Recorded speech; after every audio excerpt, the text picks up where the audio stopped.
In my memories, I hold you. My Mozart. My one true love.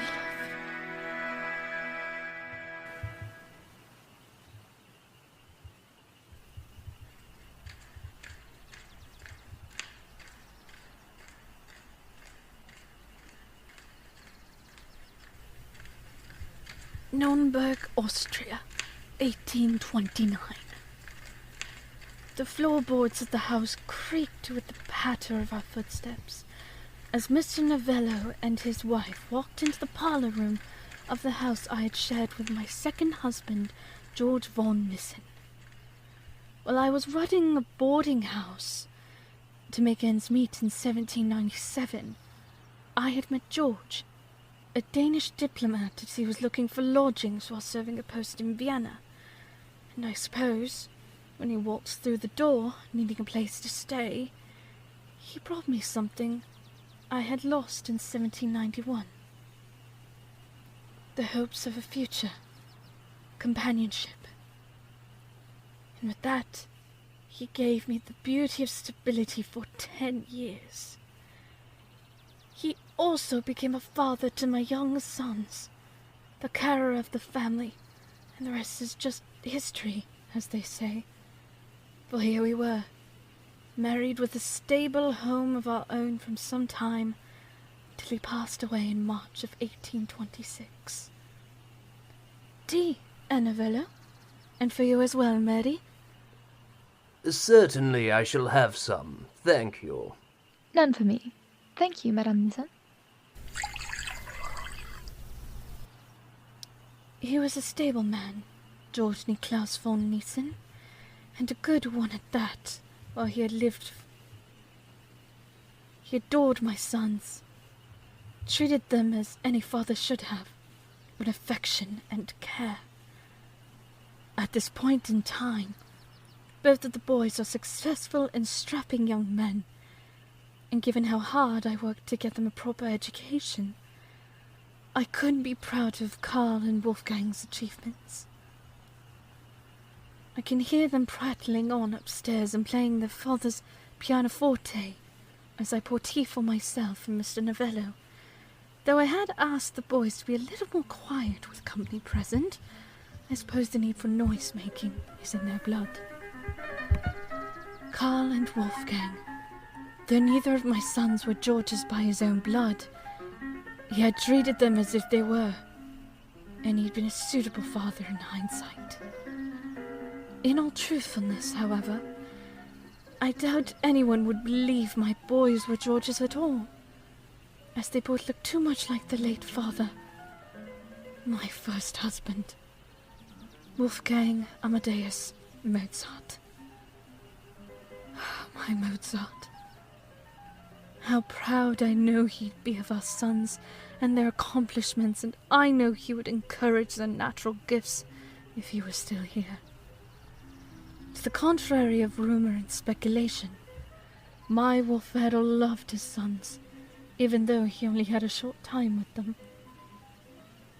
Out of the two boys, my little Karl had the most memories with his papa, and he often would reminisce about his father with me in his letters when he needed comfort during anniversary's date, December 5th, the day of his father's sudden passing. Thank you.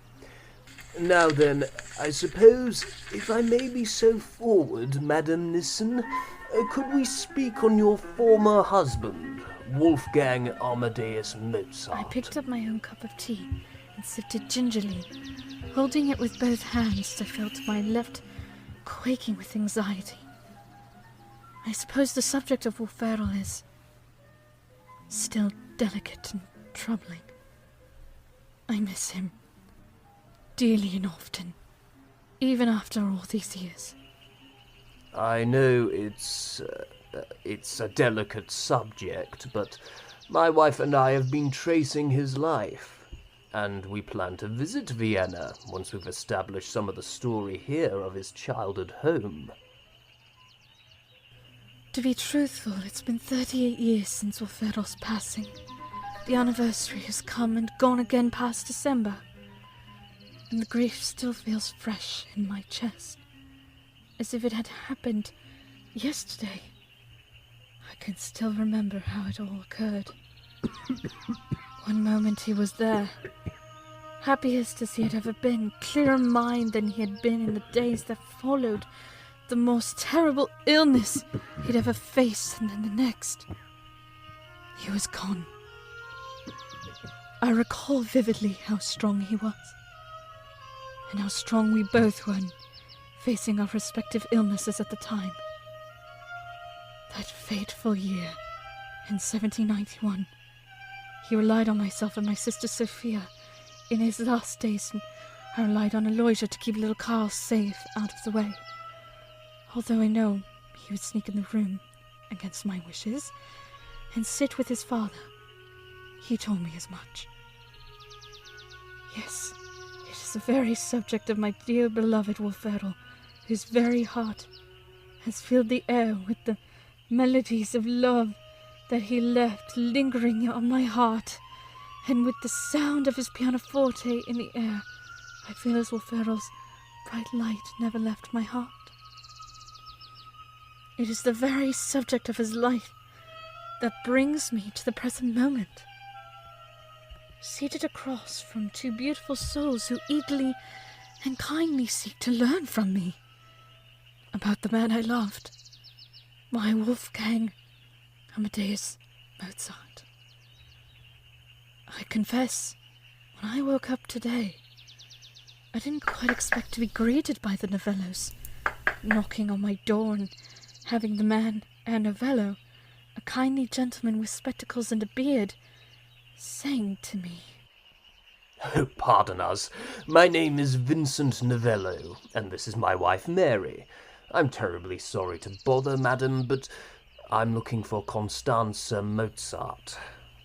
Would you happen to know where I might find her? Indeed, you have found her, our Novello. I am Constanza. But may I ask why you've sought me? I had inquired. My curiosity was piqued. I hope you will forgive me for being quite, forward, Madam Nissen, but was seeking an interview with you about the life of your husband, Wolfgang Amadeus Mozart, to get a clearer picture of what he was truly like while he lived. Suffice to say, I was surprised when he told me just now that he was seeking to understand the short life of my former husband. 38 years since he's gone, and yet in that time I fought to keep Wolferl's name alive. I have his music, and in my youth I'd given memorial concerts in his memory. I have his portraits, his drawings, his writings, every tool he used. I have the articles of clothing he wore, the wigs he used to don, and all the things that belonged to him, which we had in our flat in Vienna. Many of his letters from those days are sadly lost to me, for I couldn't find them when I left the home we shared in Vienna. Saving, of course, but a few love notes he wrote me, which I tenderly have preserved in my diaries. Everything he was is gone and buried, except for what remains in my possession. You're right, Novello. The subject of my late husband is a delicate matter. He was my first love, my one true love. Though I adored Wolferl as much as I loved my second husband, George, I dearly loved him, and he'd been a worthy husband before Providence called him away from me as well. It must have taken such a magnitude of strength to endure such losses, Madame Nissen.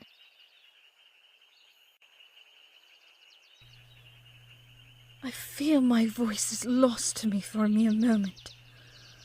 Although I hear her words, and they are kind in nature, I can feel the weight of Madame Novello's empathy, and I do receive it with much gratitude. For all I have endured, I suppose I had to claw and fight through it all. Yet for the first time in my 67 years of life. After all those years, all the gossip, the rumours, the lies, and the falsehoods spread from tale-bearers that plagued our courtship, and even the difficulties that led up to getting married to Wolf Errol. Perhaps now, perhaps this moment, to tell of our love story, to speak of him to two individuals who genuinely are enthusiastic about my Mozart, I can finally have peace. However, our story, the story of my Mozart and I, was a different matter entirely, and it wasn't one without its trials. I replied at last, finding my voice. We're all ears, Madame Lucerne. Please, go on. A smile crossed my lips. In a child's fairy tale, we often start with a prince and a princess. I softly laugh, but in reality, ours was a whirlwind of unexpected circumstances. I glanced down momentarily at the engraved portrait of my Mozart in the palm of my hand. His feathers are delicate, his eyes so soft, blue as the ocean. He looks so perfectly handsome as the day he first came to stay with my family, back in the May of 1781. 48 years ago. Lord. It seems impossible to believe that so long ago, this gentle and kind angel came to me, and of all the things I had endured up to that point, I never imagined I'd be granted a love quite as beautiful as his was for me. He was, and shall remain, my Wolf Errol, my dearest dove. What a character he was! I miss him often, and cherish the days I spent loving him. And I'll always remember, though short-lived as it was, he was mine. And no matter what anyone tells you, I loved him, and he loved me. My dearest Mozart. My Mozart. Do you recall your rose amidst the thorns of the world we called home? Before the twilight of life, there is calm. My one true love, though you've gone above, in heaven's embrace so far away from me. Do you remember how it all began?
Hello, I'm Faith Jacobs, director and author of Faithfully Yours Mozart, and head creative of Coffee&Comics Productions.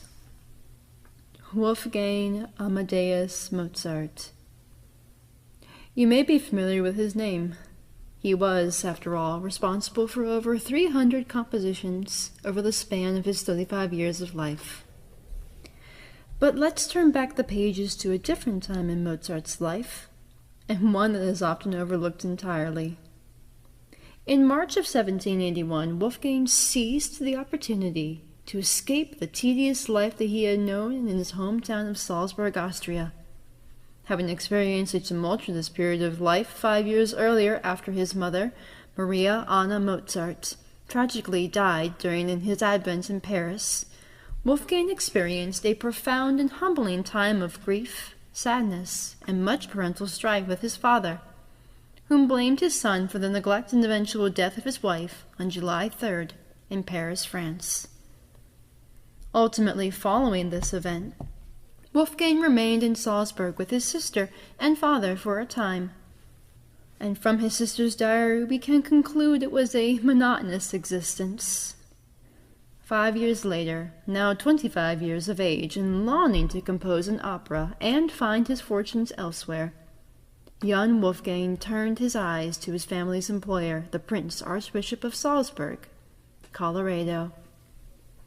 While the two would never see eye to eye while Wolfgang was alive, young Mozart seized the chance to rent a postchaise and travel alone to Vienna to join Colorado, arriving there March 16, 1781, dog-tired but ready to take chances and make his mark on the world. Yet it was not all nobles, operas, musical rivals, and drama with peers or clients alike that filled Mozart's first few months in Vienna. Like all young men in the Georgian Revolutionary War era period, Wolfgang was no stranger to the tides of love, nor its heartbreak, having been entangled with the soprano Aloysia Weber in his youth.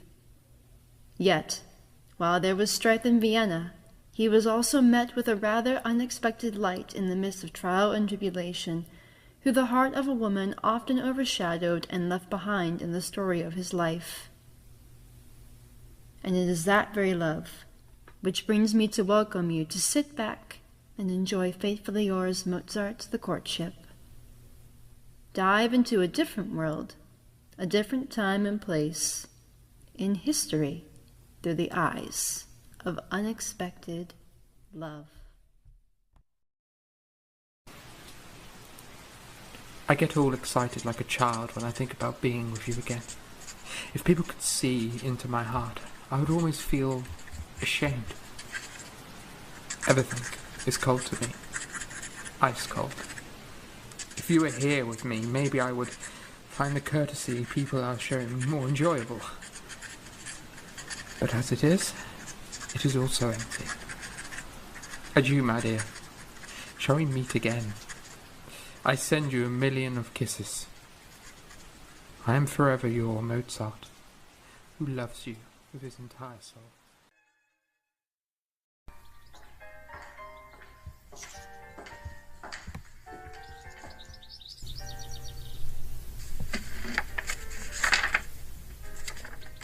May 9th, 1781. I am still filled with the gall of bitterness, and I feel sure that you, my good kind father, will sympathize with me. My patience has been so long tried it has last given away.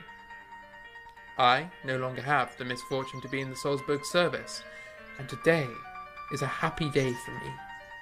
3 times already has this, well, I know not what to call him. However, he has said the most insulting and impertinent things to my face, which I dare not repeat to you, from the wish to spare your feelings, and I only refrain from taking my revenge on the spot, because I always had you, my dear father, before my eyes.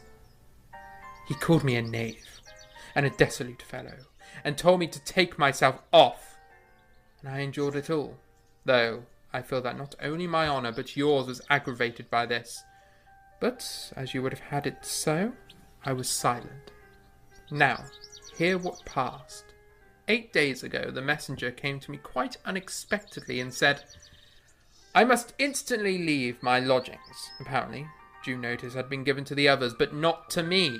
Therefore, I packed up my things hurriedly, and old Madam Weber was so kind as to take me into her house, where I have a pretty room, and am with obliging people, ready to supply me at once with all that I require.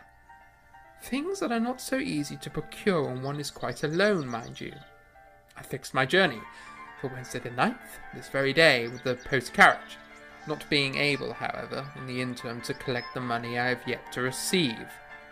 I postponed my journey till Saturday, and when I went to the Archbishop, the valet told me that the Prince meant to give me a packet to take charge of.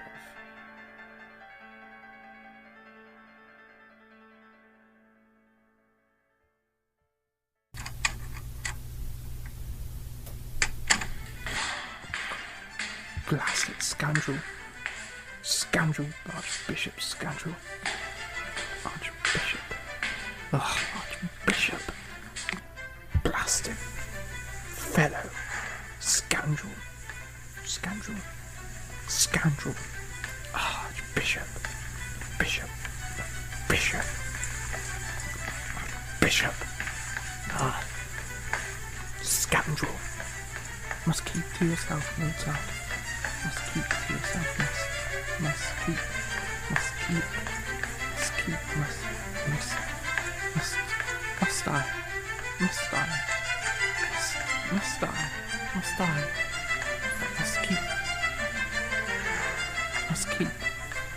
I, must keep to myself.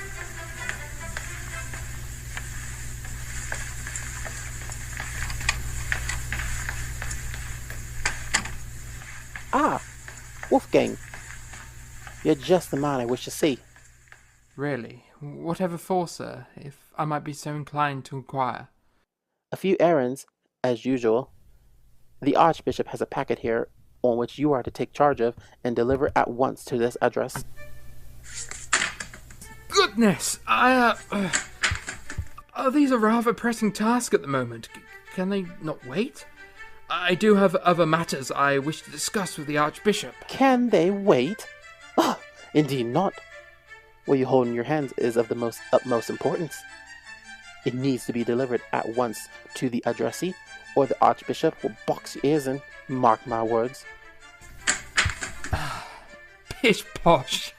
Colorado can do whatever he fancies. Besides, what I have to say to him is of equally in great importance as to the burden in my arms.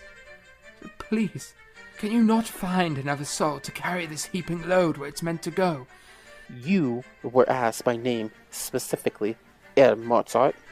It is your responsibility to carry. It shan't be after today, because I regret to be truthful, that I can no longer assist the Archbishop with his tasks. Whatever do you mean by that? If you had but let me explain myself, sir. I came here not to be worked like a dancing monkey, but to speak to the Archbishop. I'm resigning from my position of servitude, as I was so informed this morning that I've been asked to leave the lodgings. I regret that I cannot have the honour of being of use to His Highness on this occasion. But why? I don't understand what's happened, sir. I suppose I didn't satisfy the man, and my work is not satisfactory, owing to particular reasons which His Highness mentioned in his letter this morning. It's a feat of which I shall abide by, but I wish to have one final discussion with Colorado before I was off. Well, as you can see, he's not here. But you are welcome to come back a while later and speak to the Archbishop then. Indeed I shall.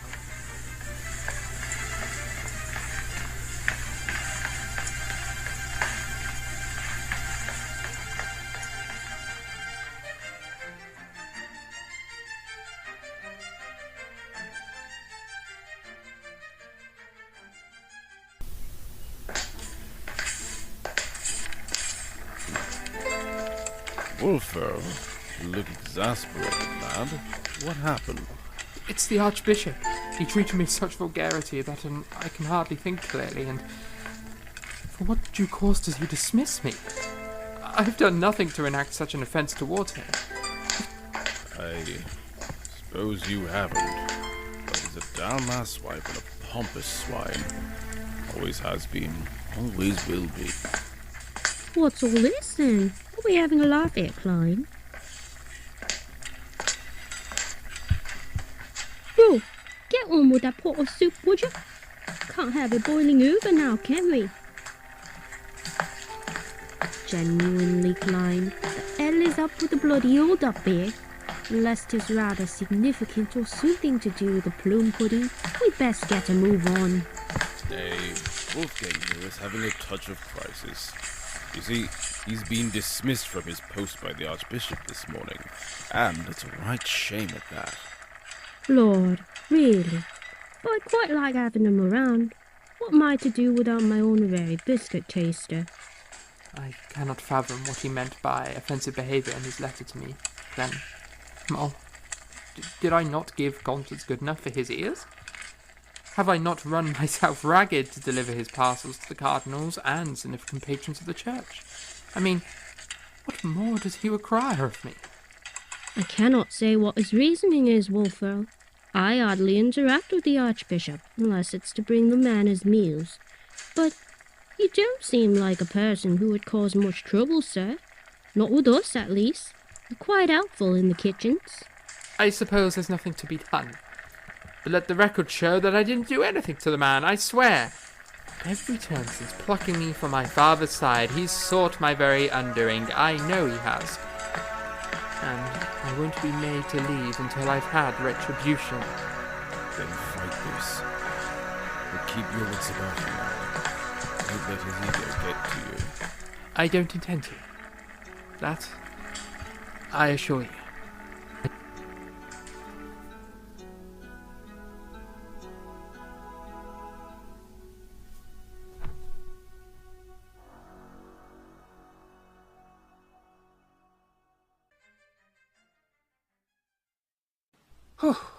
This will show that bastard. Mozart! Please! Herr Mozart! Herr Mozart! I implore you! Wait a moment, sir! Mozart, please! Hold on for but a moment! I'm afraid I have no time for petty gab at the moment, Schleicher. Make it quick if you must. I was hoping I'd see you, sir. For I've heard of your predicament with the Archbishop. And I'm sorry to see you've been dismissed. It seems particularly everyone knew I had been dismissed except me. For only I found out about it this morning. Indeed, we were all informed. And it's a shame you've got to go. I quite enjoyed your jests, Herr Mozart. At least someone does. The Archbishop is denser than the stuffed goose at Christmas time when it comes to understanding ninny wits. I suppose he is. And I'm guessing that's your destination, isn't it? You plan to speak to the Archbishop? I am, though I don't think I'll be sticking around here long after today. However, there is a slight obstacle. I do not yet have the funds to leave. And he aims to make me without lodgings. Well, if you speak to Colloredo, allow me to offer you this. You must give him proper reason for your delayed departure. A lack of money isn't his problem. And otherwise, if you don't give him due cause for a delay, I fear he may not speak to you at all. That's wise and quite clever. Adieu, I suppose, sir. Into the lion's den I go.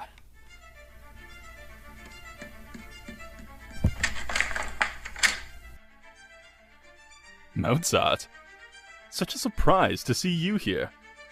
I had thought you'd have been off by now. Or weren't you informed that you're to clear your belongings and find lodgings outside the order? I beg your pardon for the intrusion, sir. Indeed, I intended to have gone tonight, but every place in the post-carriage is already engaged. Huh. There's nothing I can do for that. And you no longer work for me. Or don't you recall the offense you caused? Thus, you cannot stay here any longer. You've outlived your welcome with such callous disregard for my authority. Yes, sir. Please accept my letter of resignation. I suppose I shall.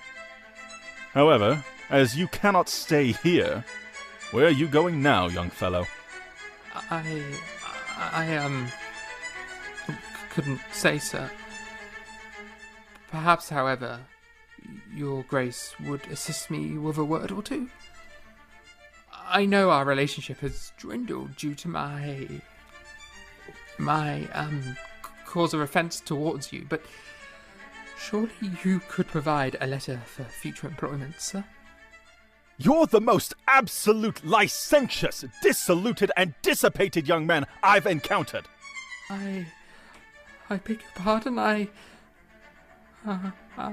what, sir? You ask for a letter! A letter! For a wretched and spoiled scamp such as you! You're a damned scoundrel, asking of such a selfish request. As God is my witness, young man, I shan't give you an ounce of sympathy, nor a word. No word could do justice for the vulgar, roguish, and incompetent attitude which you've displayed towards myself and my brethren. Take yourself off, I say. Grace, I don't understand. I merely have requested that you offer a recommendation for future employment. What have I done that could warrant you to deny something quite simple? Truly, you must be deficient in mental intelligence if you deny what you did. Your incompetence, arrogance, and lack of respect for my authority has reached its peak. You ask for compensation when it is you who should pay for the damages you've caused.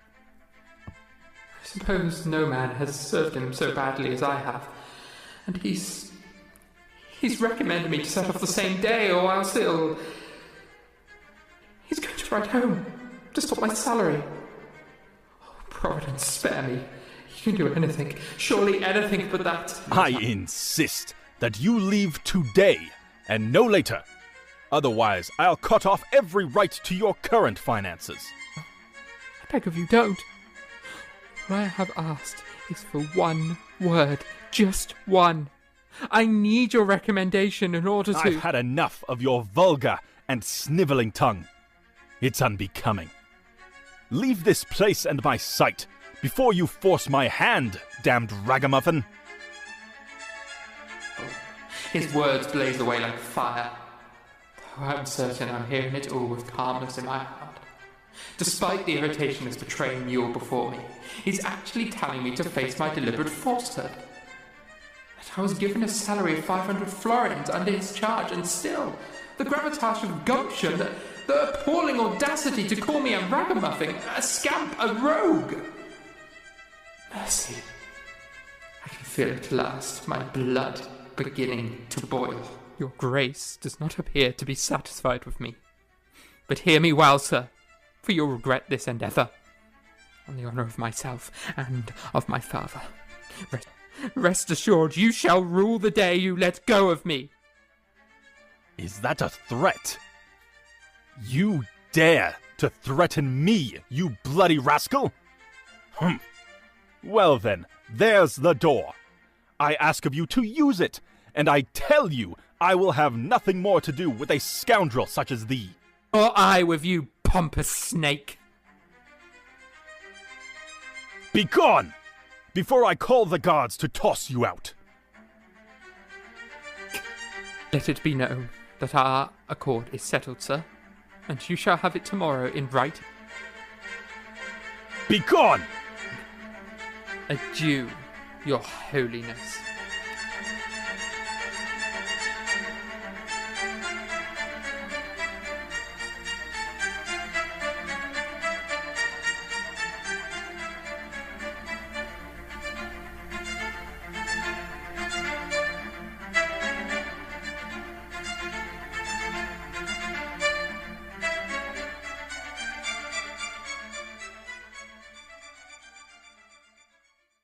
But it's you, my dear father.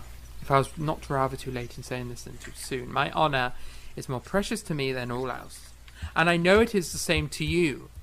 But under no anxiety on my account am I so sure of success here, that for much lesser cause I would have given up my situation. I have, besides, 3 different times had good reason to do so, till such treatment seemed to be quite a matter of course.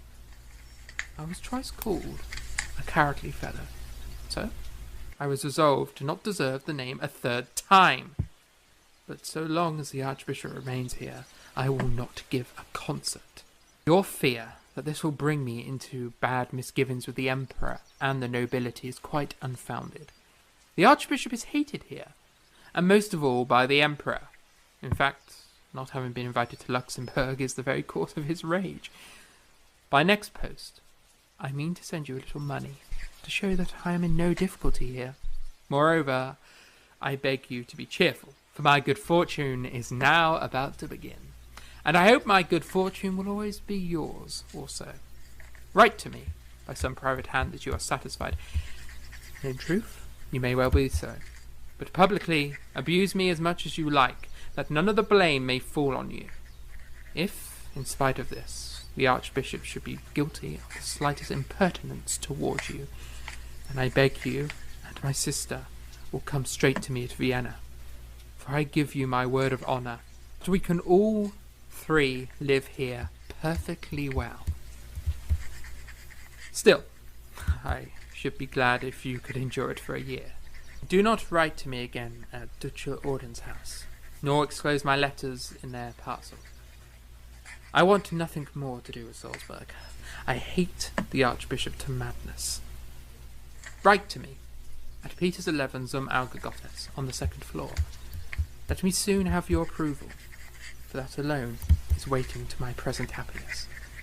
Faithfully, your loving son, Wolfgang Amadeus Mozart.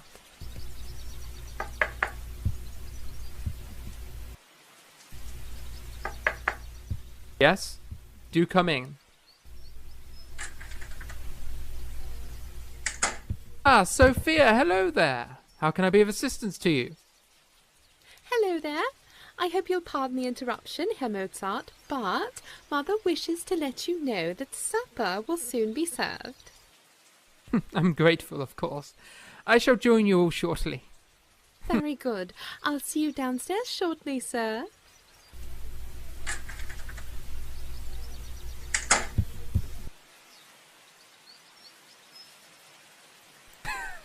Well, I suppose I shan't delay heading down for dinner.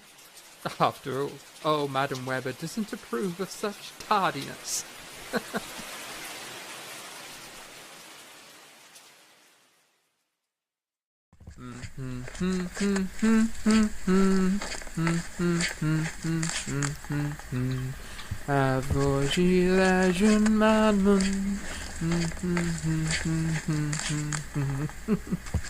Oh, shall I tell you, Mama, what is causing my torment?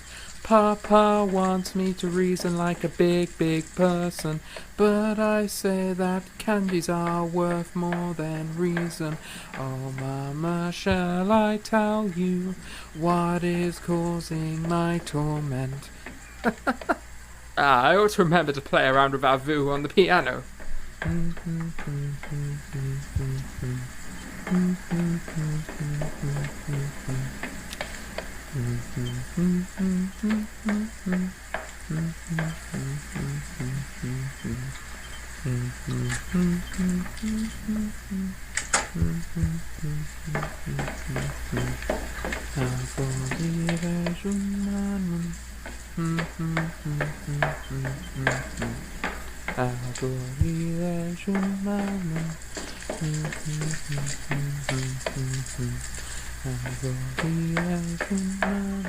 Would you care for some wine, Herr Mozart? Indeed. Thank you. Thank you. Josephina! Mustn't we forget to say thanks to the Lord for this meal? Come now.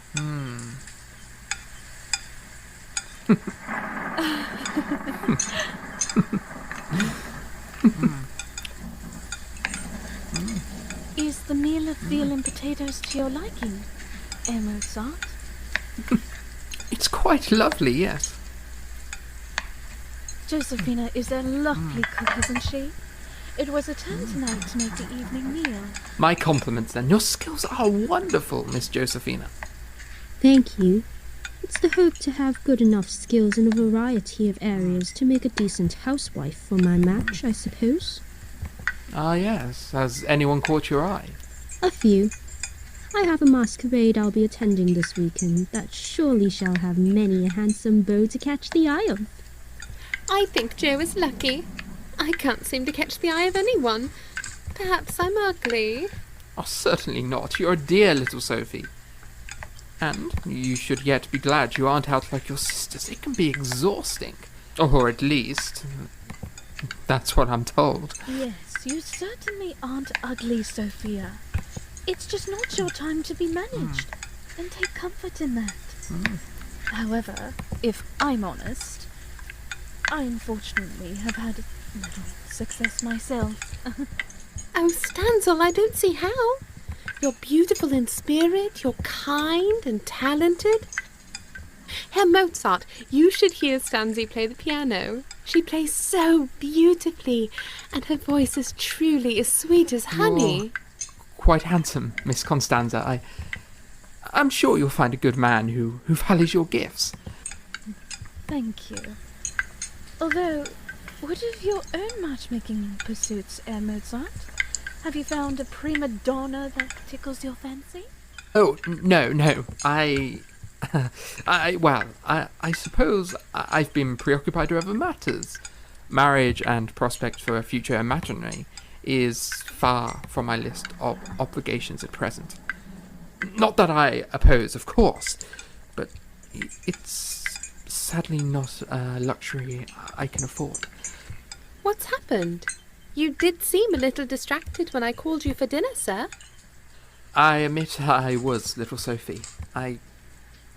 Unfortunately, I'm dealing with a former employee of mine, the Archbishop of Salzburg. Even though I've left him, there's still a pile of horse apples to dig through before it's over. Pardon my vulgarity, Miss Webber, but I'm quite frustrated with the man still. He treated me with contempt and called me such appalling names, many of which I refuse to utter in your fine company. Oh, it makes my blood boil, if I'm truthful. I'm ever sorry this has plagued you, sir. Perhaps after all is said and over with, he'll leave you alone? I can only hope it's so, madam.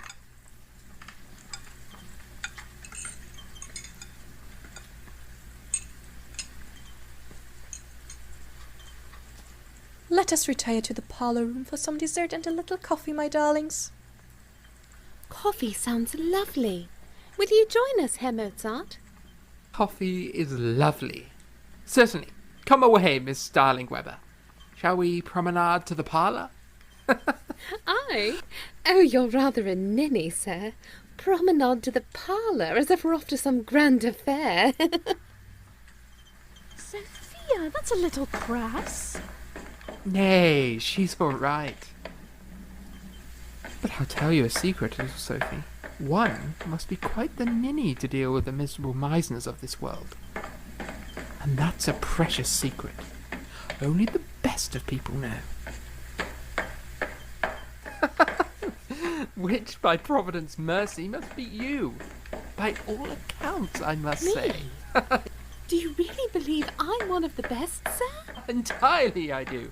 But I don't see anyone else here who's quite so fine as you, little Sophie.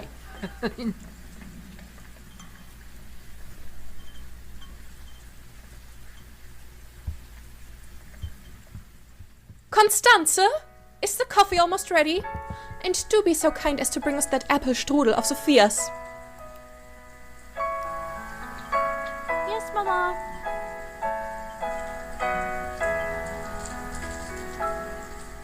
Holy God, we praise thy name.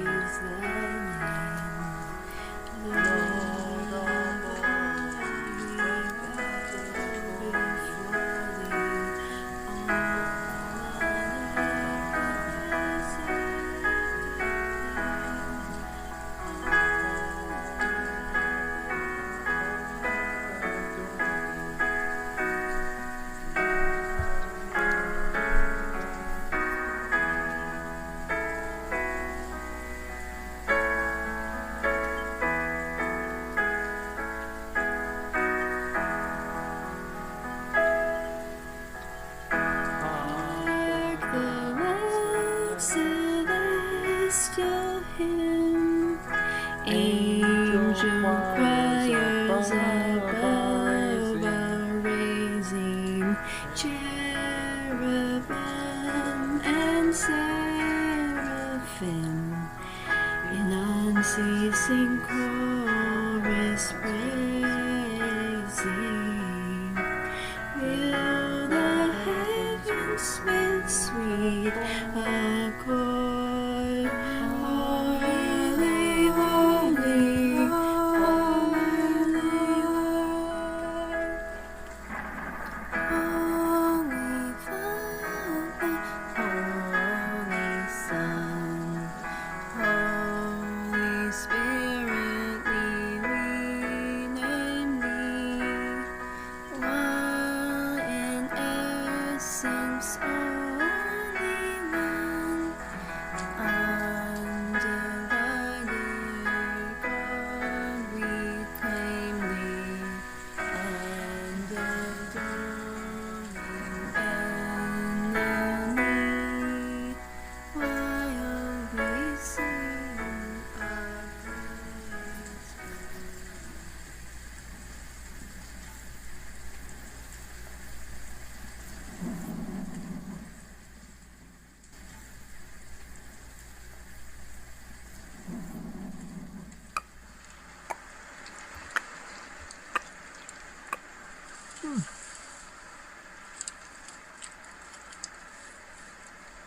Bring a roses.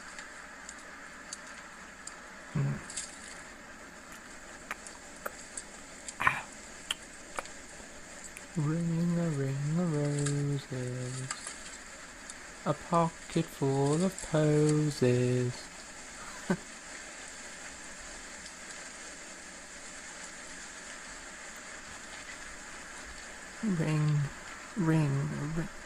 Ring. Huh? Oh, forgive me. I did not mean to disturb your thoughts.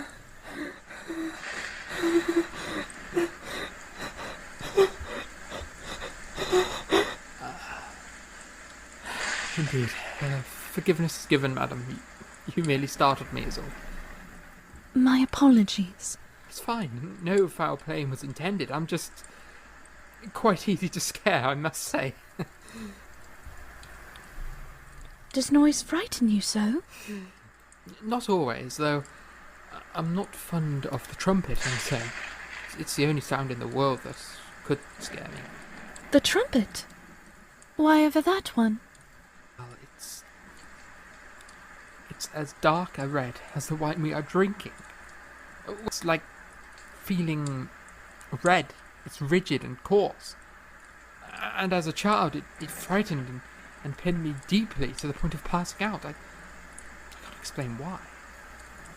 I find its sound shrill and excruciating. I'll be sure to remember this. About the trumpet, I mean.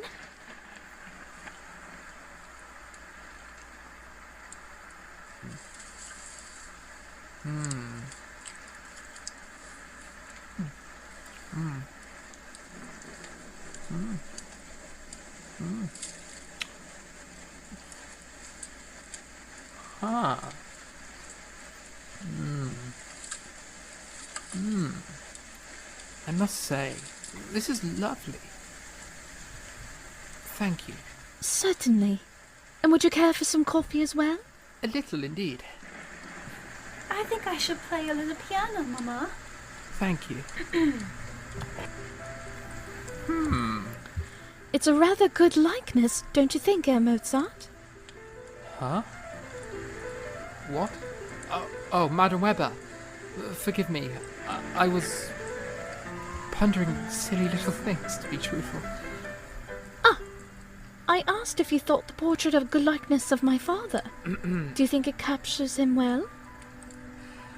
Indeed, it seems to capture his vigour and rousing good humour quite finely, though, I'll be honest, I'm not, my understanding of the arts of painting is limited. I do draw, of course, but mainly with charcoal. or... You draw? Goodness, I'd love to see these. Our Wolfgang, a secret artist. You tease me. I'm not as good as an artist as I am a composer. I hardly have time to draw. But when I can, I do love it so. Birds make for beautiful subjects, you know. Especially starlings. They're so pretty. I find animals are far more patient than people. It sounds so beautiful. Sadly, that's not where my talent lies. I'm often so busy with chores, I hardly have time to draw. But Sophia paints a little. She uses many mediums whenever she's not busy baking or singing or tending to her chores. Truly. Perhaps she can teach me a thing or two. I believe she would too. She's grown very fond of you in the week since you came back to us. I remember her well. She was quite scrawny and had wild hair. Now she's quite grown up. Yet Sophia seemed so small when we were last together 5 years ago. You were. I'm still a child myself. I know she adored you even then, and you're like an older brother to her. She told me as such.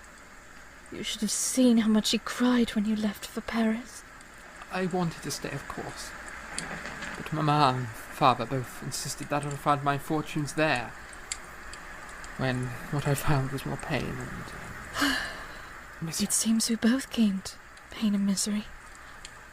Papa passed away 2 years after you'd gone, and Aloysia. She married, as I recall. She did?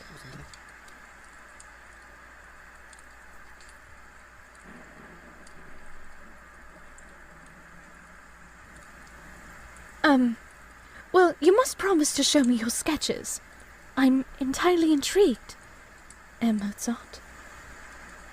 You wish it so. It shall be. I would like to offer, however late it may be, my sincere condolences for your grief, Miss Webber. I imagine you miss your father a great deal. Yes, I do miss Papa. I miss his wisdom and the way he played the piano. Like you were before I entered the room. Oh. I'm sorry if playing stirred such reminders of your youth, madam. I wasn't thinking about my actions. No, it was good to hear. We need music in this house again, Herr Mozart. And you've brought it back. Well, I'll gladly play it with you sometime. If you'd sing with me. I would be honoured, sir. I'm glad.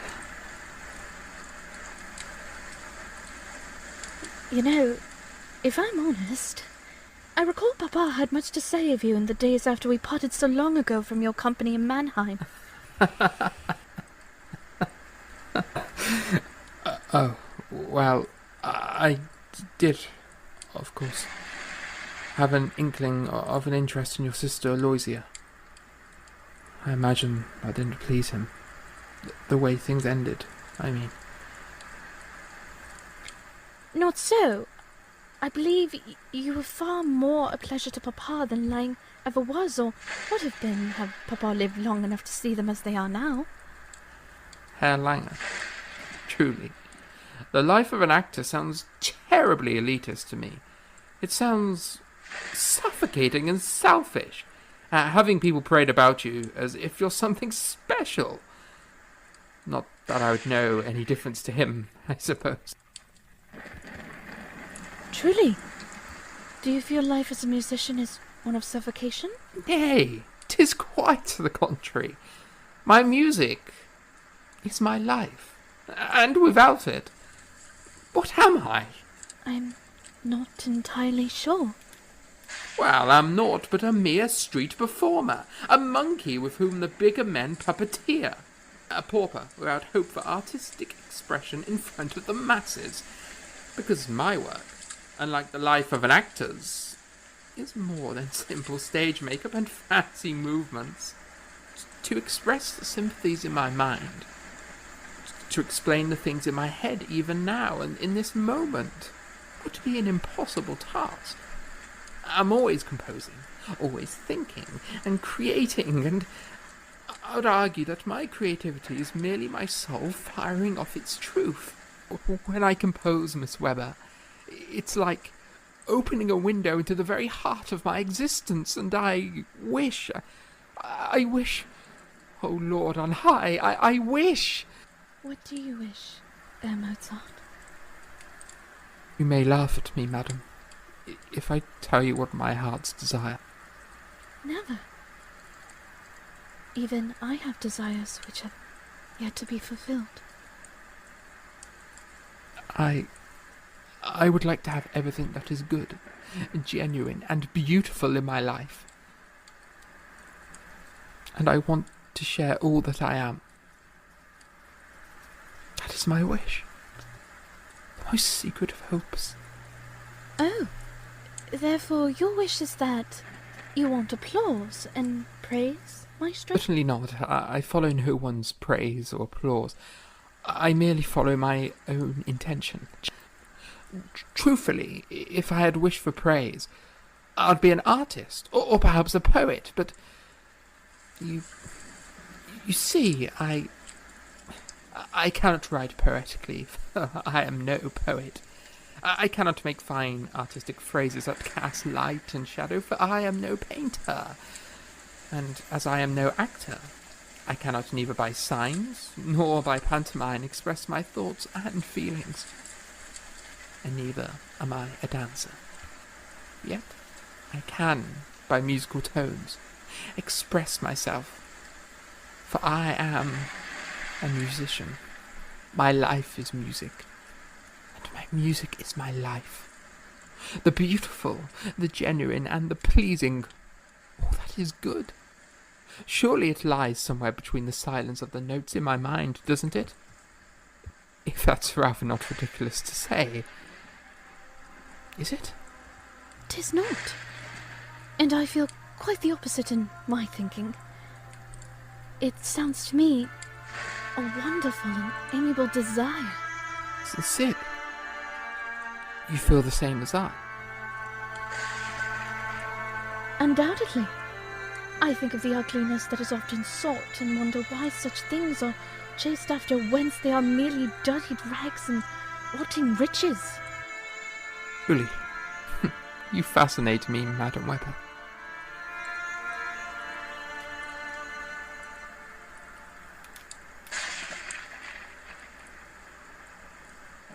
My curiosity is piqued from earlier. Tell me, on the subject of your sister and now your brother-in-law, do the two of them, Aloysia and Langer, at least share their wealth? Hardly. Once Aloysia was off gallivanting with him and Papa's sudden passing 2 years ago. We barely make ends meet these days. She's a true talent, my sister. And that talent could bring the ducats pouring in, but that isn't the case, I'm afraid. An unfortunate affair, it sounds like. Indeed.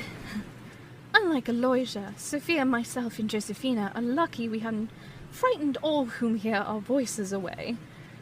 I believe we pale in comparison to hers, you know. Aloysia sang like a well-trained canary, while the three of us squawk as geese upon a river. Oh, you're a delight, Miss Webber. Squawking geese. Silly indeed. Goodness. Oh, I do suppose that's quite a ridiculous picture, isn't it? A little, I'll admit. But while it is true, your elder sister is a talented soul, and perhaps, as you say, a canary, yourself, Sophie, and Josephina hardly deserve such petty dismissal. I'm humbled you think so fondly of our gifts, Herr Mozart. Of course. I've heard you sing and play beautifully since our earliest of meetings back in Mannheim. And I mean every word. I believe it would be unwise to think that one stands above the others, Madam Webber. It's a perplexing notion to be praised. Mother tells me often that I can hardly do enough for her, and that my musical inclination will never be close to that of Aloysius. My mother. She spoils my other sisters, Sophia and Josephina, and rails against me. Yet here stands a man who had been enthralled by my elder sister, much like the whole world has been, and his candor is astounding, even more surprising, given the things circling around dear Mozart and all that have been said. He's quite baffled me in the present moment. Indeed, quite to the contrary of belief and speculation. And Mozart is a kind soul, and I see it in his eyes as he looks at me, though I think I can scarcely imagine it to be true, that he thinks and sees something of value before him. The question of importance, however, is, does he think something of me? Is there belief, for once in my life, that I too can shine in that lonely sky like Aloysia had? Oh, forgive me. It seems I've rather exhausted myself. You do look rather worn. Perhaps I had best retire to my chambers for the evening. Besides, there's much to tackle yet tomorrow. The situation of the Archbishop is hardly over. I know it. That seems unfortunate. He's a prideful, sodding old fool of a peacock. I just hope the battle to detangle myself from that man is a swift one. As do I, sir. On another matter, will you require anything else before you retire, however? Not at all. Your company and kindness have been plenty. I bid you a good night, Miss Webber. Indeed. Good night, Mozart.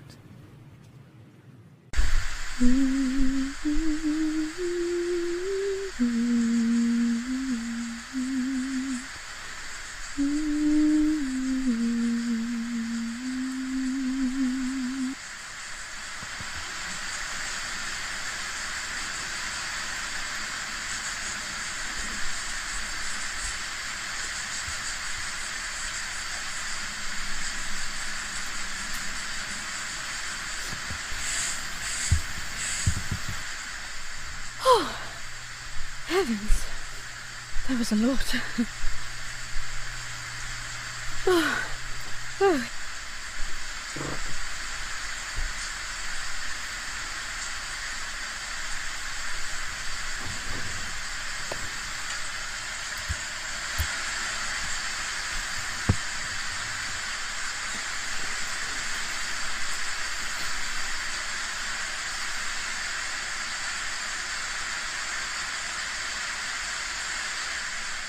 Where to, sir?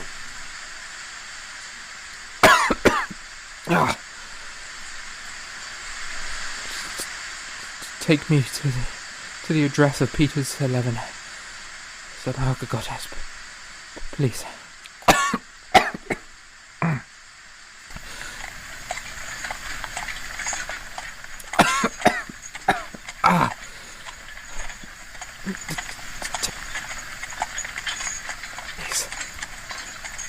Lord, you drive like a horse's arse.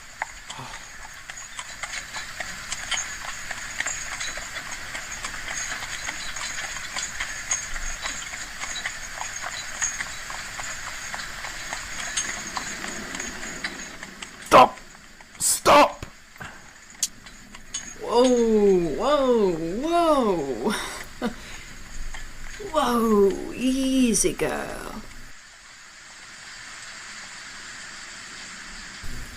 Aye, right there, sir. Aye, I'm as fit as a violin. Yes, yes, you mini bastard. It's cold, cold, cold. Oh, my head. It's cold. It's cold, cold, cold.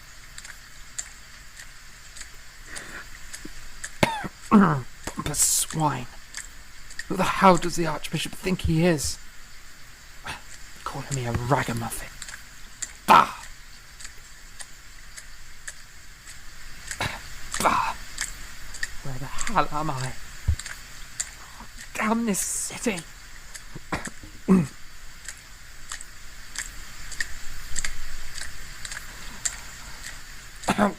Damn this city! Damn the Archbishop! What the hell are there so many streets? I want to go home. Oh, Providence, help me. I just want to sleep.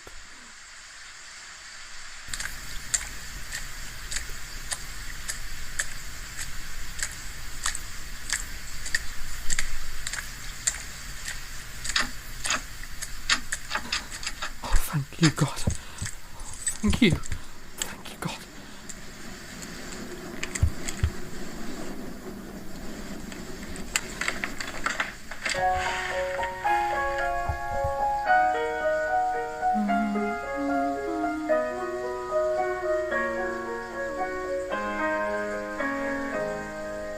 Lavenders blow dilly dilly, lavenders green.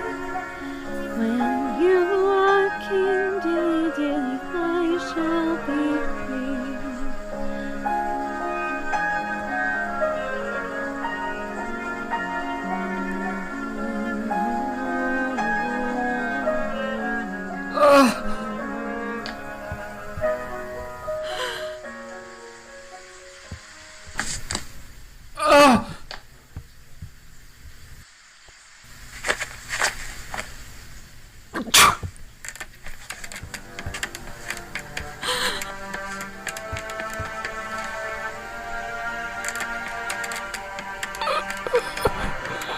Mozart!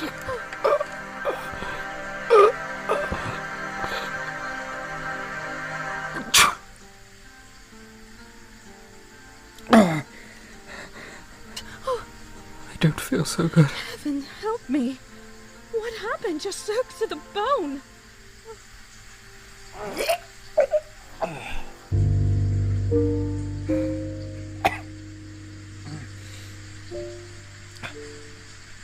I don't feel so good.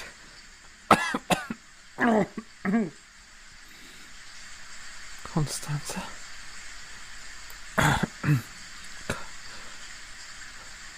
Constanza.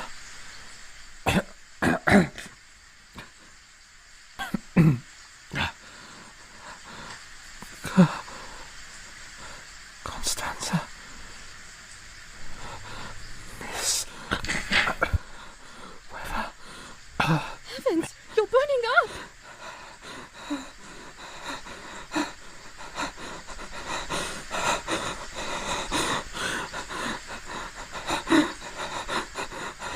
Right. Come now. We need to get you into bed, Mozart.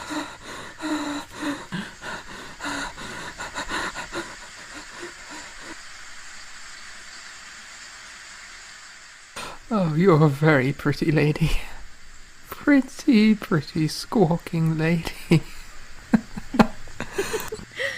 Why, thank you, I suppose. But we have to be easy now, and we have to go up these steps, see? 1, 2, up we go! Oh. Easy. Up, 1, 2, 3, we go. Up on the roof we go. Up, up, easy go. Up, easy go. Oh. You'll be alright shortly. I promise.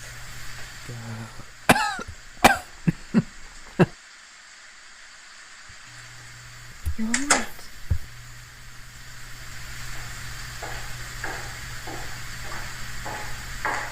I'll be right back. I have willow bark. That should help. If I brew willow bark into a tea, it should lower his fever.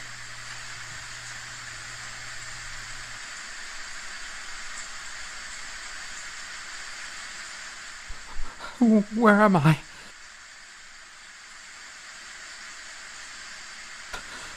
What? Where am I? What? What? Mozart, be still. Don't excite yourself. Madam Weber. It's you.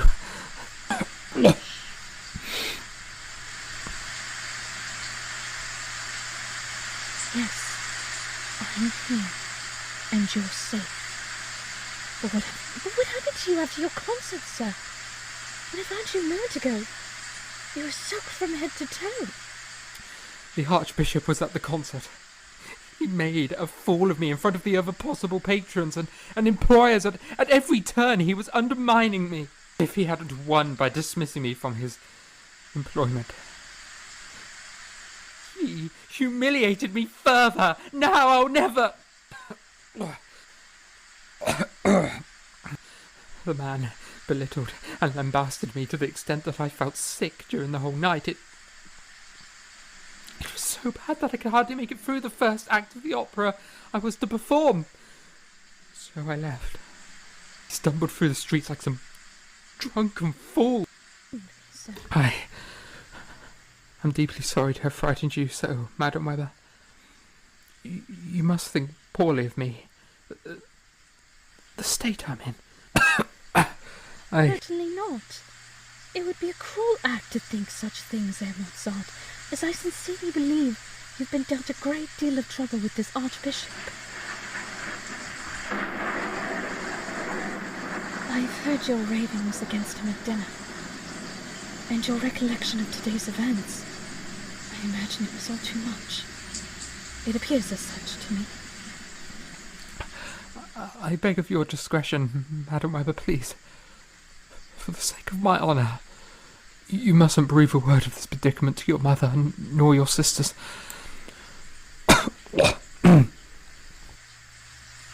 I shan't. You have my word. Good. In that regard, you should leave me to deal with this alone. After all, what would your family think if they saw you, a bright woman, caring for a wounded fool? Whose pride begot a fit of illness. They would think very little. Besides, they don't think much of me or what I do. Oh, rubbish all what they do or don't think of you. I think you're kind, and I see how hard you work. Poppycock, I say, and old Madam Weber and her tongue at that. And besides, as you're our guest, I cannot leave you alone while you're unwell. That would be most unkind. Miss Weber, I insist that you don't. And I insist that you do allow me to help you. You've been through much, and we regard you as a delight in this house. At least I do. Think of it as repaying what was broken with Aloysia all those years. But you owe me nothing. Your family took me in and allowed me lodgings when I had no place to go. It's quite enough. Truly, it is. I know, but sometimes I think about how my elder sister hurt you all those years ago, and I didn't appreciate such an unkind disregard for you. All that time writing those arias and giving her stage to sing upon, to treat you in such a careless manner. Why I feel... My apologies for my raised voice, Mozart. It was forward and unbecoming of me. You are forgiven. Still, I do feel obligated to show you better hospitality than has been offered in the past. And I feel it quite strongly. I'm baffled, I admit. However, I am grateful for your care, Miss Weber. I am humbled to assist. Now then, here, drink some more of this. I know the tea is terrible, but it should help.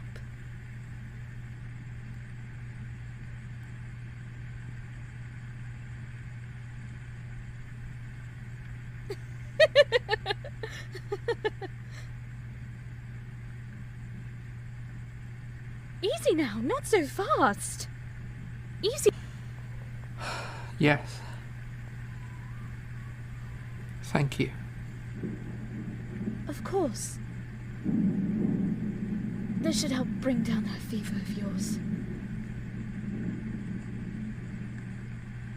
Yes. Thank you. Heaven spare me. Perhaps it's the fever or my current state of mind, but I swear she looks like an angel in this dim light. She's absolutely beautiful. And her heart is kind. She's unexpected. Once again, completely unexpected. And she puzzles me.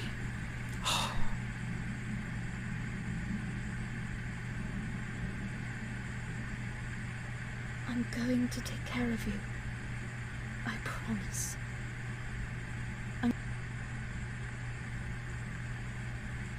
Now then, I think, if I may, we should get you out of those soaking wet clothes. It'll do you no good to sleep in them. I think I can manage that, madam.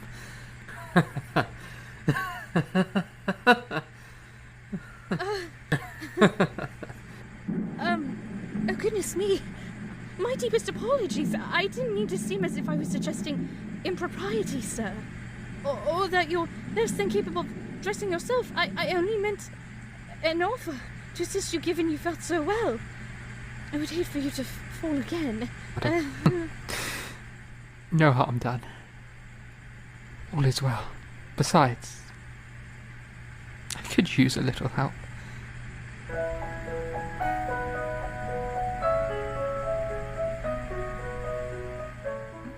Goodness. It feels like I'm being tossed about on a rocky carriage ride. You can sit down if you feel unwell. Indeed I shall. I may fall otherwise if I don't. That would be no good. I'm ashamed I must ask you. Where do you keep your night clothes, sir? Oh, the locker. At the foot of the bed. I keep most of what little I have in there. I'll go so you can slip into your night clothes, sir, but if you do need me, please shout. I'm only down the hall, and I'll help you if need be. Certainly. I'll be sure to do so, Miss Webber.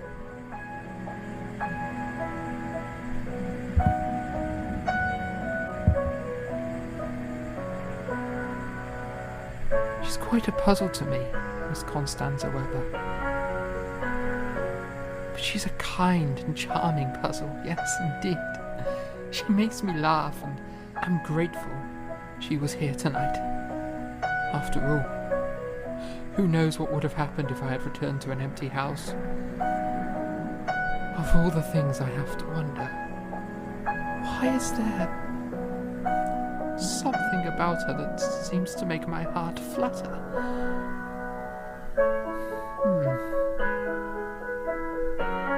What a puzzle indeed.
Constanza,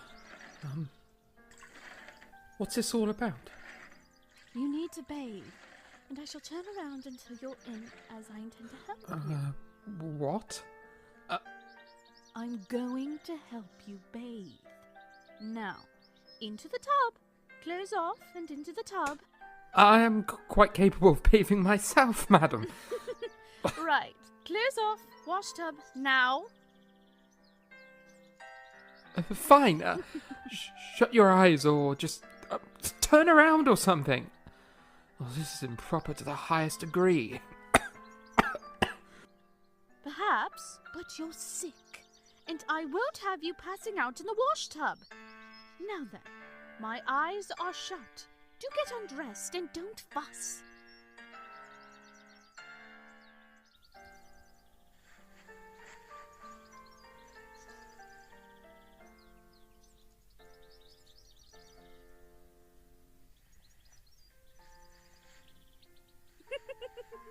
I'm in, ninny head. Good. Perhaps while I'm at this, I'll wash away the soured look upon your face.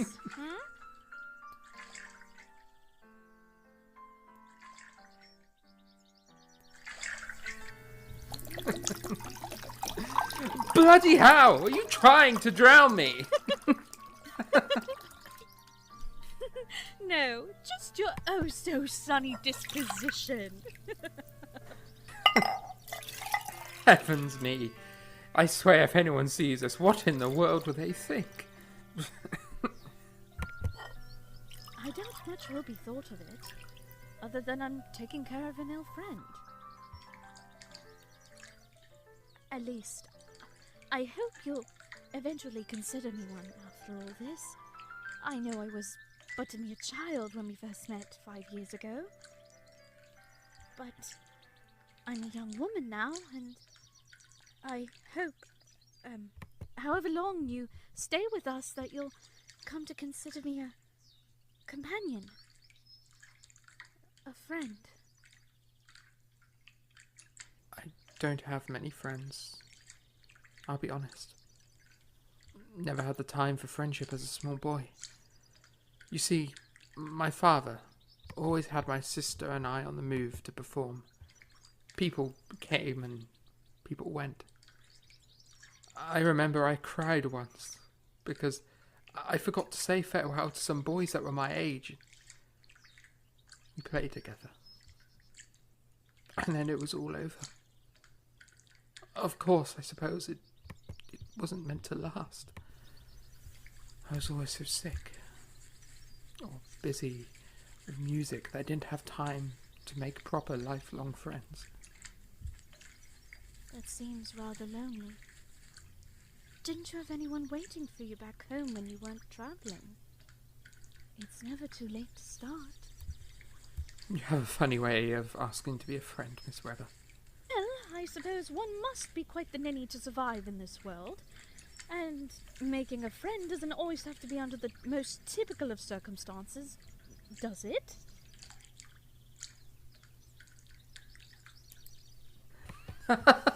No, I suppose it doesn't. There, now we're even. So that's how you want to play it, huh?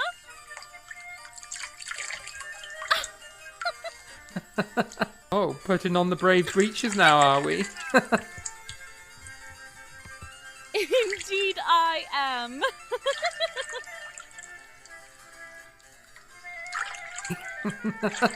You're ridiculous.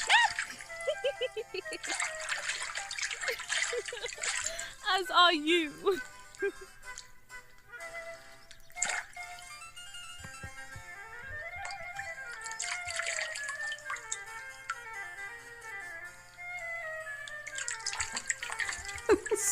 Stop it! Stop it! Yes. Is the great Wolfgang Amadeus Mozart ticklish? No, I am certainly am not.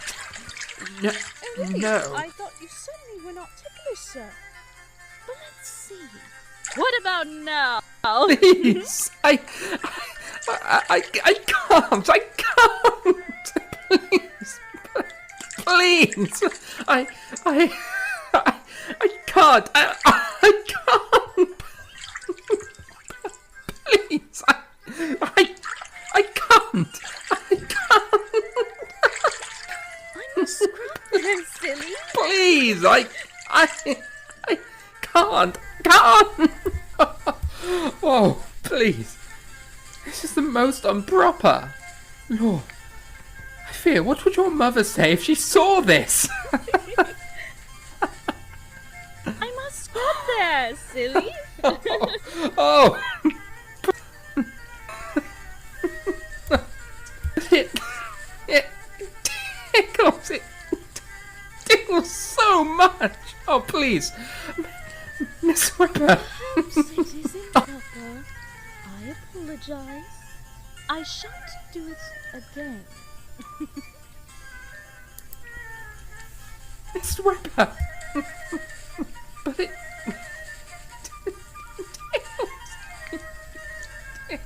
tickles so much. Oh, please. Miss Webber. You lie, Miss Webber. No fair.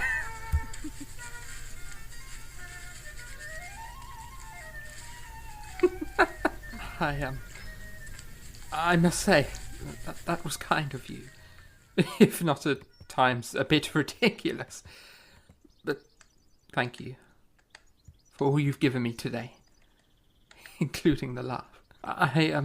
Always. After all, I promised I'd take care of you, and I aim to keep that promise. Your kindness is admirable, Constanza. Oh. If it's not too much trouble, would you sit with me until I sleep? Of course. Perhaps I could even tell you a story. Would that help?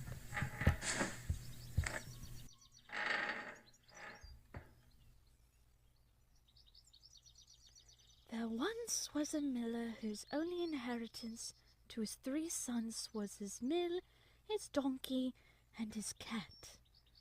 The division was soon made.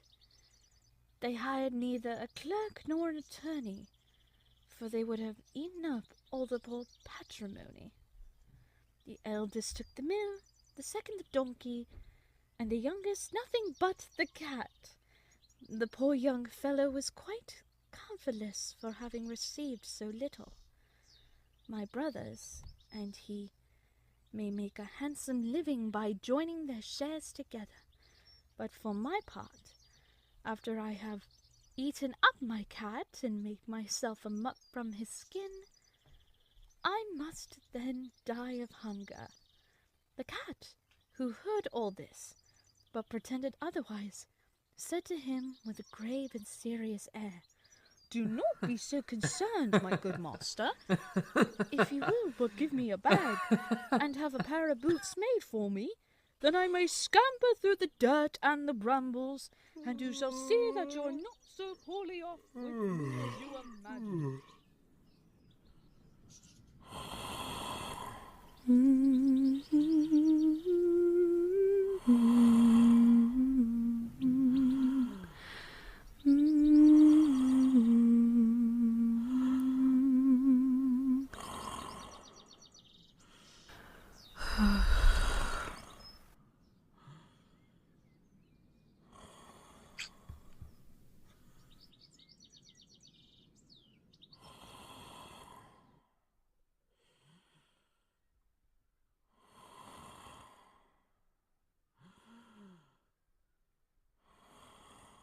He's rather a sweet soul. I truly hope this fever doesn't linger long.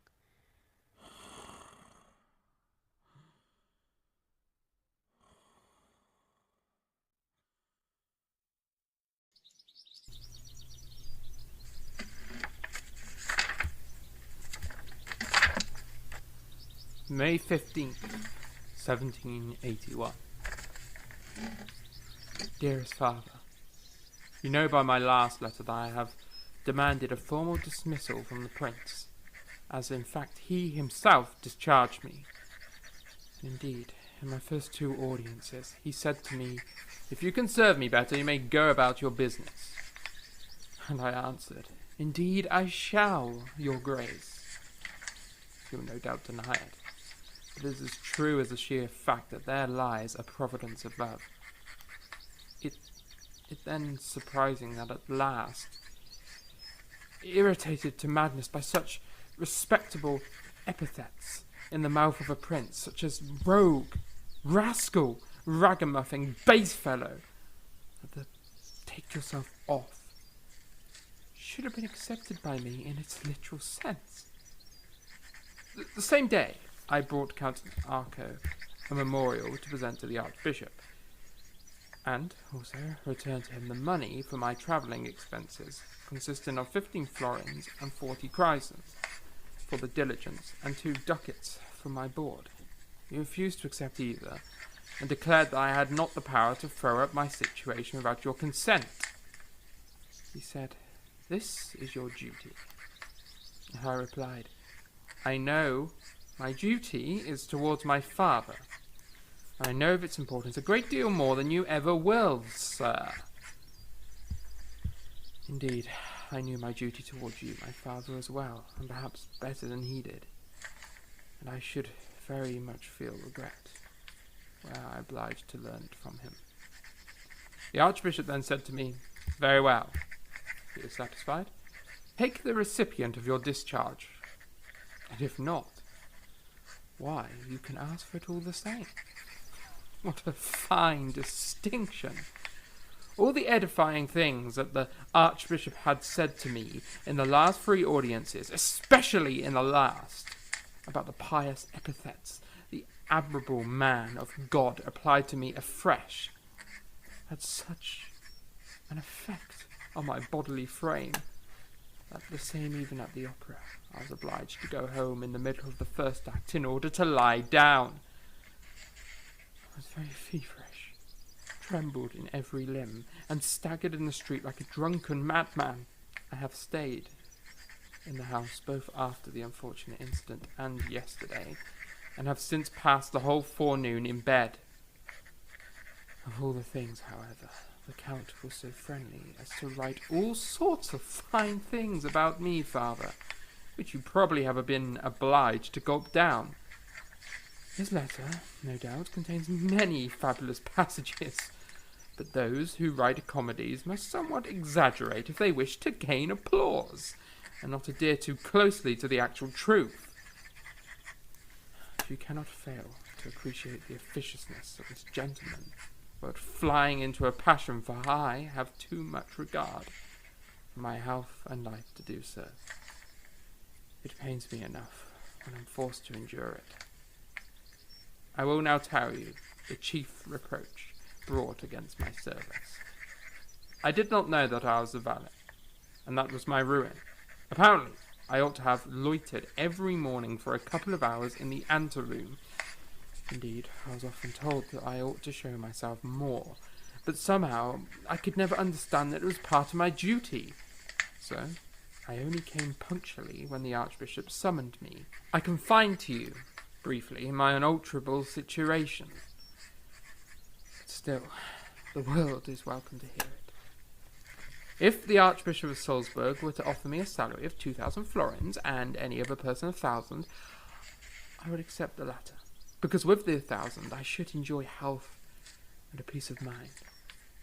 By all the fatherly love you have inevitably shown me since my childhood, for which I never through life could be significantly grateful, less so in Salzburg than elsewhere, I adjure you, as you wish to see your son enjoy health and happiness, not to write to me any more on the subject, but to bury it in the most profound oblivion. For one word more would suffice to rouse both my spleen and yours. You must yourself own this. Now, farewell. Faithfully, your loving son, W.A.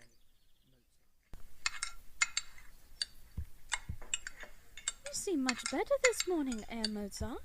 I am fit as a fiddle, and as fine as the sharpest iron. I thank you so much for your care these last few days.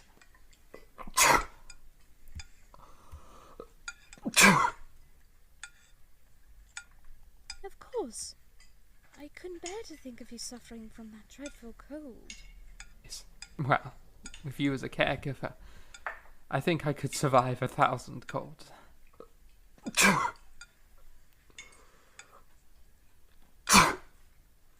Your daughter is the most extraordinary nurse, Cecilia, and I appreciate the consideration for my well-being. You must be proud of her kindness, for certain. Well, she's nothing if not exceptional, I suppose. Was it something I said? Is there anything from Pierre and Johann, Mama? From their travels across Rome? Not yet. It seems your brothers are too busy gallivanting with the funds they scrap together to write much. Brothers? I recall Johann from when I first met your family, but I'm not too familiar with Pierre. Madam, what does he do for a living? Pierre's my oldest, and he was long gone whence you came about into our life 5 years ago. He was fortunate to take on work as a printer and wished Johann to be his apprentice. They took to Rome on a considerable offer from a long-term client and have been away for quite some time. A fascinating endeavour! I'm surprised neither artisans or musicians, given how gifted your young ladies are. Quite the contrary. Johann's skilled in the trumpet and flute. He's an alto in regards to his singing. But, unfortunately, our Pierre has no ear at all. Oh, I see. I'm not entirely sure Johann and I would mesh well. You see, I'm not quite fond of the trumpet or flute. Both hurt my ears. I remember you mentioned that at a dinner the other night. I'm sure Johann would understand too. Did I ever tell you about this amusing situation that happened when I was in Italy with my papa many years ago? Oh, I love a good story. Do tell us, Herr Mozart. It was quite hilarious. You see, we had gone to Italy to perform for some noble in the great courts. As such, we were attaining the aristocracy and the like. Like kings and queens? In a sense, yes. However, this is the funny bit. Once some man of great significance, might have been a cardinal or some other holy person, I can't exactly recall. Anyways, he come bounding after me in the street yelling, "Herr Mozart! Herr Mozart!" Pardon me, young sir, but are you Herr Mozart? And I, with not a hint of obvious humour in my eyes, though I was being quite silly, I turned to him and answer, "No, sir. I'm Trazon."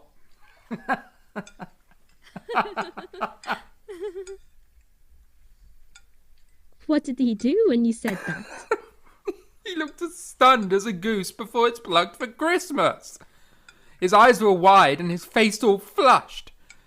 "Trazon," says the man. "I'm looking for Herr Mozart. Pray tell me where I can find him." I swear, he nearly soiled himself with fury and frustration at that very moment. The old clod was so baffled, he didn't realise I spoke my own name backwards to him. It's something I'm good at, you know. I even sign my letters that way sometimes. Merely to get a laugh out of my sister, of course. Oh, Mozart, you're rather ridiculous. I am. But one has to be if you're to survive a world of pompous snakes and vipers in our society. I mean, what is life without laughter? I think it's been quite a dull one indeed. I'm going to pour the coffee, I believe. Would you care for some, sir? Yes, indeed, thank you. I'm rather fond of it. It's not quite like wine or tea, but it does wonders for one's energy and creativity. Mama, is there anything of value for me in the mail this morning? I suppose you'll just have to dig through and see. Are you waiting on something important, Sophia? Possibly. A love letter. Unfortunately, that's a secret. Yes, indeed. The best secrets are kept close to one's heart, you know. And, of course, we must have them. After all, it would be a shame to spoil one's soul all the time.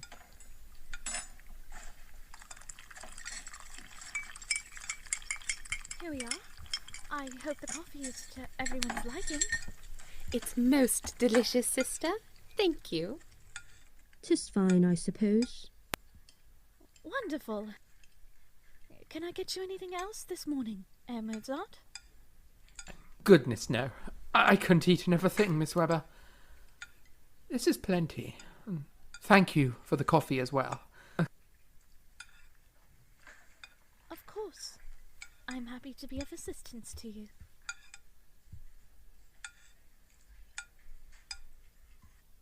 Is the coffee distasteful, sir? I'm so sorry. I'll pour you a fresh cup right away. No, not at all. It's merely a touch sweeter than I usually take it. That's all. I was surprised, is all. You needn't busy yourself with a new cup. How do you usually take it? So, I mean, for next time. Quite plain, but I appreciate yours all the same. It's lovely, Madam Webber. I promise you. You're too kind. Thank you. Although now, I have to ask, what other daring adventures do you have to share, oh Sir Trazom? Too many, I fear, to recount, Madam Webber. But I could be persuaded to share a few more. Is that so? You intrigue me, sir. You look distressed, Mama. Who's the letter from? It's an outrage! That's what it is! Outrage. Outrage. Outrage. Outrage. Outrage.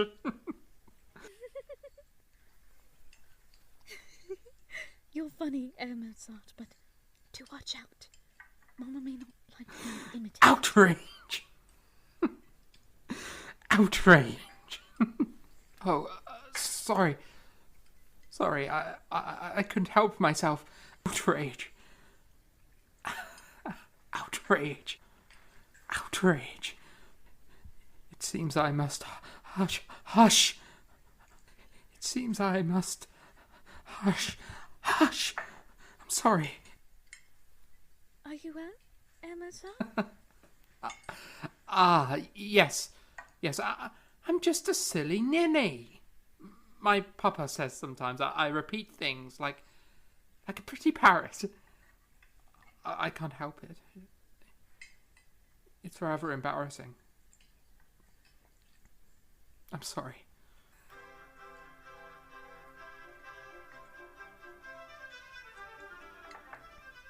I'm sorry. Enough, Wolfgang. I swear, your foolhardy tongue is fiendish, impulsive. And stop this endless prattle. You'll chatter on as an idiotic bird. Stop it with your hands at once. Must I get out my rod and smack your knuckles, lad? Oh, Providence, spare me your stupidity. I discipline you before you learn to cease this madness. How many times will you act out and spew such nonsensical rhetoric? If you never learn to quell your wretched mouth, you'll end up in a sanitarium or worse, mobbed. People will laugh at you. They'll call you a saucy fellow, a clown. Or worse, they will think of you as a retarde. You want that? No, Papa. I don't want that at all.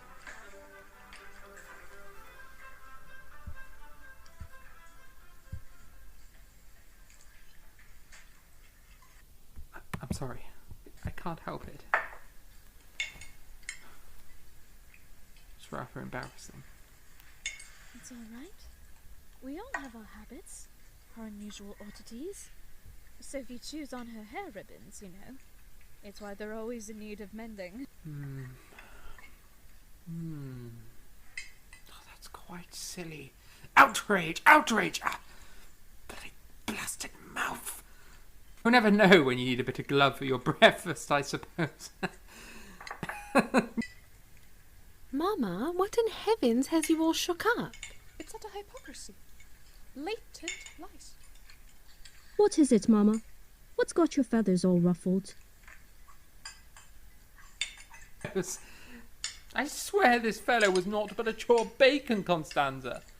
And I pleaded, dear God, please spare me the headache, sir. I tell you, I've seen starlings learn quicker than louts such as you. Louts!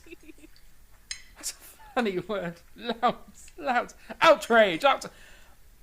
I mean, even a newborn colt is quite as intelligent, and would be better trained to play the pianoforte in a heartbeat than a loggerhead. How terribly awful! You surely didn't.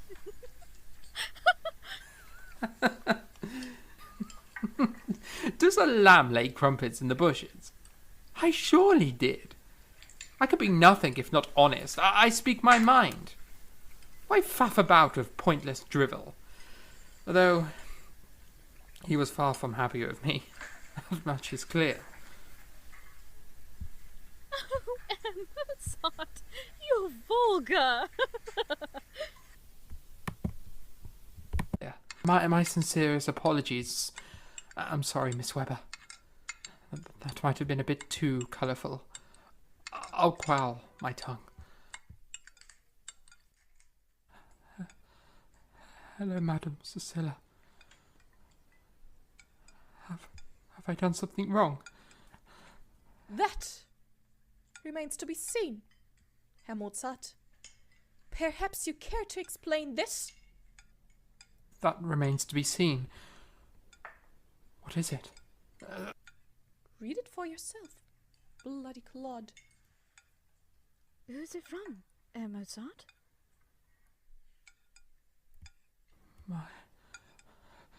My father. Dearest son, as I confess, I find myself scarcely able to keep my quill steady as I write to you. How comes you abandon your post with the Archbishop? Why can you never keep your temper at bay and do as you're told? Your heated, waggling mouth will and has now been your downfall. How shall you live without proper employment? Does you have any bearing of understanding what pain you have caused me? Come home to Salzburg. I implore you. That was what you said, did you not? Would you declare? You would return home. Why have you not? And what is this? What say you of your current lodgings, Frau Weber? How can you lodge with those foul and corrupt souls? Her daughters are praying peacocks who sell themselves to willing imbeciles, and they disregard good Christian values. Not to mention, they're all for naught, financially irresponsible paupers who once tried to ensnare you some years before. I thought I had spared you their vaporous tongues and their talons which dig at your soft and simple heart. But I see I was mistaken, and they have caught you as a rat in their trap. You should have never left the Archbishop, Wolfgang. How could you do this to me and to Narelle? Do you dare to selfishly sacrifice your sister's future simply because you cannot keep your head down when spoken to? You always do this to us. After all we have given you, after all I have sacrificed for your life, this insolence is how you repay us. Will you now beg for your bread, when it could easily be given to you by remaining humble and idle and grateful in the presence of Colorado? Is this your desire? What will you do now?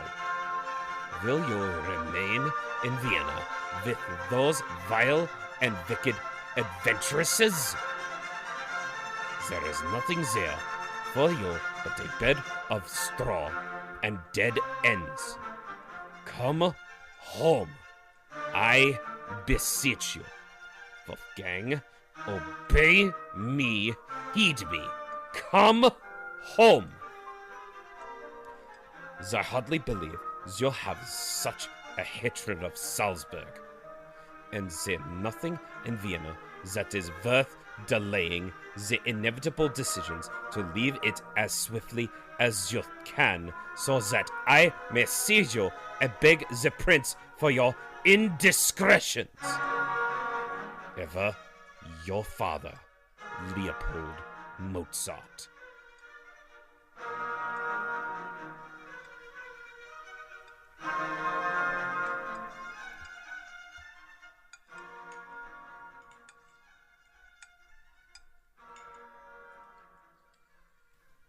Herr Mozart? Are you all right, sir? It remains to be seen. Outrage. Outrage. What? I don't understand your meaning. Madame Cecilia, you have my humblest of apologies for this cause of offence. My father's words are crude and insecure and deeply rooted in heresy. That remains to be seen. Be seen. I am... You must believe me. I swear to God on high that I have only written to him a few times of you. And with that, I've only ever written of your unwavering kindness towards me. Therefore, what he's suggesting has nothing to do with my thoughts, nor my feelings about your family, I assure you. And you are not telling a falsehood? I swear to you, I would never. I respect your daughters and you too much. I give you my word. Well, I'm appalled by Leopold's behavior, but at least his son has a modicum of respect and humility. How that man happened to raise you. If this is how he sees and desires to speak about my girls and I with such impudence, I'll never know. I'd like to think I took after my mother, madam. God rest her eternal soul. Papa gave me an education in music, but my mother was the gentler of the two. She taught me much too, respect and decency, among other things. What did he say? Wolfie, tell us. I would encourage you both not to. It's completely unkind and disrespectful, and I'm going to rectify this immediately. Madame Cecilia, Weber, Sophia, Constanza, Josephina, you have my word. If you'll please excuse me, I have to write to my father on this matter. Adieu.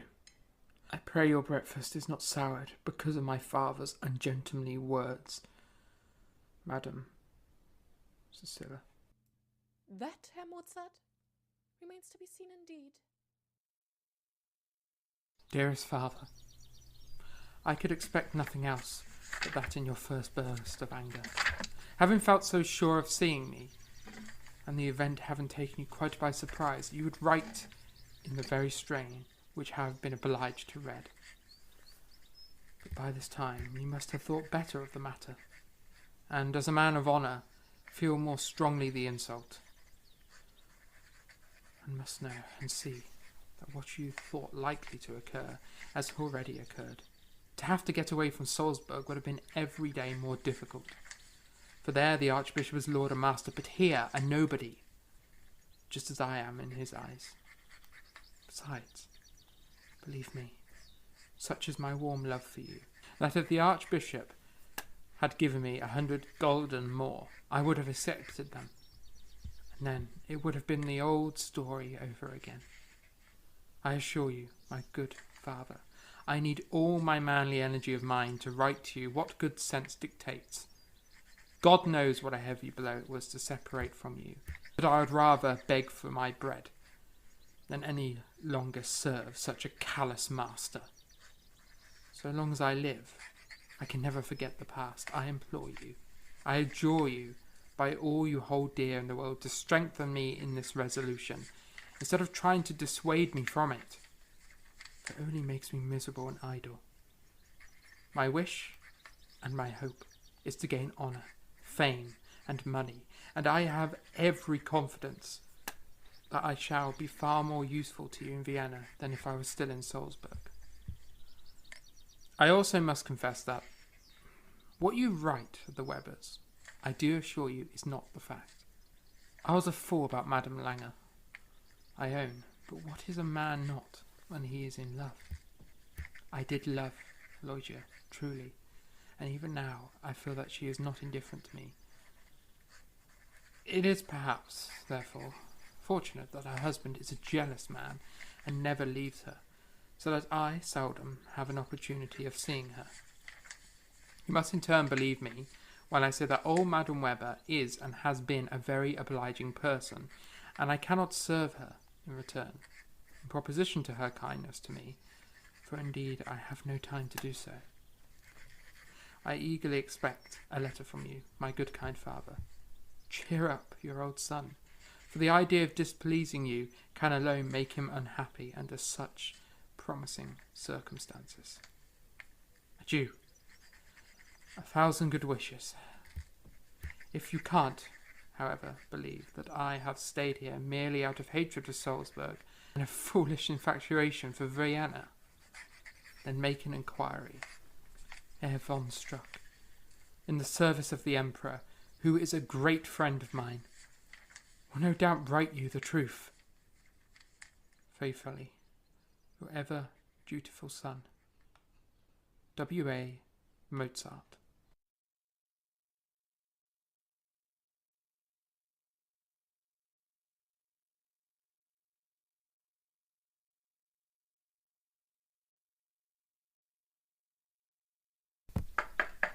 Yes? Yes, you may enter.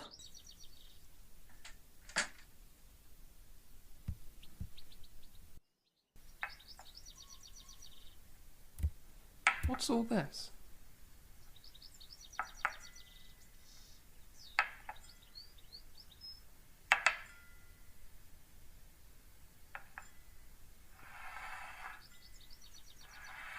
You didn't finish your breakfast, so I brought it up. Figured you need it if you're going to be busy working all day. Wait a moment. Thank you. You don't have to do that. But I am thankful. Of course.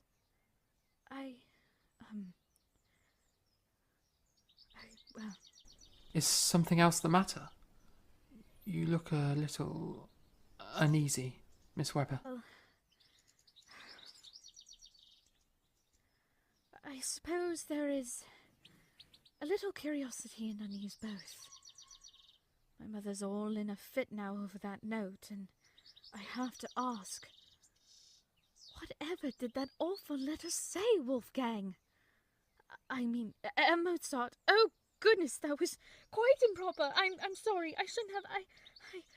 I'm so sorry. It's all right. I don't mind. And to be perfectly transparent, what my father said is of no consequence. In fact, this is what I think of his prattle. There, we needn't worry our heads about what he says.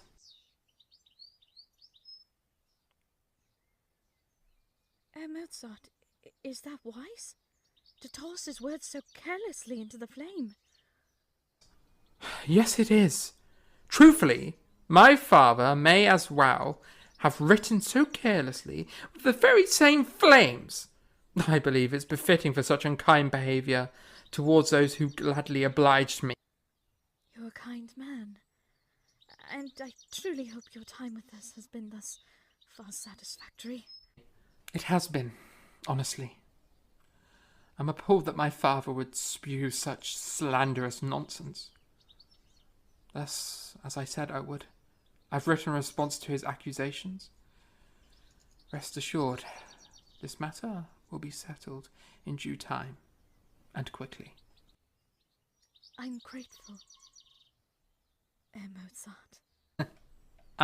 None of that. I don't mind being called Wolfgang, or Wolfel, if you feel inclined. I think I'd prefer to Herr Mozart all the time. In fact, you cannot call me Herr Mozart unless you are cross with me. And I will not answer it. Do you hear?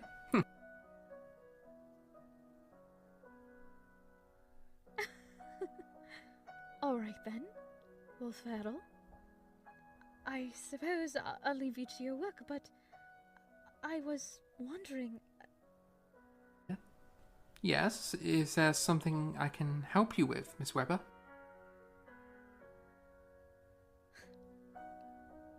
Help?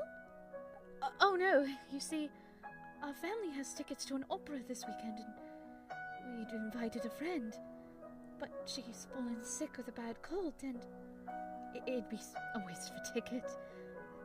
Therefore, I suppose I'm wondering, would you join us in her stead? I would be delighted to accompany your family to the theatre, Madam Weber.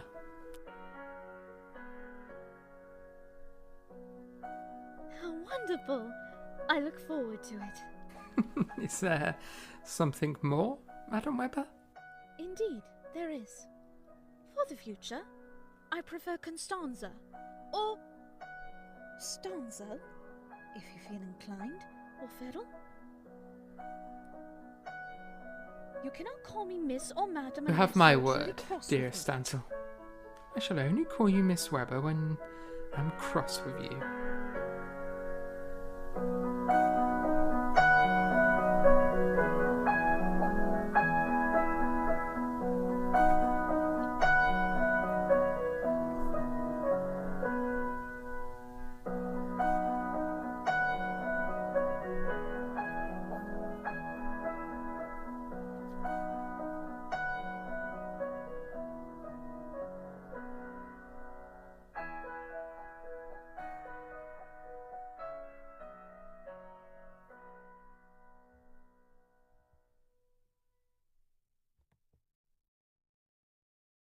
Dearest father, I could expect nothing else but that in your first burst of anger, having felt so sure of seeing me, and the event having taken you quite by surprise, you would write in the very strain which I have been obliged to read.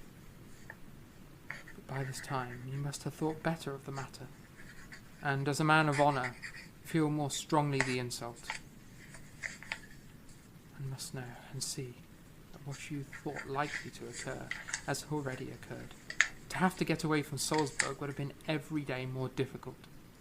For there the Archbishop was lord and master, but here a nobody, just as I am in his eyes.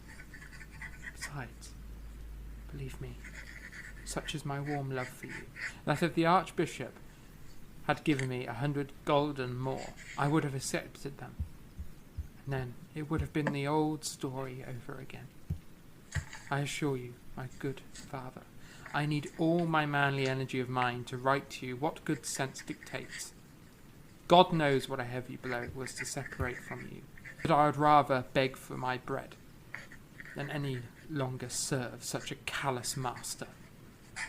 So long as I live, I can never forget the past. I implore you, I adjure you, by all you hold dear in the world, to strengthen me in this resolution, instead of trying to dissuade me from it, for it only makes me miserable and idle. My wish and my hope is to gain honour, fame, and money, and I have every confidence that I shall be far more useful to you in Vienna than if I was still in Salzburg. I also must confess that what you write of the Webers, I do assure you, is not the fact. I was a fool about Madame Lange, I own, but what is a man not when he is in love? I did love Logia, truly, and even now I feel that she is not indifferent to me. It is perhaps, therefore, fortunate that her husband is a jealous man and never leaves her, so that I seldom have an opportunity of seeing her. You must in turn believe me when I say that old Madame Weber is and has been a very obliging person, and I cannot serve her in return, in proposition to her kindness to me, for indeed I have no time to do so. I eagerly expect a letter from you, my good kind father. Cheer up your old son, for the idea of displeasing you can alone make him unhappy under such promising circumstances. Adieu. 1,000 good wishes. If you can't, however, believe that I have stayed here merely out of hatred of Salzburg and a foolish infatuation for Vienna, then make an inquiry. Herr von Struck, in the service of the Emperor, who is a great friend of mine, will no doubt write you the truth. Faithfully, your ever dutiful son, W.A. Mozart. Father, I have never shown any love for you. Rubbish.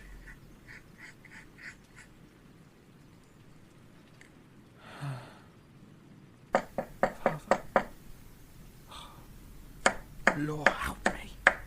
Oh, for God's sakes. Oh.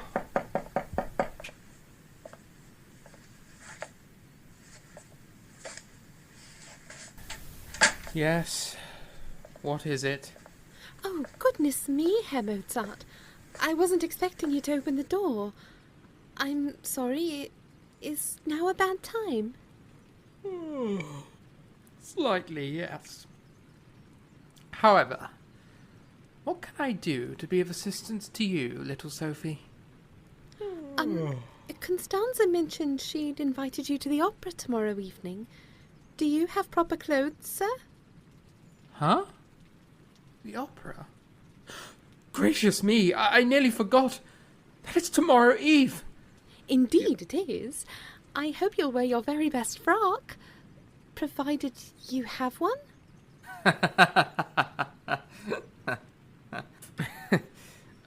Well, I am not exactly. There doesn't happen to be a tailor in town, is there? I've got this old suit and frock, but not much else. I'm ashamed to admit. Sophia, the washing needs done. I see Mama needs me, but, yes, I believe there's a tailor in the lower quarter, sir. You might be quite successful to find something there which suits your needs. I'll see to it. Immediately. Right. Thank you.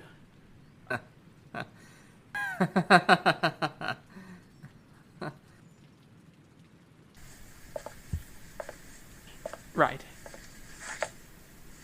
I suppose there's no point in wasting my time here. My fingers are stained and aching. And I can't go to the opera in these rags. I couldn't do it all. Better see if I have enough funds to pay the tailor.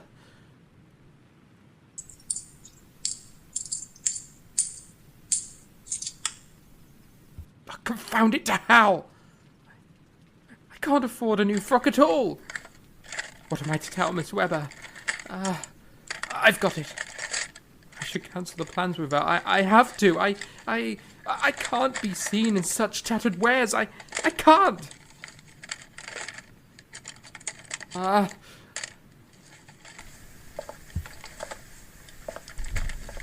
Wolf Harrell? Blasted scoundrel. Scoundrel, Archbishop, scoundrel.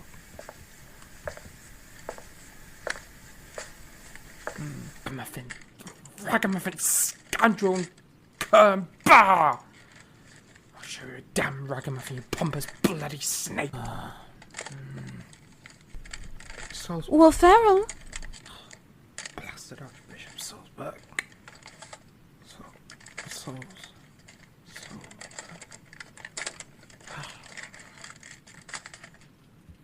Vienna.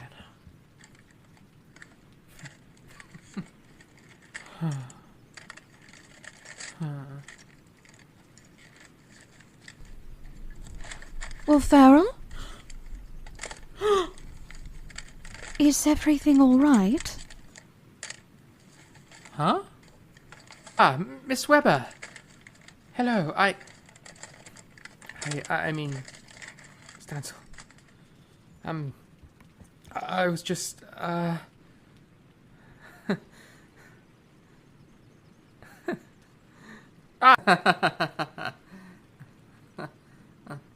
was just,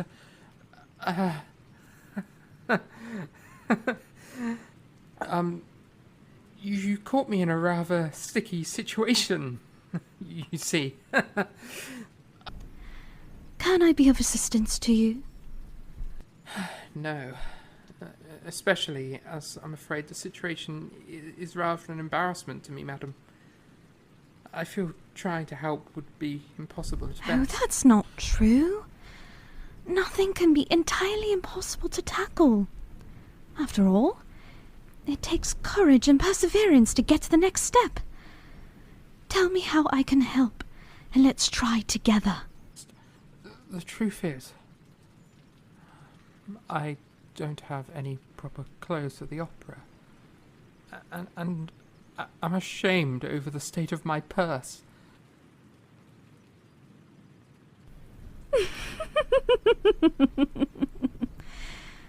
The state of your purse?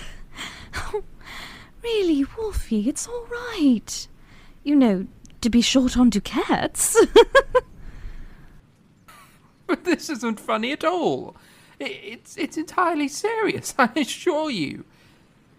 I have nothing but rags to wear, and I would feel ashamed to appear as such at the opera. Rags or not, you don't need fancy dress nor trillion wigs to impress.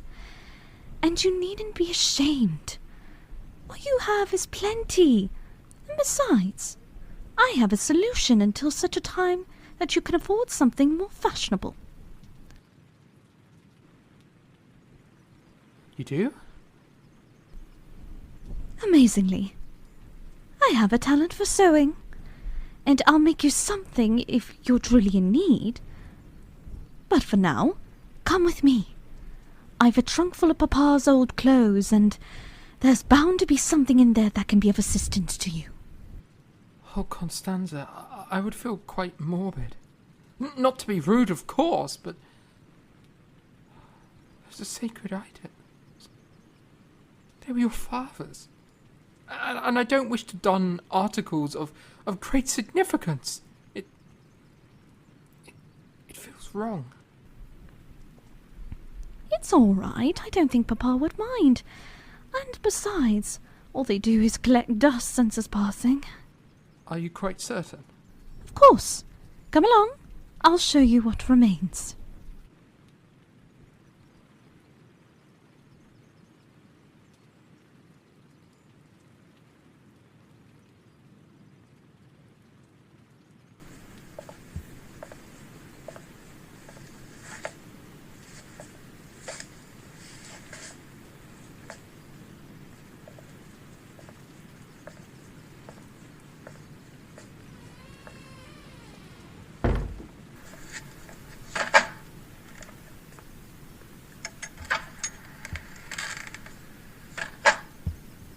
Oh, Providence spare me.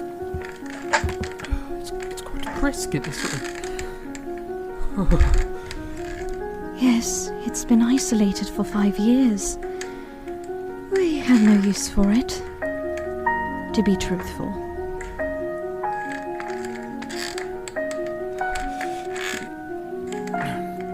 It's quite alright. I imagine you wouldn't. After all, who's his stuff?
Good health to you. Oh, my apologies for the state of the room. It's hardly touched these days. But we won't linger here long, I promise. Thank you. You're welcome. Miss Constanza, if it's Yes. not trouble, could I borrow, if you might clean them, from your father's collection of books? These old things? Certainly. They're getting no use from us. I'll clean them off for you. Thank you. I'll treat them with the utmost care. I see he has the Odyssey, too. I rather like those. But I shan't touch them before you clean them. Yes, you're welcome. Now then, come this way, if you could. The wardrobe of Papa's clothes are over by the wall with the fireplace.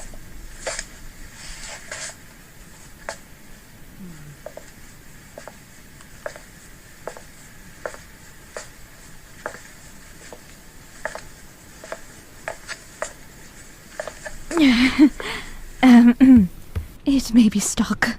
Do give me a hand if you can. Certainly.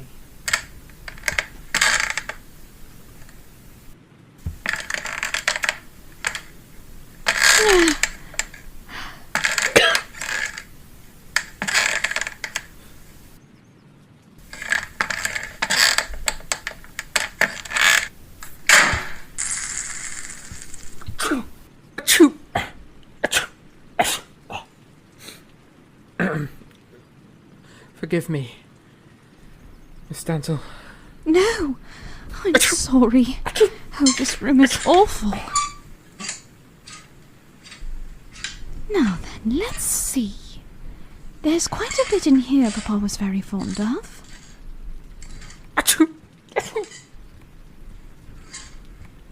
apologies. You can wait outside and I'll bring them to you if you need.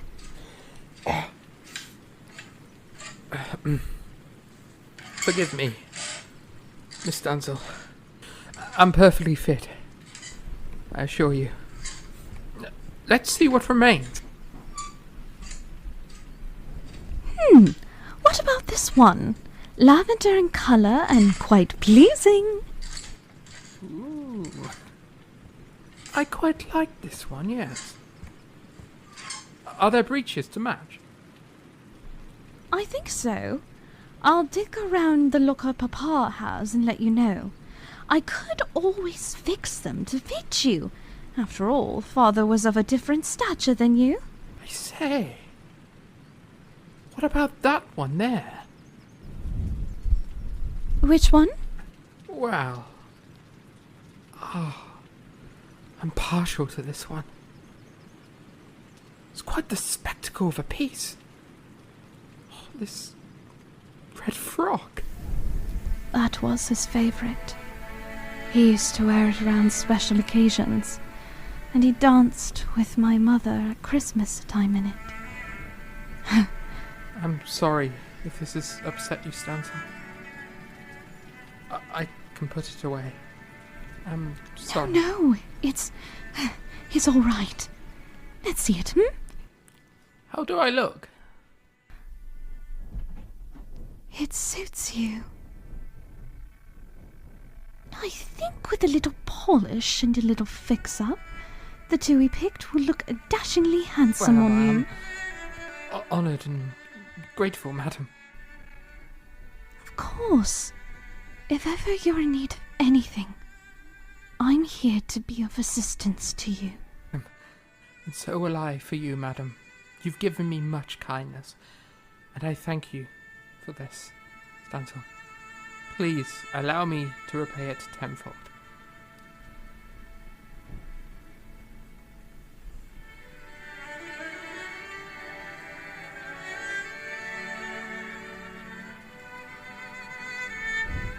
Come with me to the opera. That's all I require of you, Wolfgang. I'll get ready right away, Miss Stanzel. Good. Now then, let's hurry on out of here. I don't need you catching another cold.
Aye, you may come in. Good afternoon, Wolferl. I brought you something. Good afternoon, Miss Stanzel. What is it? A meal, of course. People need food to survive, you know. Do they? I was hardly aware of such a fact. Well, then it's good for me to remind you. And it's even better for you to put down the quill and come out with the family tonight. You're a kind soul, Constanza, but I cannot. I've been commissioned to compose 6 operas, and I'm drowning in their structure. Then I insist that you need to put your work away and come dancing tonight. You're a good deal stubborn, you know. And you're quite so full of compliments, you know. Am I, Miss Constanza? That's quite forward of you. I'm impressed. So that's a yes to tonight's dance, I take it? Well? It's a perhaps. If you'd allow me to finish this last bit of my work, I may join you for tonight's dance. However, where exactly is it, if I might ask? It's at a rather pretentious actor's estate, I've been told. Apparently Mama found an invitation to the affair stuffed in the mail this morning. A delight, then. I'll join you shortly. I promise. Good. You're in here too much, Wolferl. Sometimes I worry about you. I'm content in here. There's plenty of work to be done, and it must be done. You know how my father has always insisted that I keep searching for more constant work, especially after the incident with the Archbishop. It sounds more like there's a great deal of pressure placed upon you. I swear he wishes for you to work yourself to the grave, Wolferl. Yes, he does seem a little insistent these days. See? I know that the whole of Vienna believes in your work, and it's beautiful nonetheless. You work hard to prove as much, but even geniuses need a time to breathe. Your father should understand that. Perhaps you're right, but my father will never see it that way. He's a good man, and a hard one at that. And I know he pushes me to work and work often because he has a love for me. And even from Salzburg. I must provide for him. For Nanelle. It's my duty to them both. But isn't it a strange way to show one's love, Wolferl? Listen, it may very well be that you're right. On a matter of things. But I don't believe it's proper for us to discuss it. And I must get on with this, or else I cannot join you. While I appreciate the concern for my well-being, and the meal, it's quite thoughtful. I beg of you to excuse me. You're welcome for the meal, and I'll see you tonight, Herr Mozart.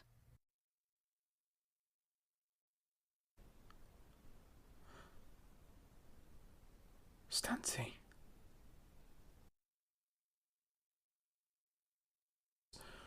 Herr Mozart. She hardly called me that. Since the incident with Papa's cruel letter a few days earlier. Wait a moment. Whatever did I say to cause such a sudden coldness?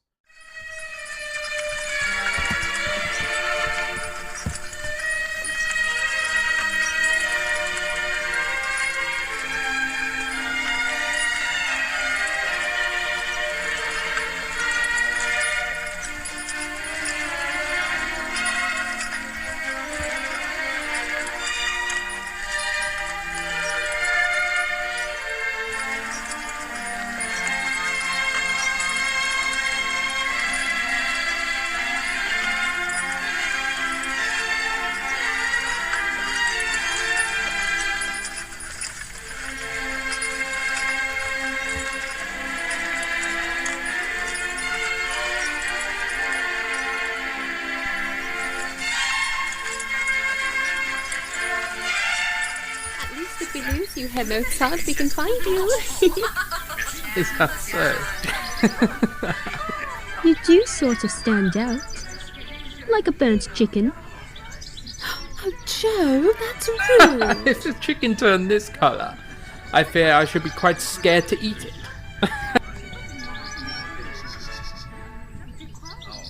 Mine looks as pale as butter. Don't you think, Herr Mozart? It's as beautiful as a buttercup, but certainly not butter. You're rather quiet. Is something on your mind? I agree. You're being rather quiet, Stanzi. It's not like you. Go ahead of us, little Sophie. You and Madame Josephina go on to the party and do have some cake. Miss Webber and I will be along shortly. I guarantee it. Stanzel, you had better be kind to Wolfie.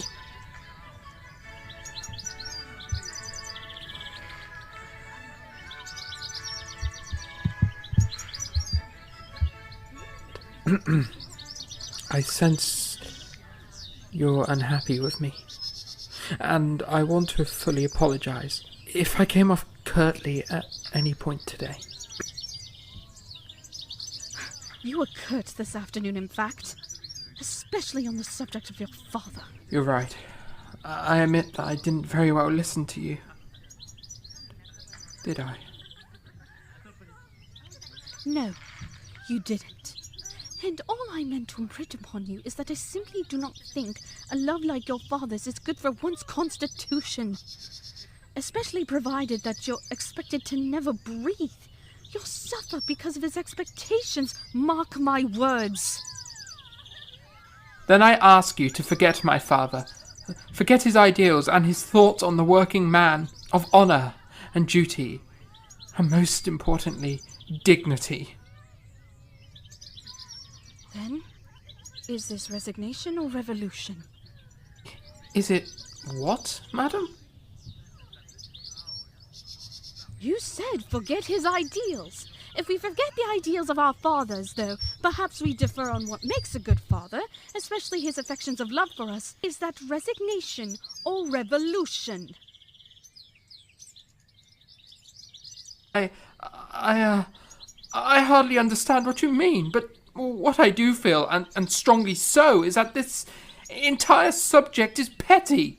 It's pure rubbish to dwell on, Constanza, and I'm tired of it. Rubbish? Truly? Then tell me, do you think differently than your father? On what merit, madam? Do you think differently on the merit that if one is not grinding their fingers daily to the bone, then they're of little value? That society should shove them off as your father so shoved you off in his wretched letters? Indeed, it must be said that, yes. My father is a perplexing man, I admit. He's, well, traditional in every way. And he worked tirelessly towards where he is, no doubt expecting his only son to follow in his shadow. And so, I suppose, I shall. Is that what you want? Truly? To follow in his footsteps?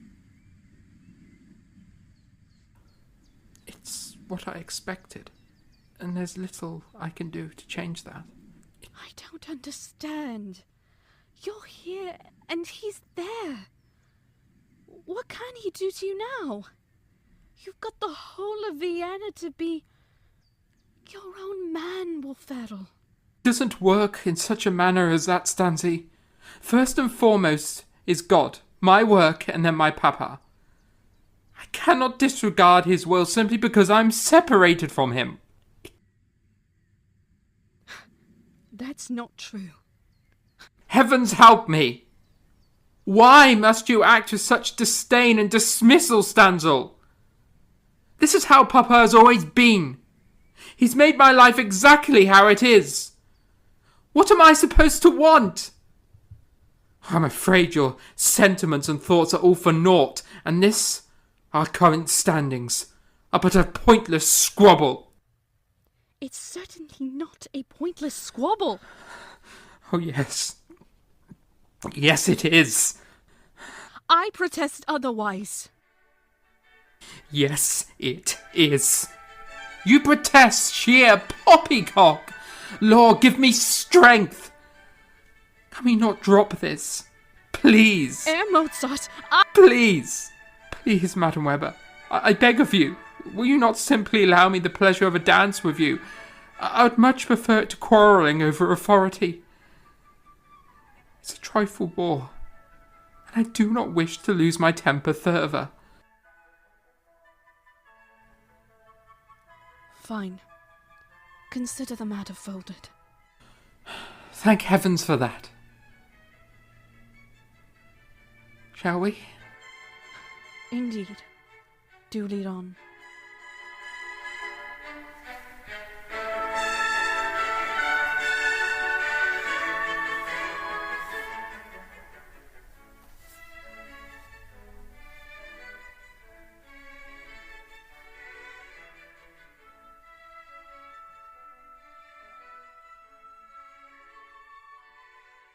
I'm inclined to inquire, does the coal of your ire from our earlier conversation still burn, madam? Do I detect curiosity, Herr Mozart? You may. Would that be so wrong? Perhaps not. But I thought we were to drop the subject, for it was, as you quite delicately snarled, pure rubbish. A rather foolish and unkind phrase, chosen to the downfall of my own heart. Yes, though it would seem you choose many careless phrases. Yes, I did. I do. However, Constanza, all I desire to ask, and ask with every ounce of humility in my heart, is on the basis of your passion towards me. And what of my passions? On what basis are you asking these things? Come on now. You know exactly what basis. Oh, do I? I thought my sentiments were all for naught. You're impossible! I admit that I may have brushed aside your questions and concerns hastily. I was unjust. I know this. And I beg you to forgive my wretched tongue. It blazes with a mind of its own.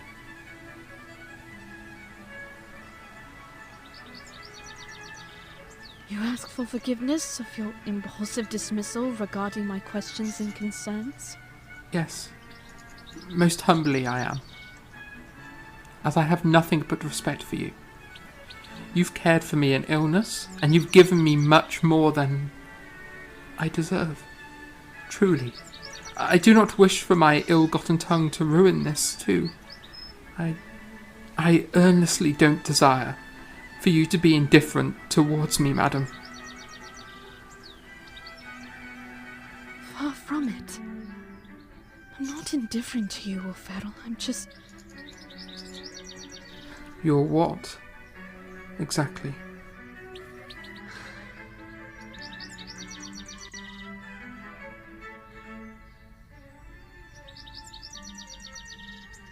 After your collapse, Wolferl, I don't mean to be so forward, but I was deeply fearful for your health, and I still am. The way you work yourself all those hours, it's near unbearable to me. And I only prodded the way I did because the last thing I'd ever want is for you to exhaust yourself.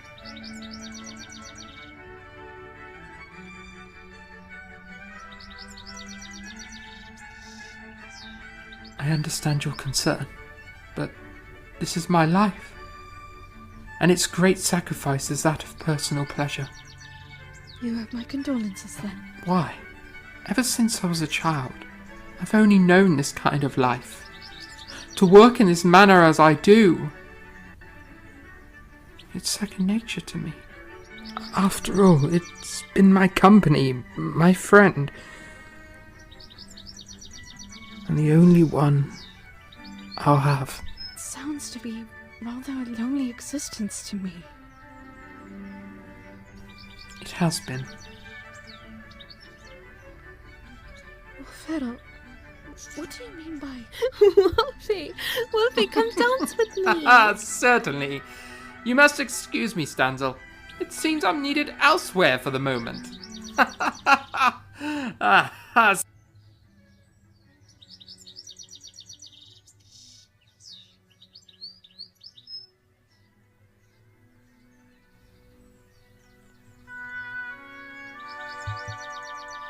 must be a fool. My heart flutters so.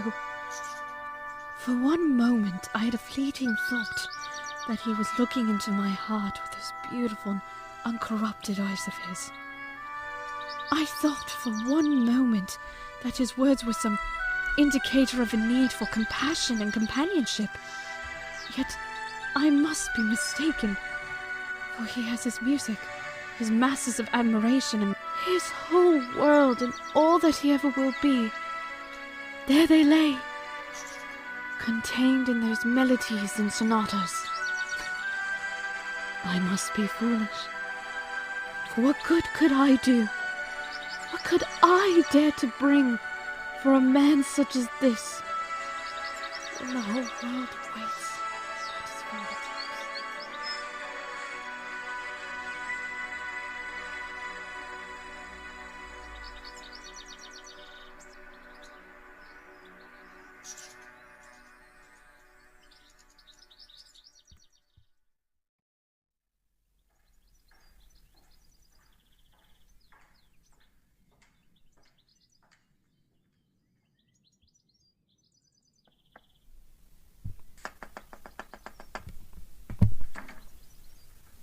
Wolfie, hello.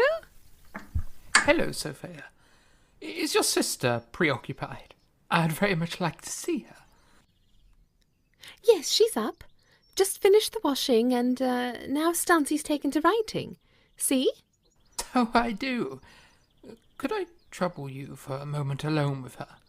I promise you'll have her to yourself all day once I'm done. But I must hurry. I'm afraid I can't dally in the house today. Of course. I've got milk to fetch from the butcher's today, after all. Farewell, Wolfie. Adieu. Oh, well, Ferdle, hello. I thought I heard Sophia speaking to you a minute ago. Whatever can I help you with? Oh, not a thing. Nothing. Although it would bring me the most endearing of pleasure. If you would accept this token? This is unexpected. What's the occasion? No occasion, just... Well, I wanted to give my thanks to you. It's a beautiful bouquet, but whatever for? Your kindness, of course. Your concern for me was unexpected, Miss Webber. I find myself entirely in your debt. However, furthermore, I wanted to make amends, if that's remotely possible. I appreciate your compliments, sir. And the roses are lovely, but make amends for what? My behaviour at the dance last night. It was ungentlemanly of me, and improper, to behave as I did towards you. You see, I'm an impulsive man at my worst. I'm foul-tongued, and off ridiculous, but you did nothing to incur such a verbal lashing, nor my dismissal, Stanzel. I wasn't justified in my actions towards you. I've made plenty of fool of myself with this tongue of mine, and I wouldn't want it to burn you, for I enjoy your company immensely. Well, I'm flattered you value me, and you're forgiven, Wolferl. We're fallible, after all. Even my own brash tongue was not justified, and I spoke out of turn to you. A feat I sincerely apologize for. It's all right. I know the consequences of brashness all too well. It seems to follow me around like some internal storm. And I can't help it. I must simply say whatever comes to my head.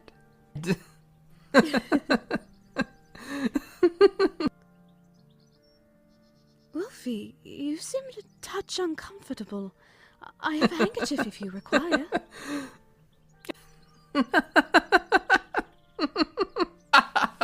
I appreciate the offer, but I'm as fit as a fiddle. Although, you have my sincerest apologies for my fidgeting. Seems the perfume and the roses are overwhelming. Anyhow, I must seem ridiculous last night, as much as I do now. I certainly sound as such. And I hope, earnestly I do, that you would accept my sincere apologies. Certainly, you are forgiven, Wolferl.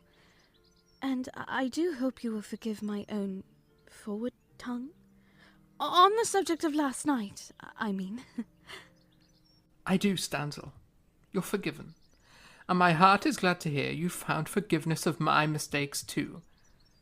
However now, I sadly must be off. I have a meeting with Countess Thon for a chance to perform in her court. Oh, Wolferl, that's wonderful. It is, isn't it? Oh, wish me luck. I'm a little nervous. Of course. All the finest luck be with you. Grazie, madam. Adieu.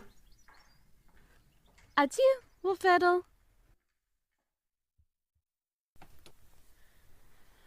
Wolfgang Amadeus Mozart. He's a strange fellow, but I can't help smiling at his gesture with the flowers. He's charming, he's ridiculous, and yes, he's completely impulsive. He's a temperamental man, but at least he recognizes his own faults. Perhaps I misjudged him. Perhaps it's entirely possible that I was in the wrong last night. Truly, I don't know entirely what to make of this flutter I feel towards him. However, I won't forget his gaze last night. Those honest, sweet eyes. That twinge of sadness and loneliness. There was pain behind them, and perhaps longing. It seemed as such to me, that perhaps music, despite it being his companion, hasn't always been the best of company. He's like any of us, unusual, boisterous, flawed, need of patience, companionship, and laughter. Heavens, laughter. That funny little giggle of his. It's completely infectious, and I can hardly hold my own back in his presence. I won't deny. When he's in joy, that smile as he laughs. Who could denounce its charm? He's so amiable and bright, despite his own troubles. Yes, indeed. Mozart is a lot of things. Complicated and perplexing, and the world he's lived in seems so far away when compared to mine.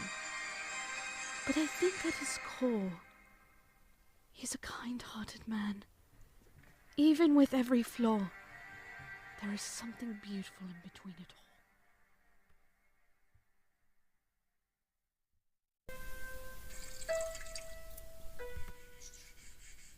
Stanzi, can I ask you something? Always. Do you love Wolfie? That's quite forward, Sophie. I mean, we all love him, don't we?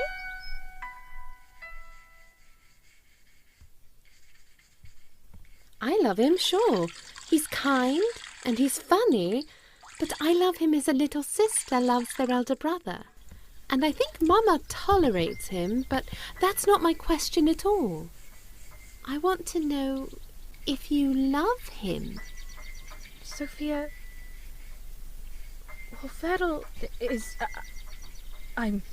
Mozart is a guest in our home, and we've had many guests of both fine gentlemen and ladies over the last few months. I suppose we have. And the gentleman before Wolfie smelled of smoke and wine. I know it's odd, but he's always so warm and charming. When he's around, Wolfie smells like lavender and cinnamon and ink. That's a touch of a strange sentiment, but true nonetheless. Still, allow us to return to your inquiry. You asked if I loved him. I hardly see how I can love him. I barely know Wolferl, and besides, our worlds are too different to ever be anything other than good friends.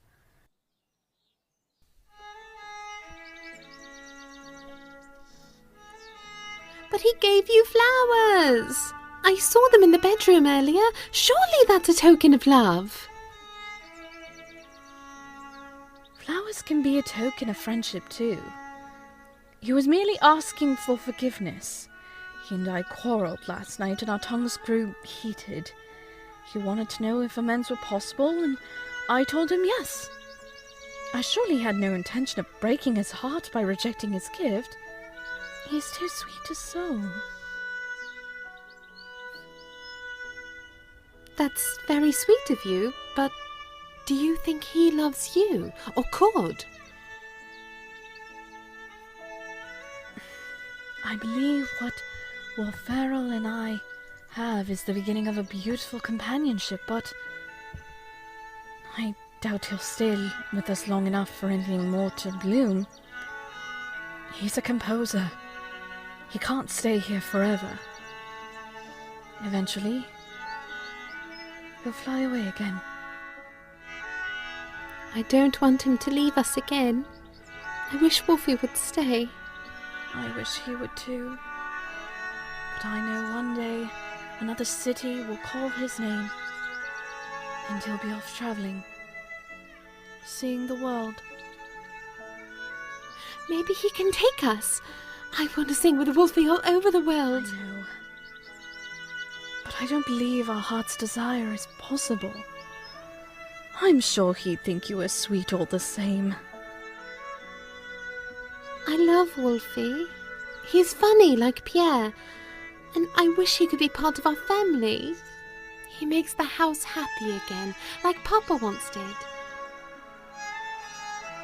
He does have quite the infectious laugh, doesn't he? He does. It's a very silly laugh. He sounds like a horse when he laughs. Heavens, he does have a silly laugh. Oh, but it's so sweet, too. I must admit I find it hard not to laugh with him. Yes, he really brightens up the whole room, like sunshine. Wolfie is bright as the sun in the sky. Oh, but, and this is something you mustn't tell him, Stanza, you promise. Well, sometimes, if I'm doing chores, I listen at his door as he plays the violin. I can't help it. His playing sounds so beautiful and majestic. But I beg of you, please say nothing to him. You must promise not to tell. I won't tell him. I promise. Yay! I've been accepted! Countess Thorn wants my music performed in her court. Ha ha! Yay! Oh, well, Fadl, this is wonderful!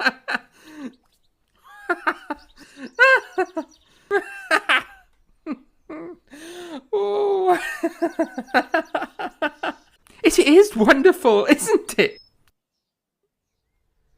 Wolfie, please don't go far away.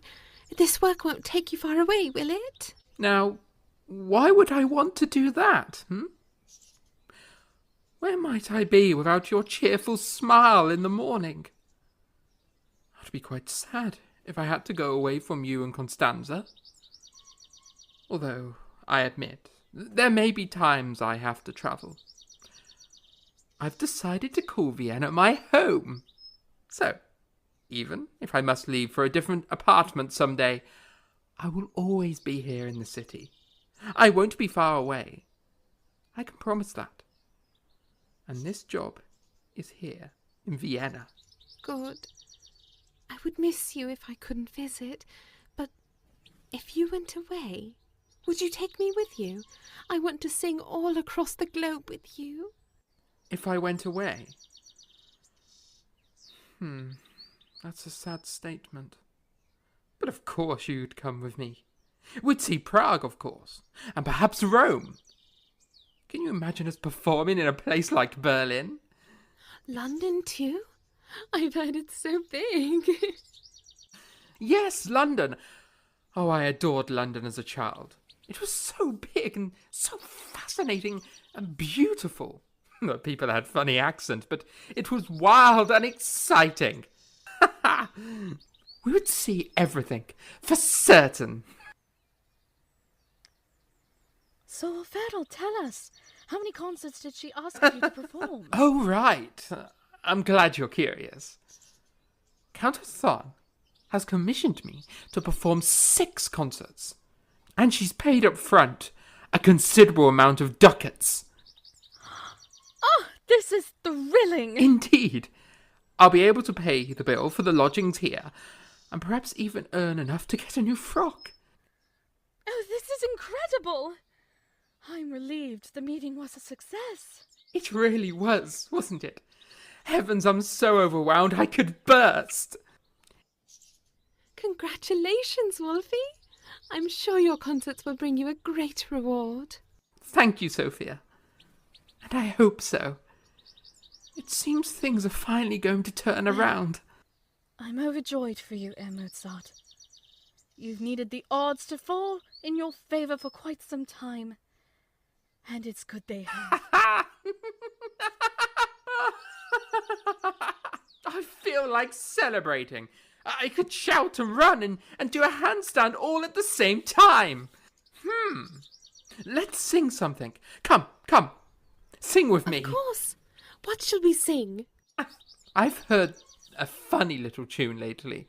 English in origin, so it's bound to be vulgar. But it's that, or soil our tongues with that ridiculous song from the colonies. Yankee Poodle Canoodle or something. Bah! Rubbish! What's the song called? Can't exactly recall. But never mind that. I know the tune nonetheless. Here, I'll play it on the piano. Although, I think it's supposed to be on the violin or something.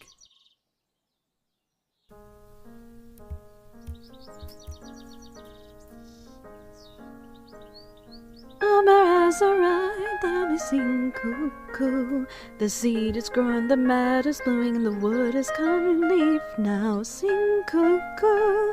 The eve is bleeding after her lamb, the cow is lowing after her calf. Like prancing Billy Goat farting, sing merrily, cuckoo, cuckoo, cuckoo.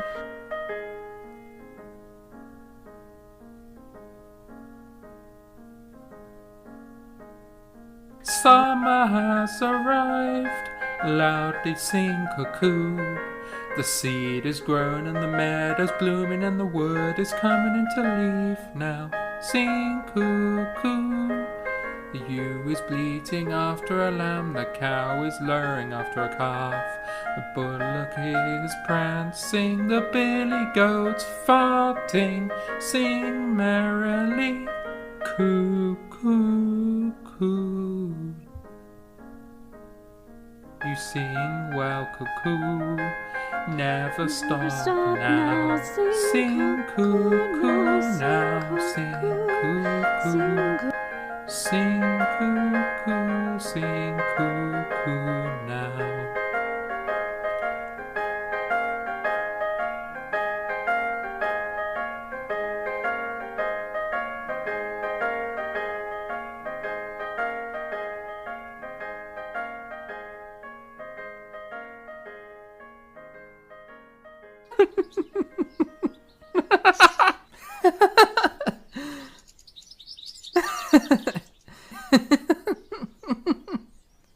Now that was fun, wasn't it? Indeed. You're quite the loveliest singer, Mozart. The loveliest singer? Singer? Bah! It was only your performances that stood out to me. I'm better a composer than I am a singer. Singer. Singer. Singer. Wolfie? Yes? Why do you do that? Do what? Singer. Bloody stupid owl. I'm sorry. I didn't mean to say things like a parrot. It's all right. But I am curious why you do it, I suppose. Well,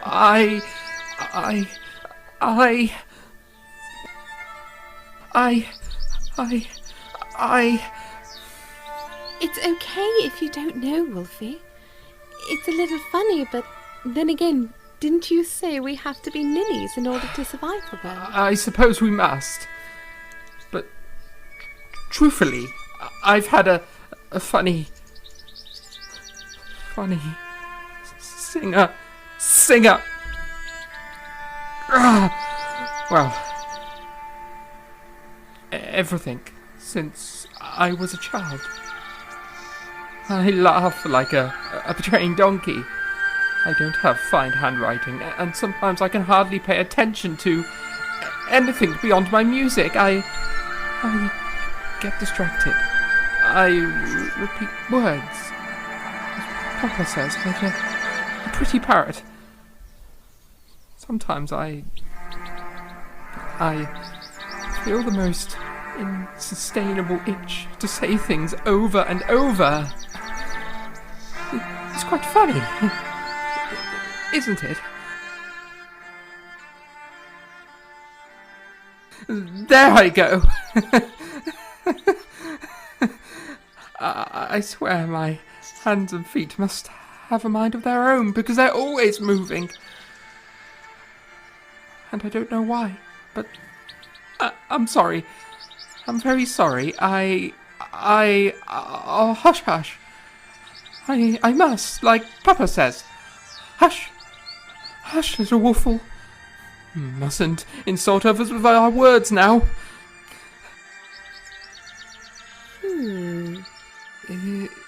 Is there something wrong? I'm looking for that, you see. Something wrong, I mean. But... What is it? Singer.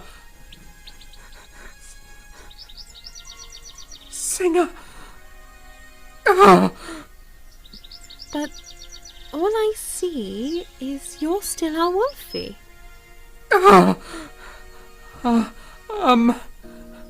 That's a relief. I was anxious for a moment or two. I still am.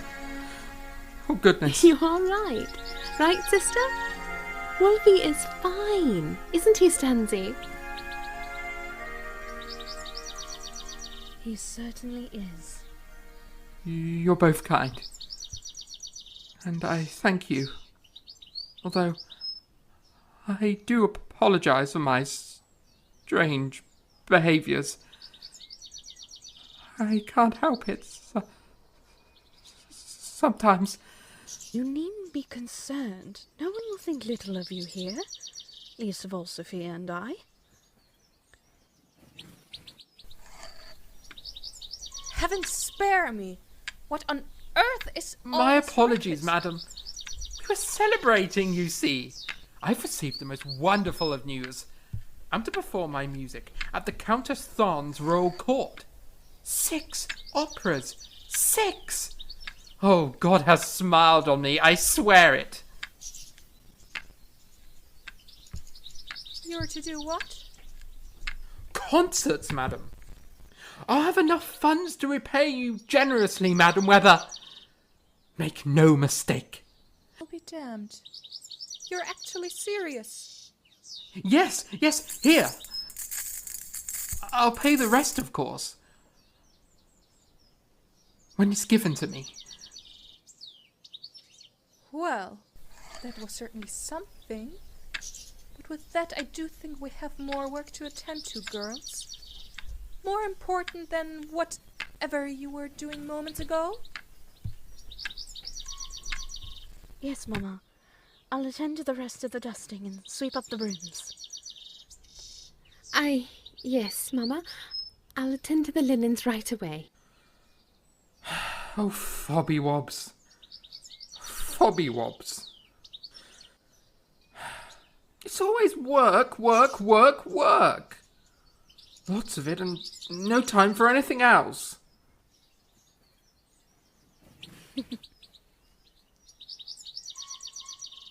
And here I thought your work was your companion, sir. I did say that, didn't I? I suppose work is futile. However, if one never gets to live, Miss Weber? I suppose so. All right, then. I suppose I do have to get on with those operas for Countess Thorne. She arranged for me to attend some dinner meeting with her later, too. And I'll be called upon soon. Her servant said as much.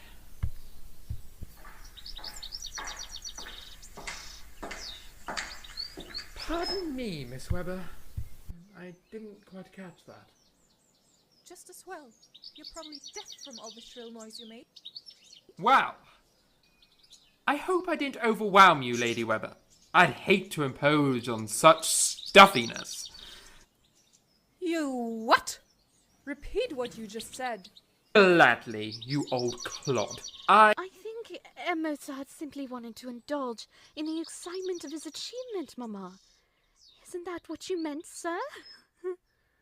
Well, naturally, yes. I mean, what else would one do if such a joyous occasion has come rolling through? Would you have me stare at the wallpaper in giddiness? Do a little stitching. Although, we could dance too. There's always that option.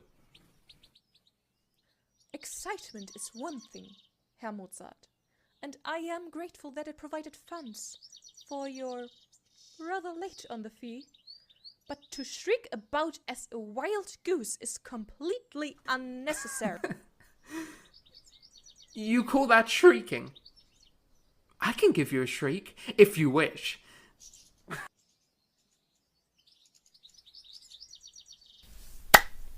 Mama, Mozart, listen.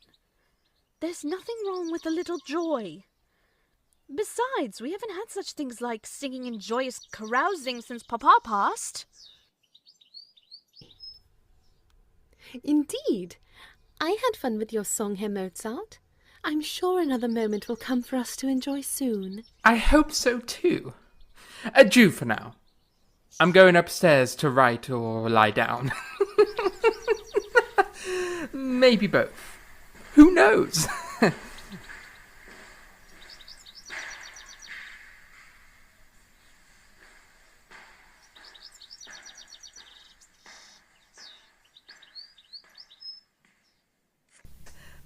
Madam Weber. Pompous stick in the old mud. Oh, codder.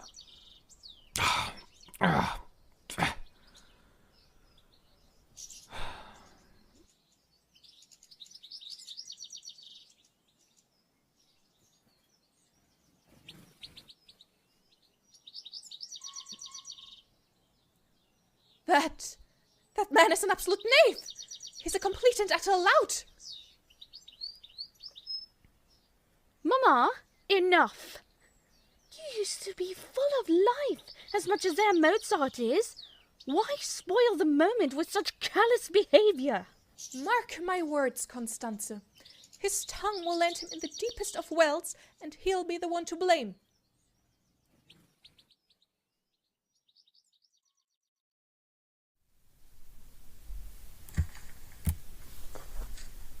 May 25th, 1781.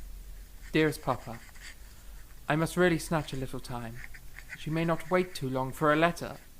Tomorrow my first concert takes place in the Garten Imperial Pleasure Grounds. At 8:30, her servant Martin is to come, and we will have still 6 visits to make. I must get them over by 11 o'clock, as I then go to Countess Rumbeck's pupil. Afterwards, I dine with Countess Thorn in her garden. The rehearsal of the music is to be in the evening. A symphony of von Sweden's, director of the court library, and one of mine are to be given. A dilettante, Madame Berger, is to sing. A boy of the name of Turk is to play a violin concerto. Fräulein von Ohrenhammer and I are to play my concerto duet in E flat, and yes? Do come in. Wolferl, didn't you hear me? No?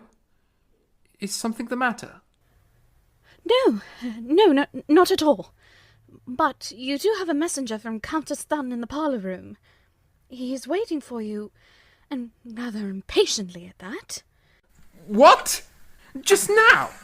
But it's hardly time. But my letter. Oh, I feel like such an ass, but could I implore of you, or I suppose commission you to finish this letter for me, Stanzel? It's for my father. And seeing as I have to go, I don't wish my papa to think I've forgotten him. Tell him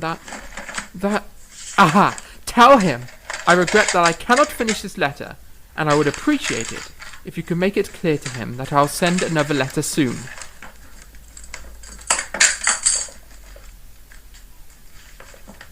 Me? You wish for me to finish your letter? Please. I know you don't think highly of him, but this would mean a great deal to me. Of course. I'll do my best. Thank you. Adieu. And I'm sorry. Or something. I'll see you later, Stanzel.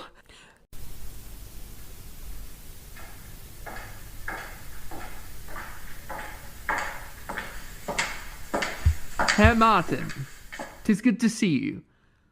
This is unexpected. I didn't think you'd come so soon.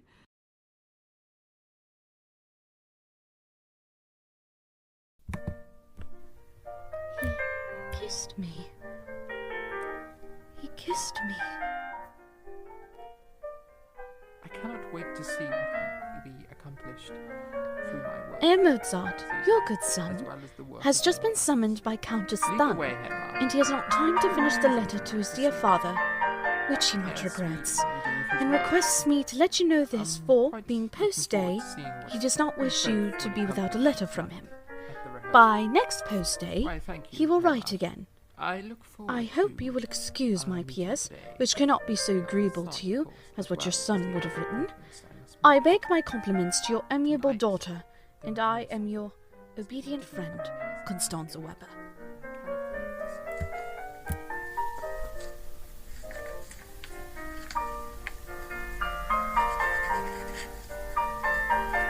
May 31st, 1781.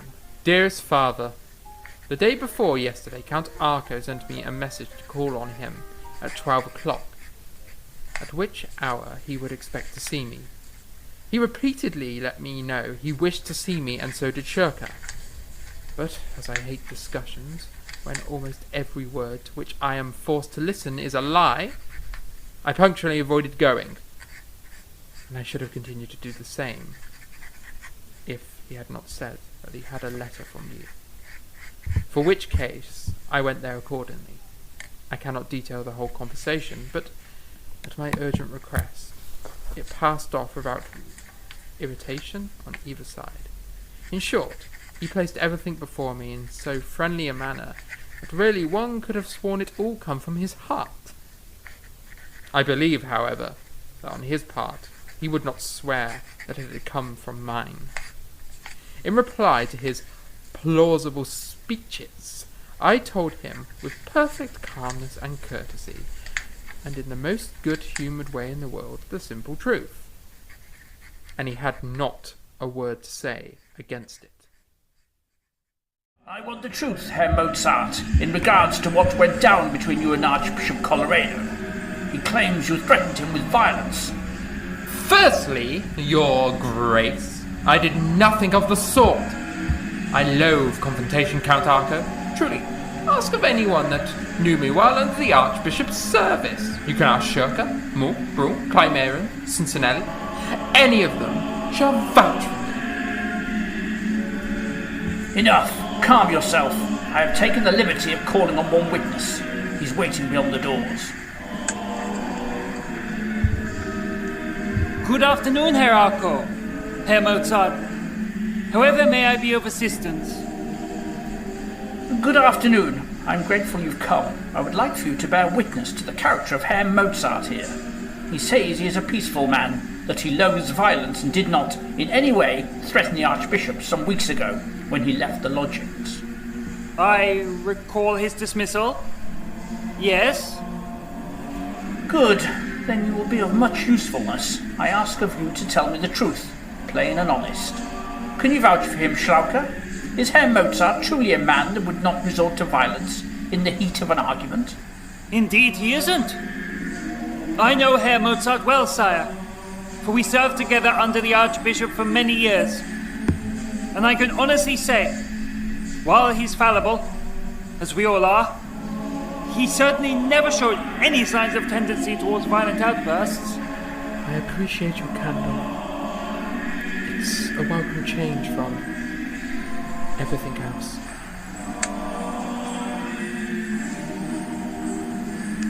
Is this the honest plain truth? Do you swear before God that you hold no falsehoods upon your tongue? Of course, Count Arco. I assure you, this is the truth. By Providence's mercy, Herr Mozart would never dare threaten any man with physical violence. He may grumble, and sometimes argue, but it's merely heated words. A slip of the tongue. So I see. And what is the truth of the matter, if the Archbishop has, as you apparently seem to be implying, Herr Mozart has lied? You shall gladly have the truth, sir, with all plainness and honesty.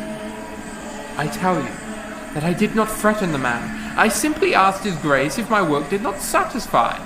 And then he, in turn, called me a knave and insinuated that I had threatened him when I had nary said a harsh word of such passion against him. Colloredo also reported you told him he would rue the day he let go of you. Did you say this? Of course I did.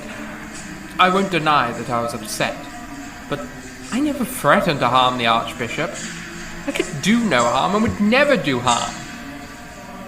I'm a peaceful man, Your Grace. I don't like violence, truly. It turns my stomach sour. As Shirker said, I'm a fallible man. I have had a slip of the tongue as much as the Archbishop did. Holy man or not, Colloredo is certainly not a god himself. I am not the only party at a fault. Well, the departure caused quite a stir, and it's been a full 3 weeks of dealing with the aftermath. Yes, I imagine my departure did cause quite the stir. After all, I was his prize. I was the Archbishop's performing little imp, whom he took pleasure in bullying with great force and cruel words. And with God as my witness, I took it in stride. I took the full force of his cruelty, often without a word of vicious impertinence towards him. But mark my words, if I would stand there any longer and take his verbal lashings, so, I suppose, after he had his fill of my offensive behaviour, he dismissed me, and I left. It's as simple as that. Now, onto a more pressing business. What business? Excuse me, sir, I hate to interrupt, but I must return to my own duties. May I have permission to leave your office? Yes, yes, on your way. Adieu, Herr Mozart, Herr Arco.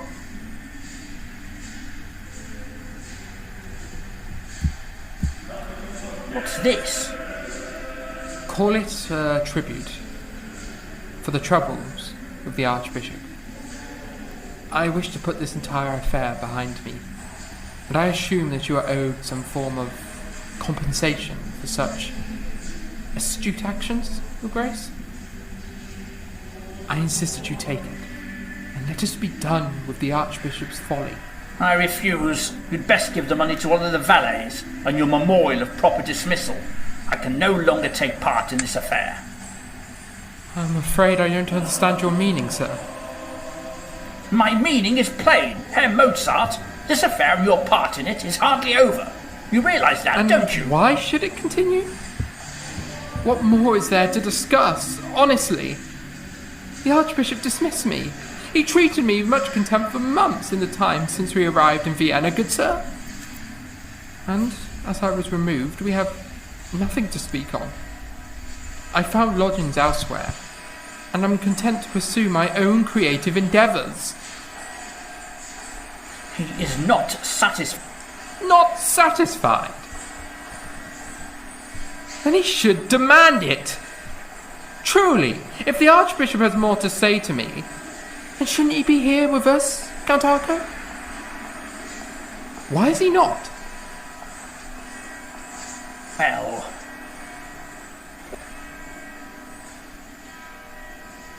my father wrote to me asking for my return home in light of this incident. Am I to understand in the course of our talking that the Archbishop is no longer in Vienna? That he has returned to Salzburg? no, he's still here. He simply isn't in his apartments currently. Then what good would it do were I now to return home? The Archbishop is here, and at some point I surmise he'll return to Salzburg, but despite his insistence to keep fighting me, though I see no reason to fight, my future is here, and quite beyond his control. Whatever do you mean by that? Well, in the course of a few months, without any fresh insult, he was resolved to demand my discharge, for I never would nor could serve him any longer, for such a meagre salary, nor to his satisfaction, as we have explicitly established. And pray why not? On the merit of the salary, that is? Are you quite so greedy that it made you a lazy servant? Lazy? Poppycock! My reasoning is because I never could live happily or contentedly in a place where I was so badly paid, and that I should constantly be thinking, oh, if I were only there or elsewhere. But if I were to be paid in such a manner that should not be required to think of other places, then I should and could be perfectly satisfied. And if the Archbishop had chosen to pay me at the rate which I requested for guaranteed success, I was ready to set off for home the very day he dismissed me. But as it was not so, and given the circumstances, I am perfectly content here in Vienna. The fact is, if I returned to Salzburg, Your Grace, I would do a disservice to my own honour and the progress I've made since leaving the Archbishop's services.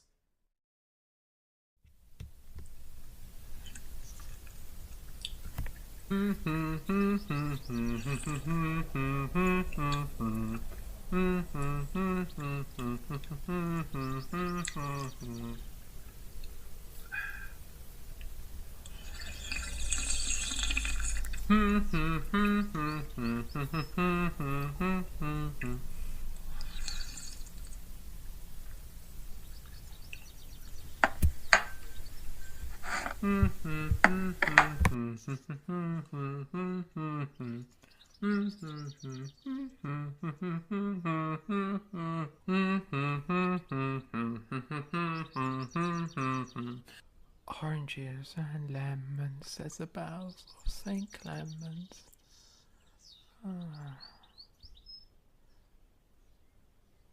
When I grew grey, says the bells of Old Bailey. When I grow rich, the bells of Shoreditch. Says the bells of Stephanie. Says the great ballad bow.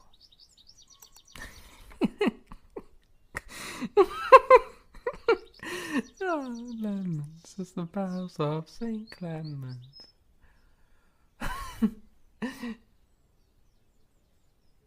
When will you pay me, says the bells of Old Bailey. Says the bells of Shoreditch. Says the bells of Stepney.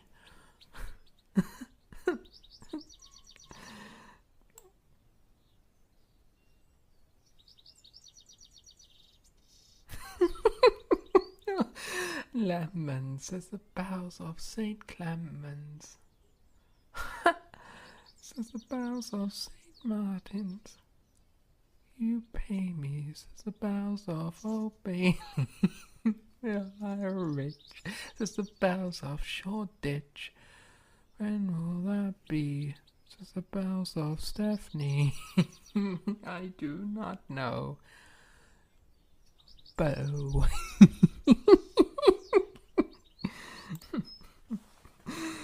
Pretty parish.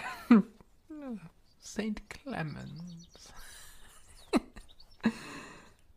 St. Clement's bow.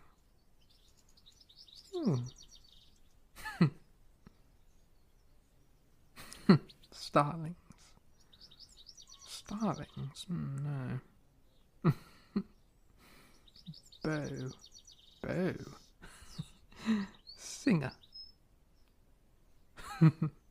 Singer.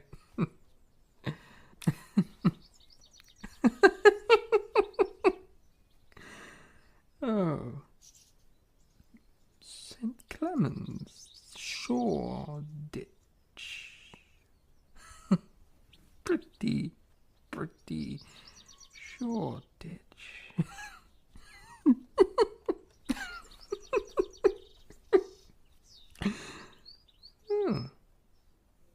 Oranges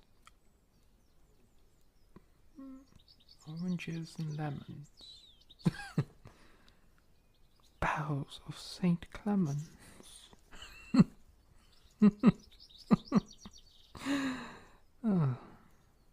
St. Martin. Funny name. Martin.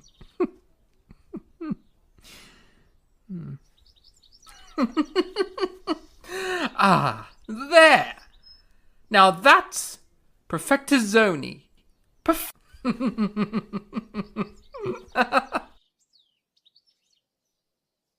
The last opera I had for Countess Thran at the end of May was absolutely sublime. It was a success in every right, but unfortunately not much success in the days after. I've decided to attempt further compensation for my works and my talents by taking on pupils, but not too many.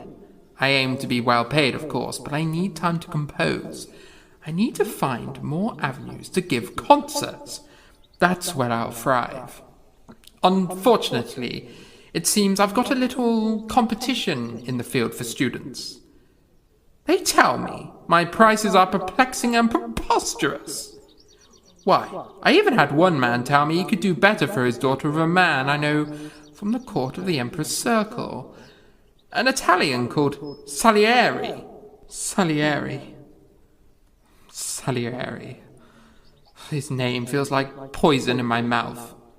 And I've only ever been in his presence briefly back in April, while attending an event with the Archbishop.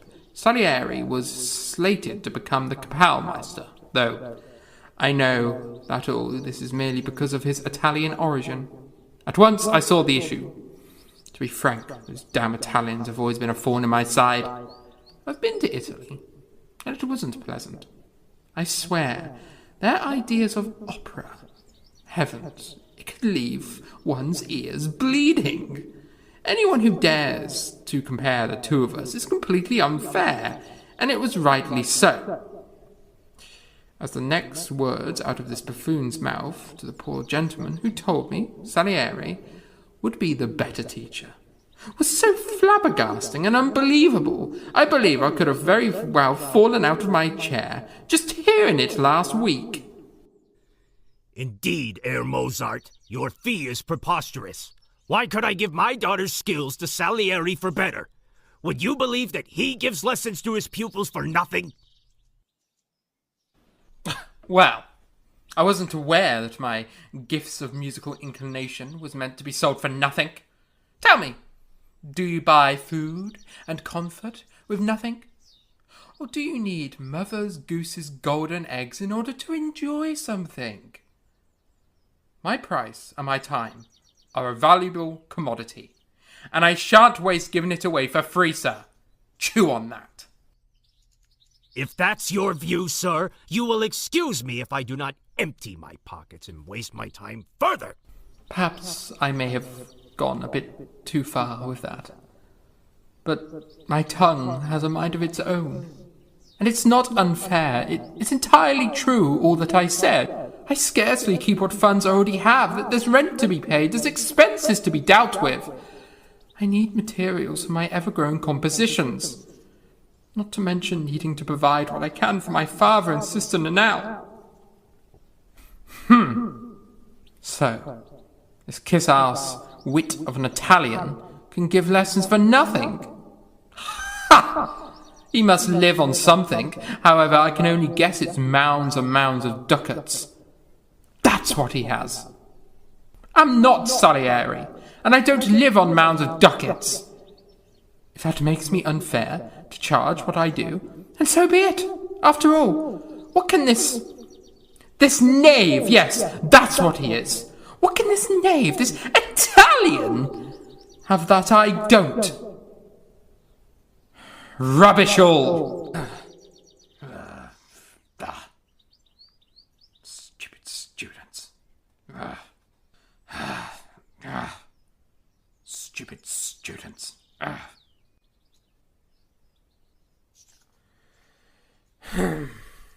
Sing a song at sixpence, a pocket full of rye, 24 blackbirds baked in a pie.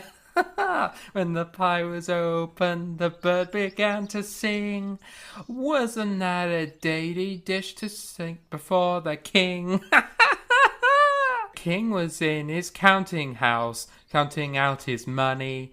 The queen was in her parlour, eating bread and honey. The maid was in the garden, hanging out the clothes, when down came a blackbird and picked off her nose.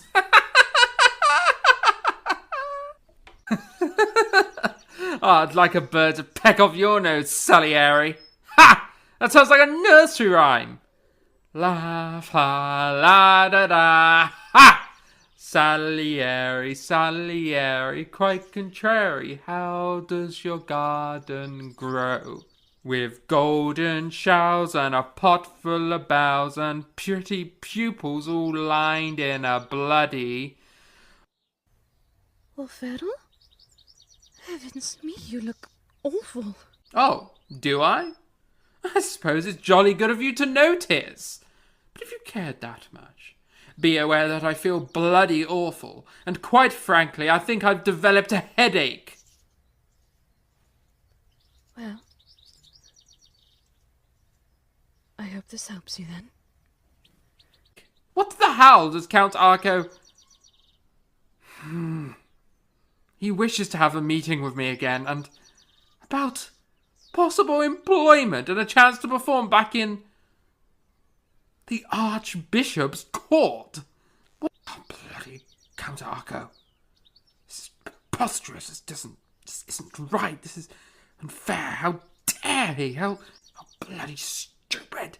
How dare he? How dare he? Stupid Count Arco. How dare he? How's this possible? How?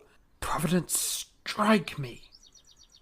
This is an insult. Absolute rubbish. That fiend. That swine. Well, I'll be damned. He's offering in quite a considerable amount of ducats. How much? I'll leave you to it then, Herr Mozart. My deepest apologies for disturbing you. Wait, Constanza. A moment, please. Yes? I didn't mean to snap like I just did. At you. I truly didn't mean to snarl like that. Constanza. Stanzel. My Stanzi. I'm sorry. I'm sorry.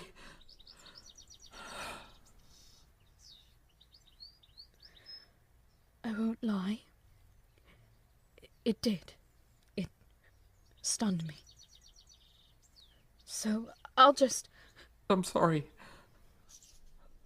I'm so sorry. I beg of you. Please forgive me. I know I can say it over and over and over again, but my tongue is blasphemous. And I know it's a problem. But please, don't think it was anything to do with you, Stanzi. Don't run away. Please.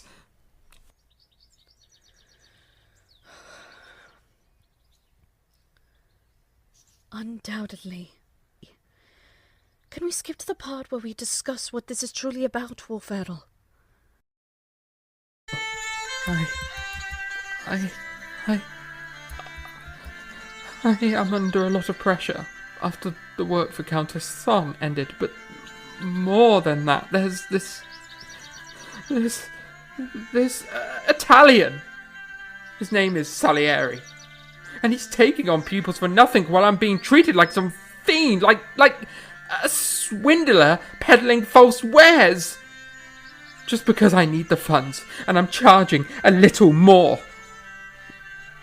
I'm so sorry. Did this frustration bloom during the meeting with Elias last week, Yes. Wolfie?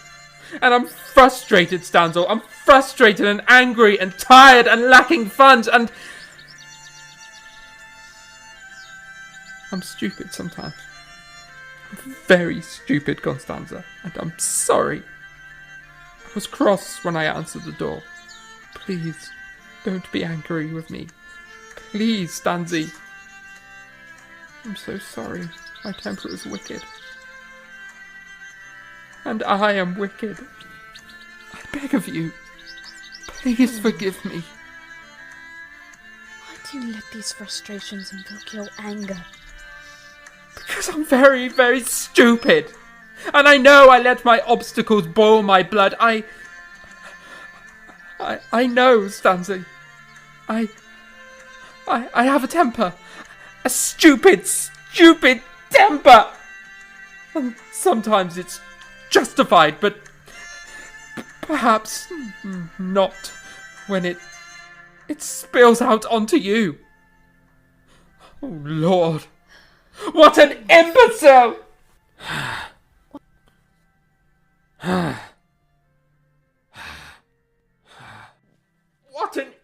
imbecile! Stupid fool! Stupid idiot! Ah. Stupid! Stupid temper! Vile man! Wicked man! Wicked! Evil man! I heard Stanzi, my Stanzel! Stupid tongue!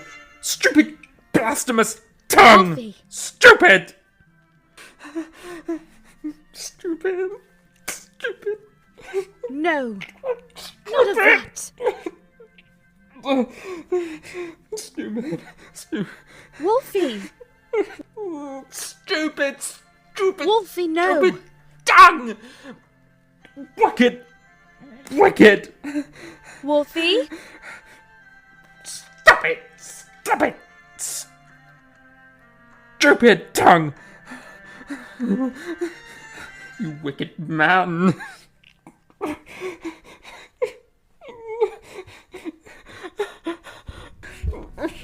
Oh, stupid fiend! Oh, stupid man!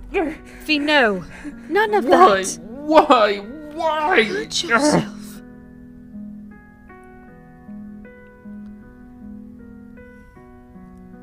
Wolfie. I'm sorry, Stanzi. I'm worthy of a beauty like you. Your heart is too good. And I'm a beast. Like in that story I read while in France. La Belle et la Bête.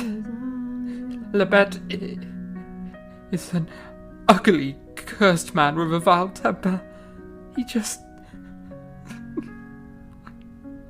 doesn't know how to keep it.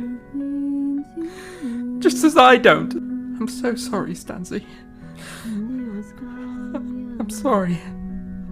Wolfie, you're not a beast. Don't think such things of yourself. It's all right. In fact, let's go out. I think it's best to get some air. You need some air. I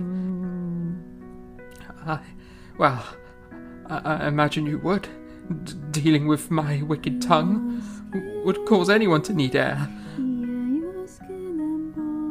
No, we should get some air.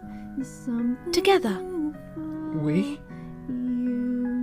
You and I. Together. Yes. Let's just drop the subject for now.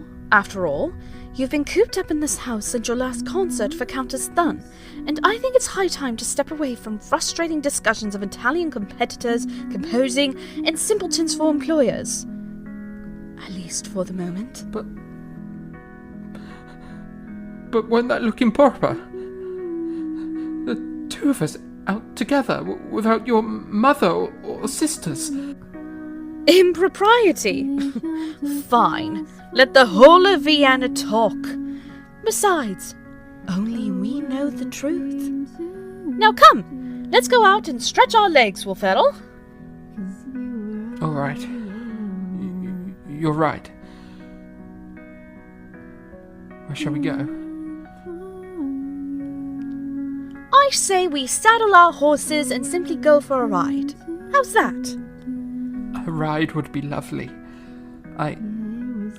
I'll clean myself up and meet you outside. All right then? Yes. I'll see you there. Something beautiful, you know. For you, I bleed myself dry. For you, I bleed myself dry.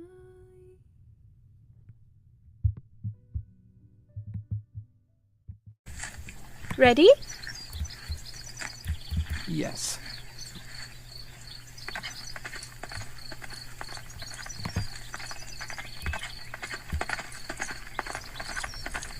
Wolferdle seemed quiet as we mounted our horses and took off riding together away from home. His gaze is distant, like he's lost in another world entirely.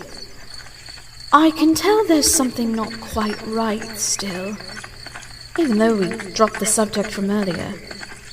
In the months since Wolferdle has been lodging with us, I feel I've hardly scratched the surface of who he is. Despite of what I know, of course. It all seems so disjointed. I know he's dedicated fully to his work, and it's clear that he was often a lonely child, given what he said at the dance. I can't imagine him having gifts like his recognized so early, and what that means for his life. I know Wolferdle has a sense of humor and playfulness that lights up a whole room. And yes, as he so readily acknowledges, he has a temper. But I don't feel as if I have the whole picture. And I wonder if anyone ever will. Even me. Will I ever know him fully? He just seems so off in his own world and occupied by the difficulties in front of him. Huh? What? Oh. Sorry. I'm here.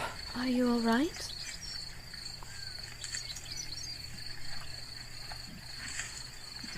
What?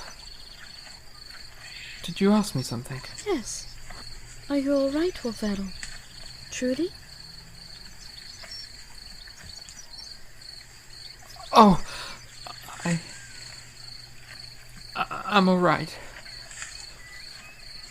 Sorry, I'm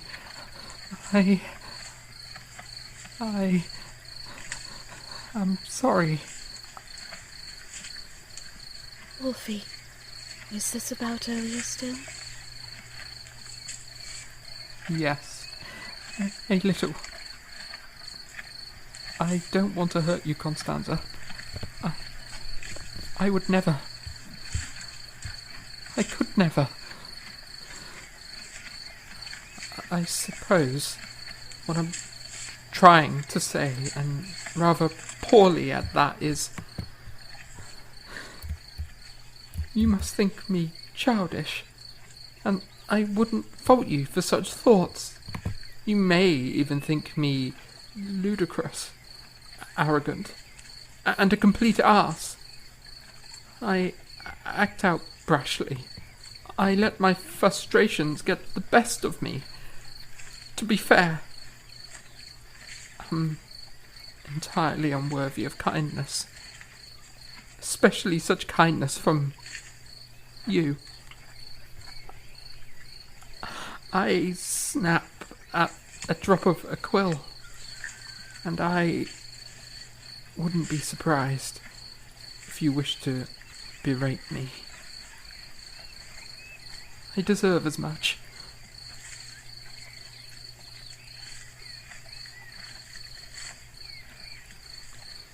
Well, I think much of you, Wolfgang. Not a single bit of what you've listed could be counted among the things I would use to describe how I feel towards you. I hardly see how you could think otherwise. Anyone I've been employed by thinks I'm a knave. Anyone I stand in the company with thinks me as lazy, abrasive, incompetent. I'm a babbling monkey, an uncultured buffoon. I get distracted too easily. I speak my mind, and you've witnessed the worst of my quirks. And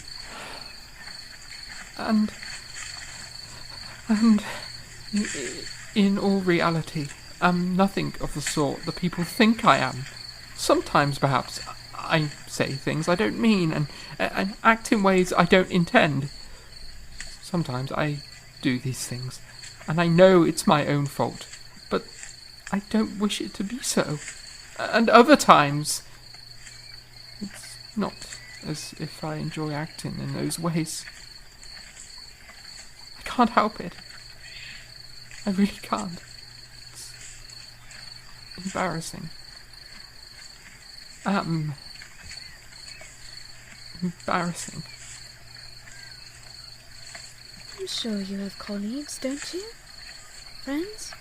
Surely they think much of you in the highest regard. Friends? Colleagues? Not really. I don't have time for friendship back in Salzburg, remember? I had one, of course. But the minute I left for Vienna, back in March, we lost all correspondence.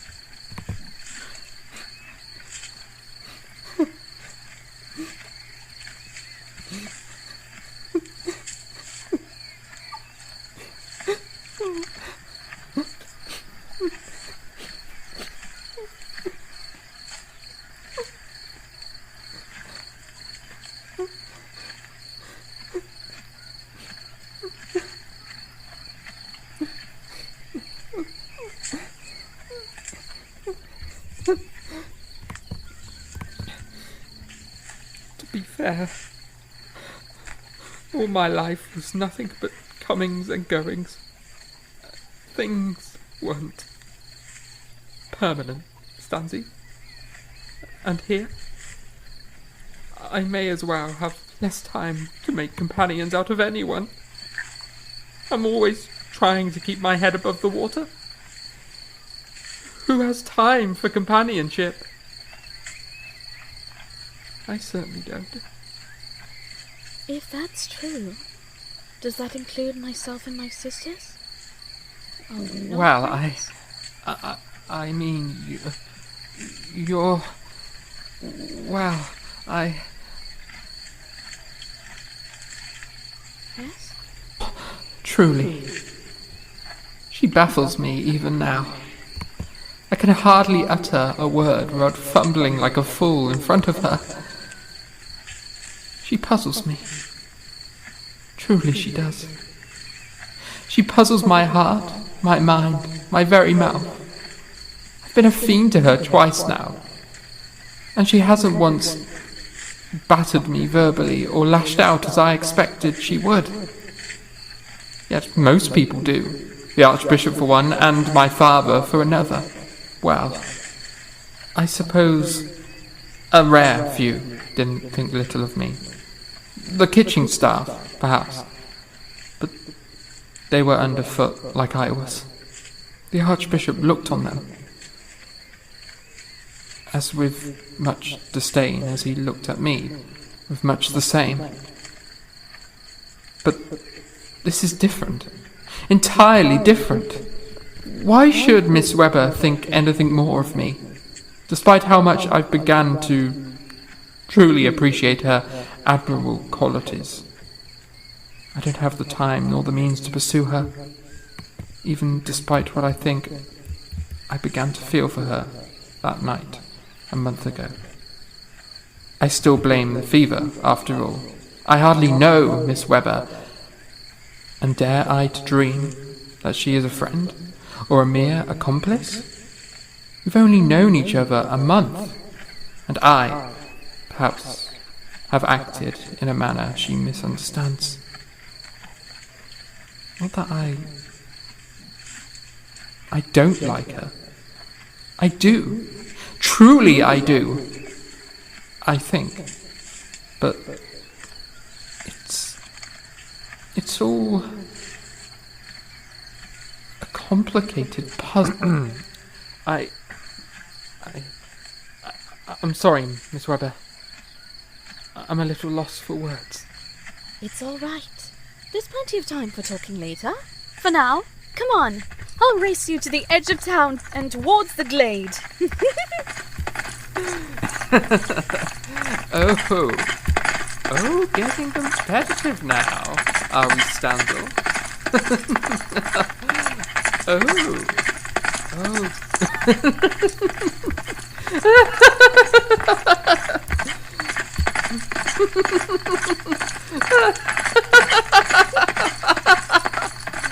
Now that's Oh heavens, it's unfair, completely unfair, you cheat! You had a head start!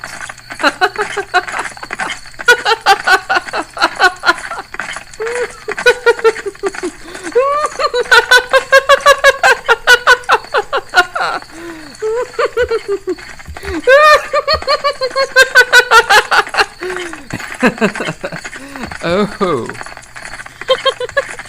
Am I cheating? I was hardly aware. It's good of me to remind you that you entirely just did. Truly. Must it be required? Reminders, that is. Indeed. Just as you remind me often of many things. Do I? Aye. Often of meals and silly little things of the like. Heavens me, you're a silly goose, Miss Webber. Very silly indeed. Well, one must have a sense of humour and fashion themselves as rather ridiculous in order to survive the tides of viperous tongues. Very true, Miss Webber. It seems I've got you.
Oh, Stanzi.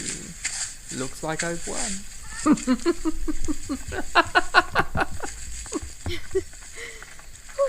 Have we gone too far, Will Fiddle? I'm not too sure. Perhaps we did. And it's rather tight, don't you think? A touch so... I agree. But then again, it's my first time in this place. It's almost magical, Stancy. Perhaps we've fallen into the kingdom of Back. The kingdom of what? The kingdom of Back. My kingdom. When I was a little boy, my sister and I had a land we called our own. And I was the queen, and I was the king in this land. We could eat sweets whenever we wanted. We could do whatever we pleased. Myself, my sister, and all the children who are welcome there. But you see, everything in the kingdom of Back is in reverse. Everything goes backwards, you see. The people, the animals, the talking. Perhaps we've fallen into it. In fact, I think we have. Can you hear how the birds are singing backwards, Stanzi? Wolfie, you're quite silly. I suppose I am. But look, I think that's...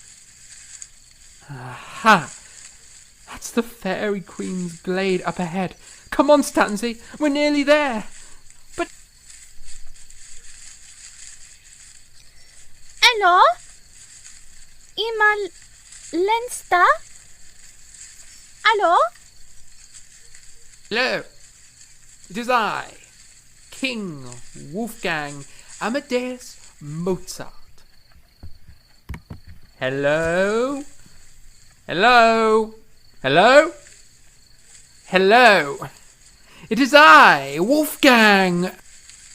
Your world is beautiful, Wolfie. I'm glad to welcome you into it, Stancy.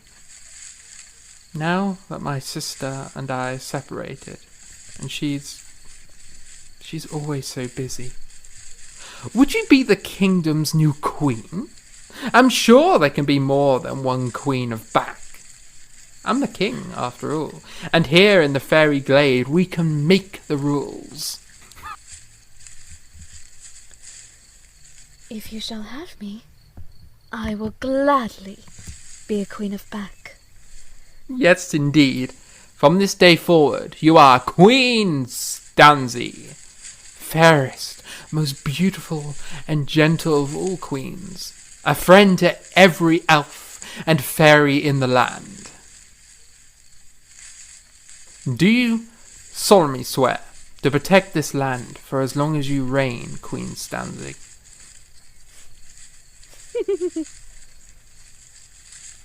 I do. Then Your rise Majesty. up, my dear. You are now the queen of this precious kingdom. I, King Mozart. I shall do my best to protect it.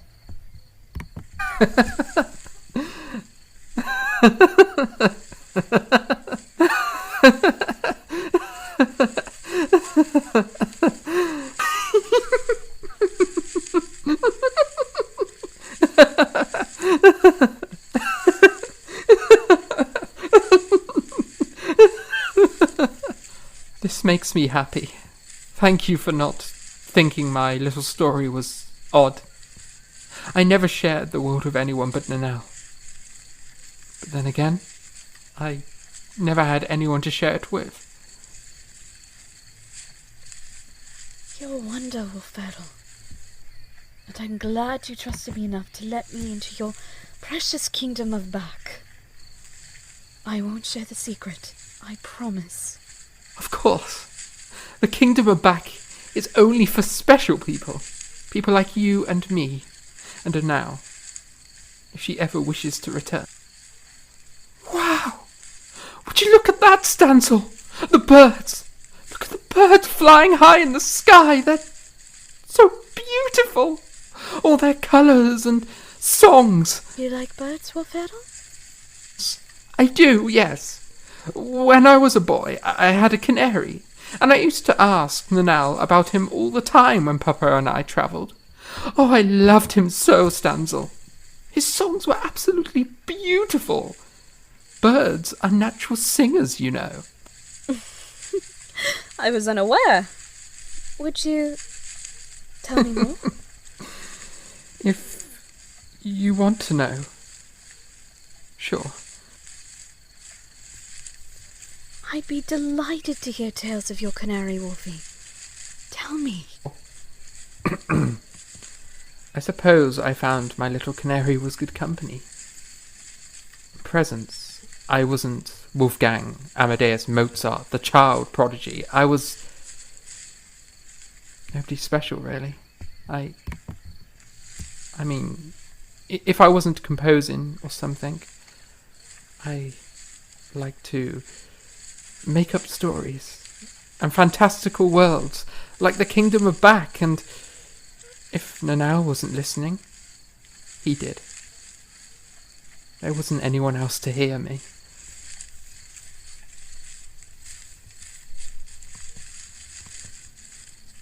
That sounds sad to me. I suppose, looking back, it is, from a certain perspective. But Papa always had us on the move, Nanelle and I. My gifts, her gifts. We were both just, I suppose, a wonder, an act. Oh, watch the boy who can play blindfolded. Watch the boy who can play without seeing his hands. We escaped to a land only we could touch, in the greatest depths of our minds, because where else was there to go? It's all we had. Answer me this, then, if you can. Yes? Do you love your papa, Wolferal? Even with all that? A sacrifice of your childhood for this? Or this isolation? Well, yes. Of course I do. I know we differ on him, on his affections, And to some degree, perhaps you're right about what you said a month ago at the dance, Stanzi. But on the other hand, he took care of me all my life. He managed my funds. He managed the career I had from the time I was 5 until I came here. He managed a lot of things. And I believed it was for my greater good. I'd be nothing without my father. Even though we quarrel and bicker, and he said some unkind words.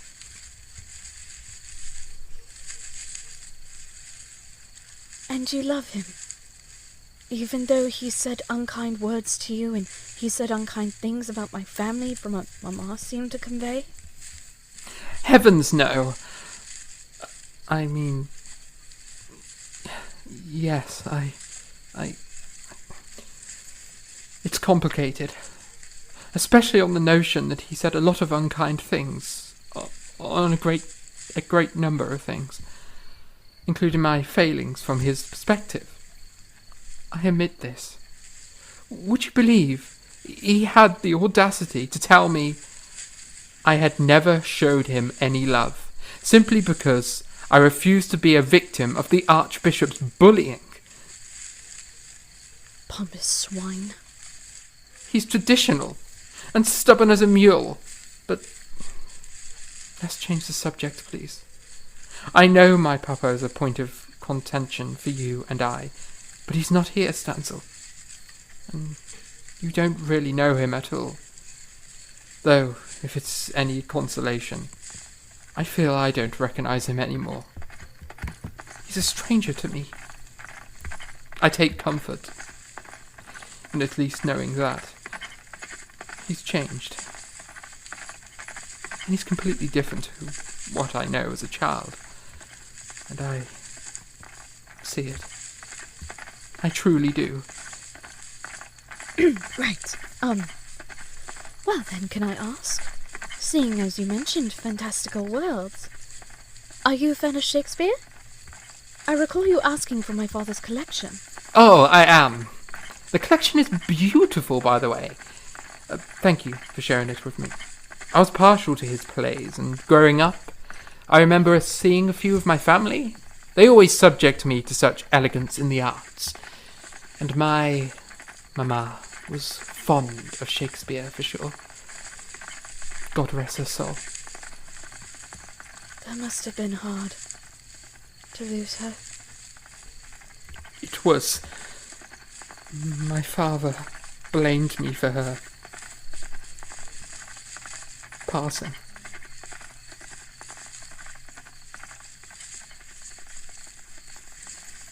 They're so free, aren't they? The birds? Yes, I suppose they are. I wish I could be like them when I was little, free to just go wherever the winds took my heart. I wish for that now. It would be better than feeling trapped and stuck at the mercy of everyone else. I suppose they are.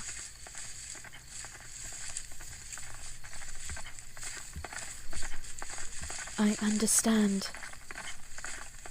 More than you know. How lovely it would be to see as they do.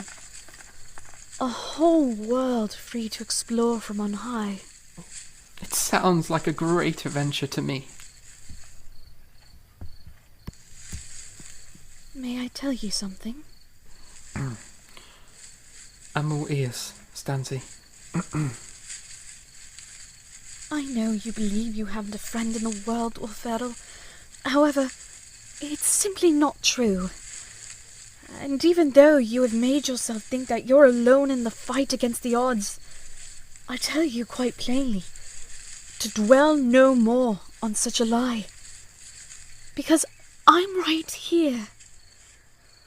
I want to be the friend you've needed, a companion in humour and good jesting, and even the person who stands with you against the armies of obstacles in front of you.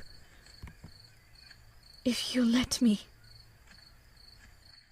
Stanzel,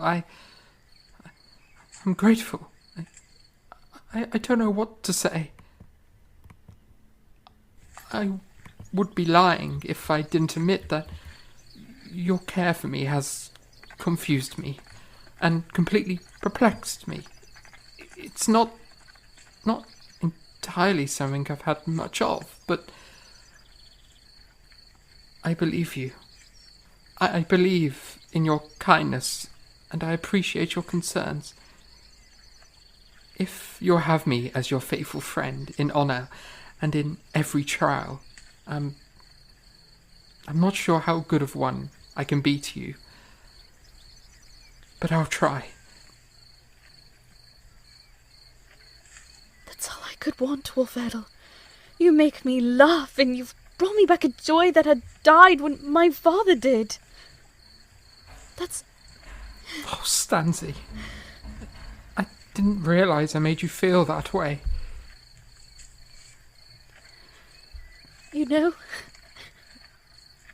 when my papa passed, it was as if the light had left the world I always knew. Everything good turned to dust and ash, and the colour faded from evergreen to melancholy. I didn't think I would laugh again. Then...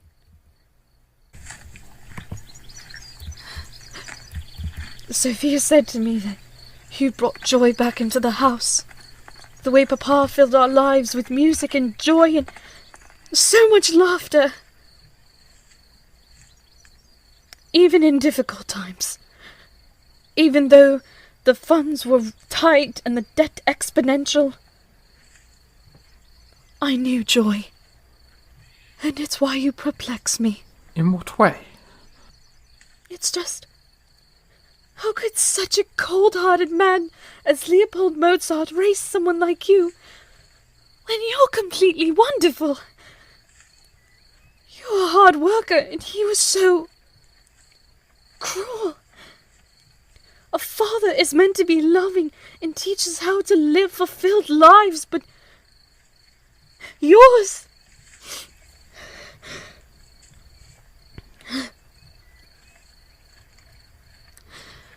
Yours...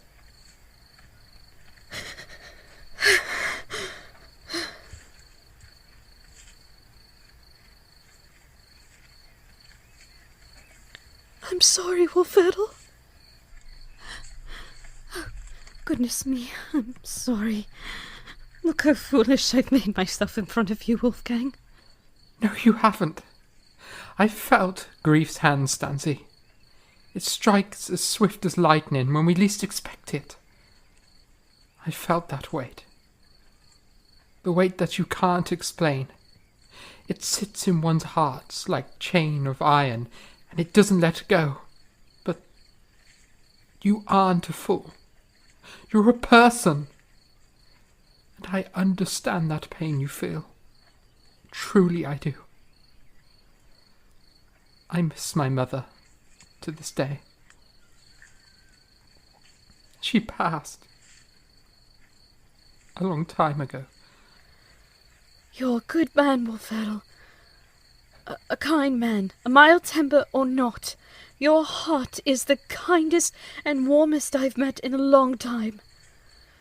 Don't allow the bitterness of blinded eyes to make you feel otherwise. And you have the most beautiful heart, Constanza Weber.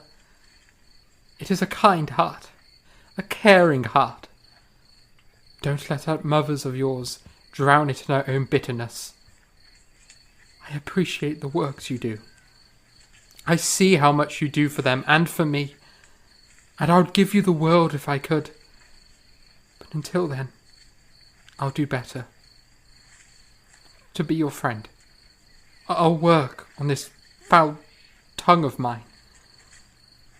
If you can have patience with me. It'll be a journey for both of us, but I'll try. So shall I. Thank you, Constanza.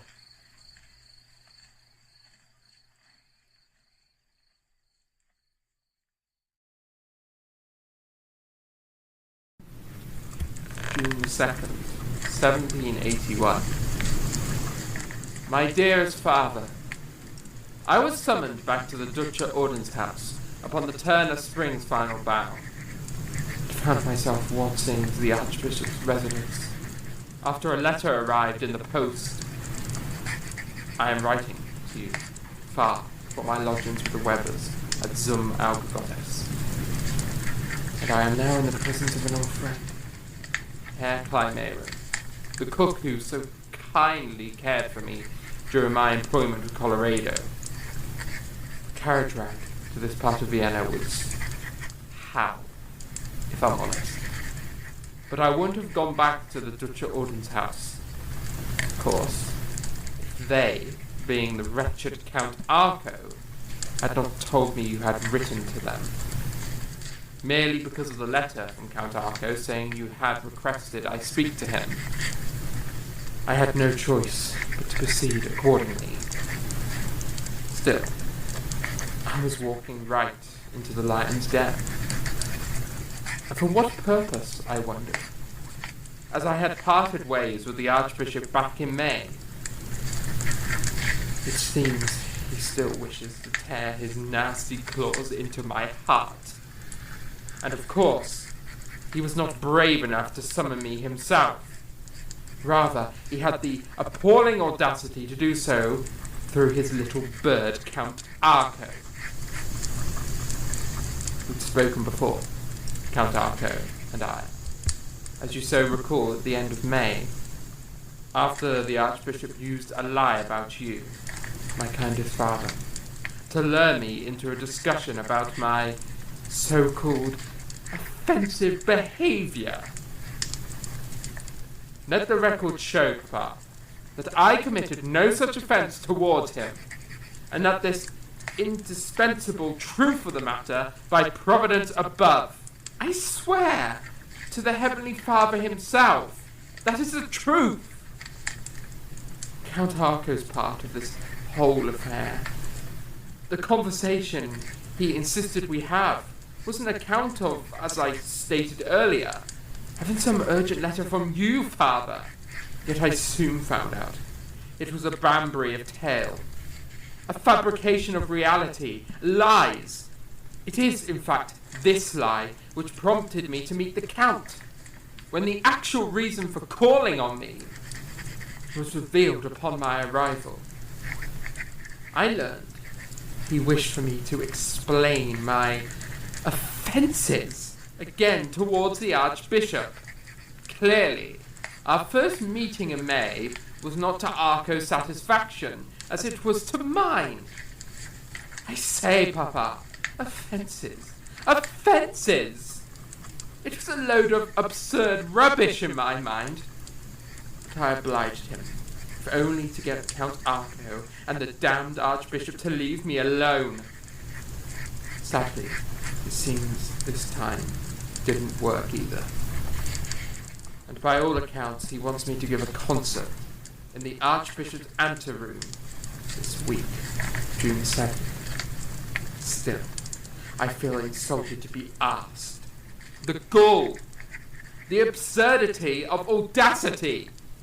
Give a concert in the court of the very annoyance who called me a knave and a scoundrel. Give a concert to the man who belittled me when I never said a single hair's breadth of cruel words in his direction.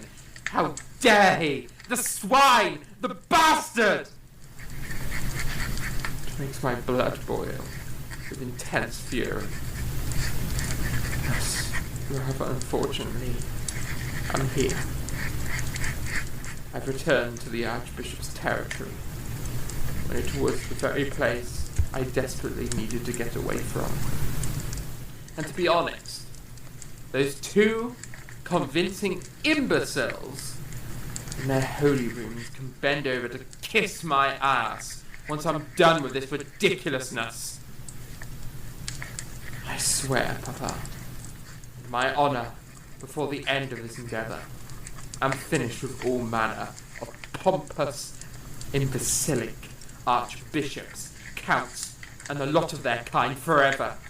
The crass and arrogant and unappreciative of true art. I need for money or not, I'll never tarry in the court of religious nannies ever again. Adieu, Papa.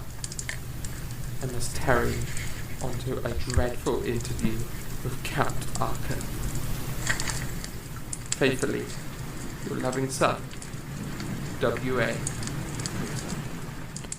Thank you for your company, Klein. I'm glad someone here was kind enough to greet me. My heart was sorrowful to see that Cicerelli and Brunetti were none too keen to keep a distance. Then they're cruel boys. How could I not receive you? After you arrived in March, I took you as I would my own child. You're like a son to me, Wolfo. I'm pleased to see you again. I missed you in the kitchens with Brule and Maul. I missed the little jest you pull. Most people are cruel, and they tend to view me as a logger-headed ninny. Well, I do not. You were the light to us. You truly were. I'm merely sorry the circumstances which brought you back were unpleasant. Yes. It seems Count Arco and his overlord are still displeased with me. And speaking as such, I suppose I better crack on before the Count thinks of me as little more than a ninny-braided rake and paints me in his black books, if he hasn't already done so. Damn it! I'm a real urchin, aren't I? Providence, this won't do! Shit! Larks, take me! I'm a right scallywag! Wolfo, calm yourself, young fellow, and look here. I've got your ribbon, and I know a thing or two about fixing one's wig. Come hither. Let's see about setting it right.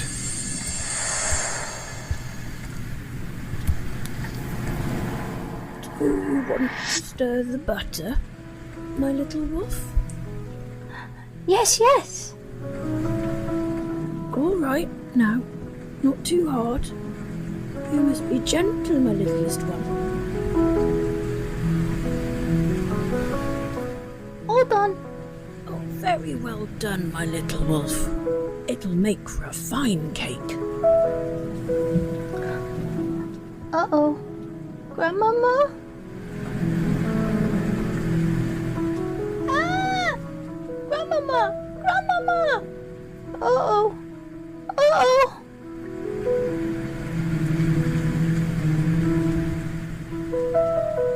Oh, great Lord. Spare my grandson the foolishness of my son's choices. Leopold's taking him into the lion's den, and I can't talk sense into my own child. Oh! Oh! Ah! Oh! Uh-oh. What's wrong, my little wolf? Rooms outside are scary. And my ribbon. It fell down. Oh, yes indeed. It's quite scary when the gods of the great fairy realm are shouting. It's all right now. You're safe with Grandmama. Now let's see this ribbon of yours, however, Why are you sad?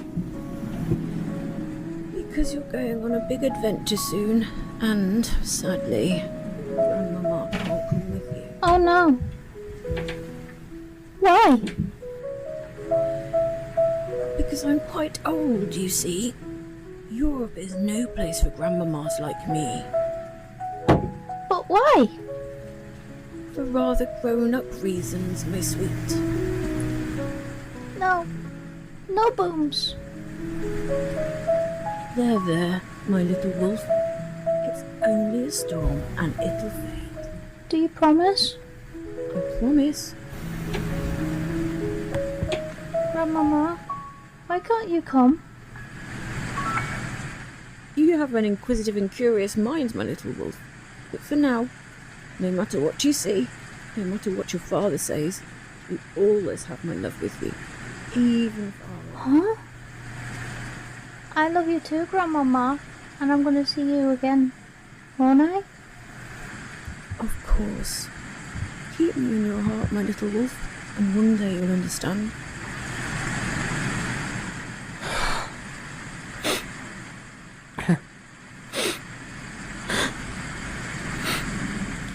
There, all finished. Now, stand up, Wolfgang. Keep your posture straight and tall. Let's see about this frock of yours.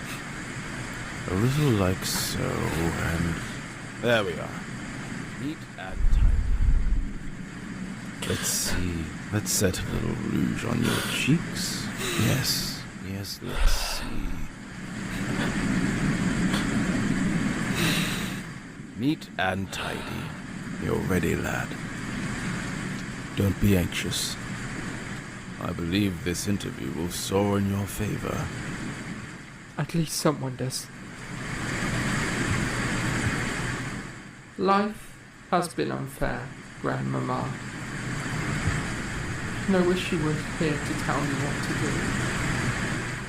I thank you, sir, for everything. Truly. Indeed. You're quite welcome. Now, pop to it, lad. Yes, sir. Dearest Father, my last letter has told you that I had an interview with Count Arco. Thank God. Everything passed off well. Do not be uneasy. You have nothing whatsoever to fear from the Archbishop.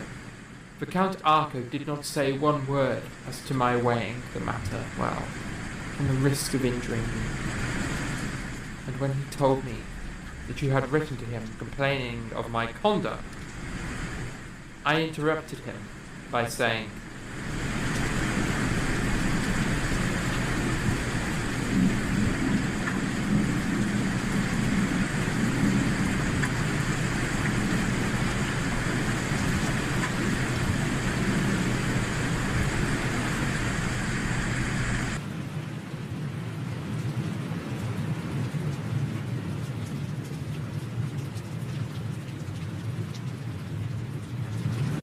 and I have not heard this from my father as well.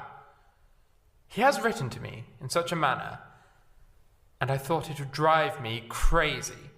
But reflecting as I will, I find it impossible. Herr Mozart, believe me, you allow yourself to be too easily dazzled by Vienna's praise of your feats. A man's fame here is of very short duration. While at first you'll have praise enough, and make a great deal too, no doubt, how long will this last? After some months have elapsed, the Viennese will want something new. Your father merely cautions becoming too content here, too passionate. You're right on every account, Herr Arco. But you don't suppose that I mean to settle in Vienna, do you? Do you not? In your fury and rage against Salzburg and other places, as your father so told me, he seems to believe you mean to settle here rather permanently. It's quite the reverse, sir. Indeed, I know where to go on account of my talent. I assure you, I have not shunned all the world, merely Salzburg, and those who reek of its stench. On the real matter, sir, this occurrence of dissatisfaction having taken place in Vienna is the fault of the archbishops and not mine. The fact remains, if he would have known how to conduct himself towards men of talent, it would never have happened at all. You mean? Of course. Allow me to further explain that, Herr Arco. I am the best-tempered fellow in the world when people are so with me. Yet the Archbishop sees otherwise, although at times he considers you to be a most self-sufficient young man, Mozart. Your work ethic has been in turn described by him as lazy and incompetent, and your temper, be it what it is, has caused a great deal of offence towards many as previously And dare I say why he spewed these wretched things of me? I am only so towards him, just as he has behaved unseemly unto me. So do I behave unto him in the same manner? When I see that a person despises me and treats me with contempt, as the Archbishop has done so with me, I can be as proud as any poppycock. And Herr Mozart, are you aware that even I am obliged to swallow disagreeable words from time to time? I imagine you must. Well, I take such words in stride, young man, because it is not always proper for us to raise our tongues laced with fire against those who speak ill of us. We must on occasion turn the other cheek and be the better man. If you have any thought of religion, you will know it is so. Religious or not, I conclude you have, no doubt, your own reasons for submitting such a thing, but I have also mine for refusing. Among other things, Papa, he asked me whether I was not aware that he was himself often obliged to swallow very disagreeable words. I shrugged my shoulders. All the rest you know from my last letter. Do not doubt, dearest father, that it is all for the best for me, and therefore for also you. The Viennese are certainly a fickle race, but only at the theatre, and my phrase of art is much liked here. But I feel I'm on a sure basis. This is certainly the pianoforte land. But even supposing they were to tire of me, it would certainly not be the case for some years at all events.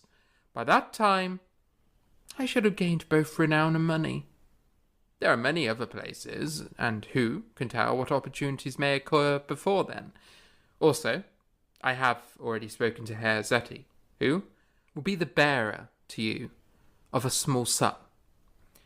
You must be satisfied with a little money this time, for I cannot send you more than 30 ducats. If I could have foreseen this event, I would have accepted the pupils formerly offered to me, but at that time I thought I was to leave Vienna in a week, and now they are all in the country. The portrait shall follow. Faithfully, your loving son, W.A. Mozart. Dearest Papa, a pretty business Count Arco has made of it, Papa. So this is the way to persuade me to follow his advice. To refuse to present a memorial through inborn stupidity. Not to venture to say one word to his master from want of spirit and love of deism. To keep me in suspense for a week's time, and at last compel me to present the memorial myself. And instead of at least giving me free access to the prince, to turn me out of the doors with a kick. Aye, such then is Count Arco, who, according to your last letter, has my interests so much at heart. Such is the court I serve, when I arrive with a written document to present, instead of my wish being facilitated, I am maltreated. Allow me to recall to you the appalling scene which took place in the anteroom.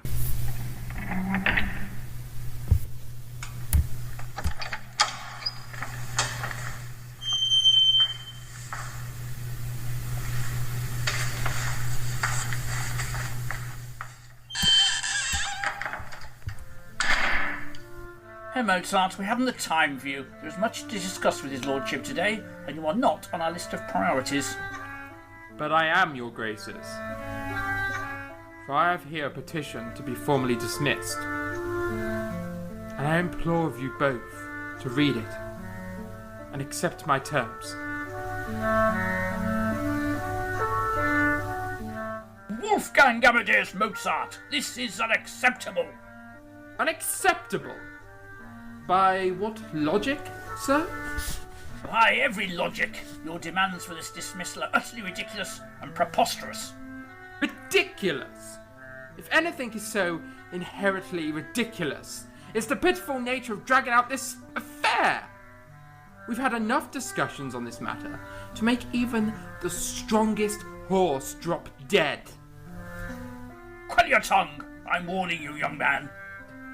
I will speak the truth.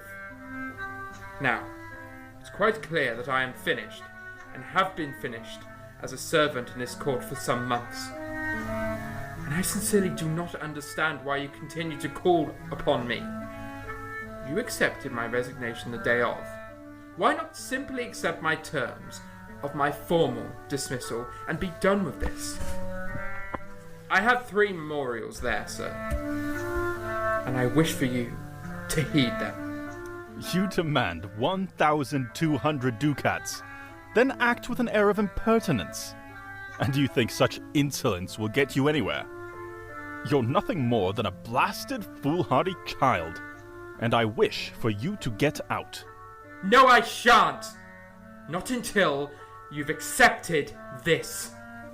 Arco, for heaven's mercy, get rid of this knave. If he cannot act like a respectable man, then throw him out like the spoiled scoundrel he is. No. No, please. Just accept it. Wolfgang, go, or you will force my hand. I refuse. Wolfgang, go. I refuse. Then you leave me no choice, young man.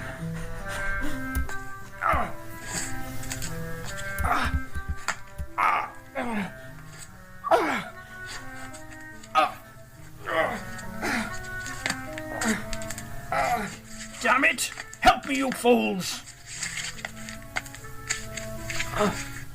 You two! Get rid of this saucy fellow! Let go of me! Let go of me! Let go of me! Ah! Ah!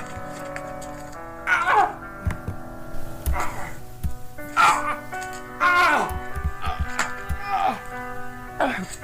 Help me! You're hurting me! Let go of me! Stop it! Stop it, please! You're hurting me! Let me go!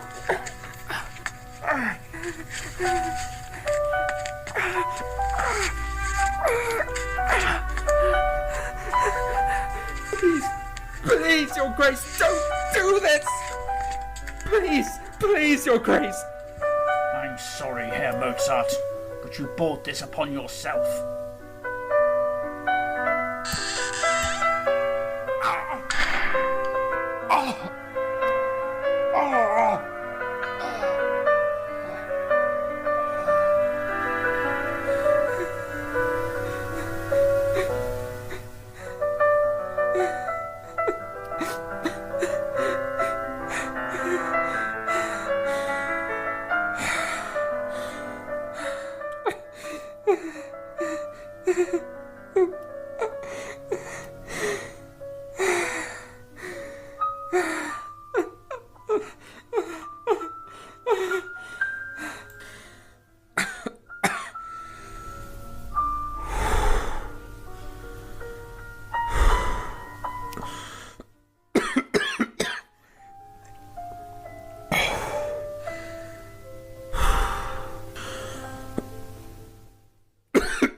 I won't forget this. Just you wait until my papa hears about your actions towards me. You'll be sorry. Mark my words. Of course there is nothing to be done, Papa. But to be gone with all speed, not wishing to show disrespect for the prince's apartments, though Arco had not scrupled to do so. I have written 3 different memorials, and which I 5 times endeavoured to present. Each time they have been refused. I have carefully preserved them, and whoever wishes to read them may do so to convince himself that they do not contain anything at all offensive. At last, I'm receiving back my memorial from Herr von Kleinmeiren in the evening, for I am writing in his office. And the Archbishop's departure being fixed for the following day, I was perfectly frantic with rage. I could not possibly allow him to set off thus, and as I was told by Arco, at least so he assured me, that the prince knew nothing of it. I felt how angry the Archbishop had been with me for being so long here, and then, at the last moment, coming with such a document. I therefore wrote another, in which I mentioned that it was now 5 weeks since I had prepared a similar paper, but finding myself, why I did not know, always put off.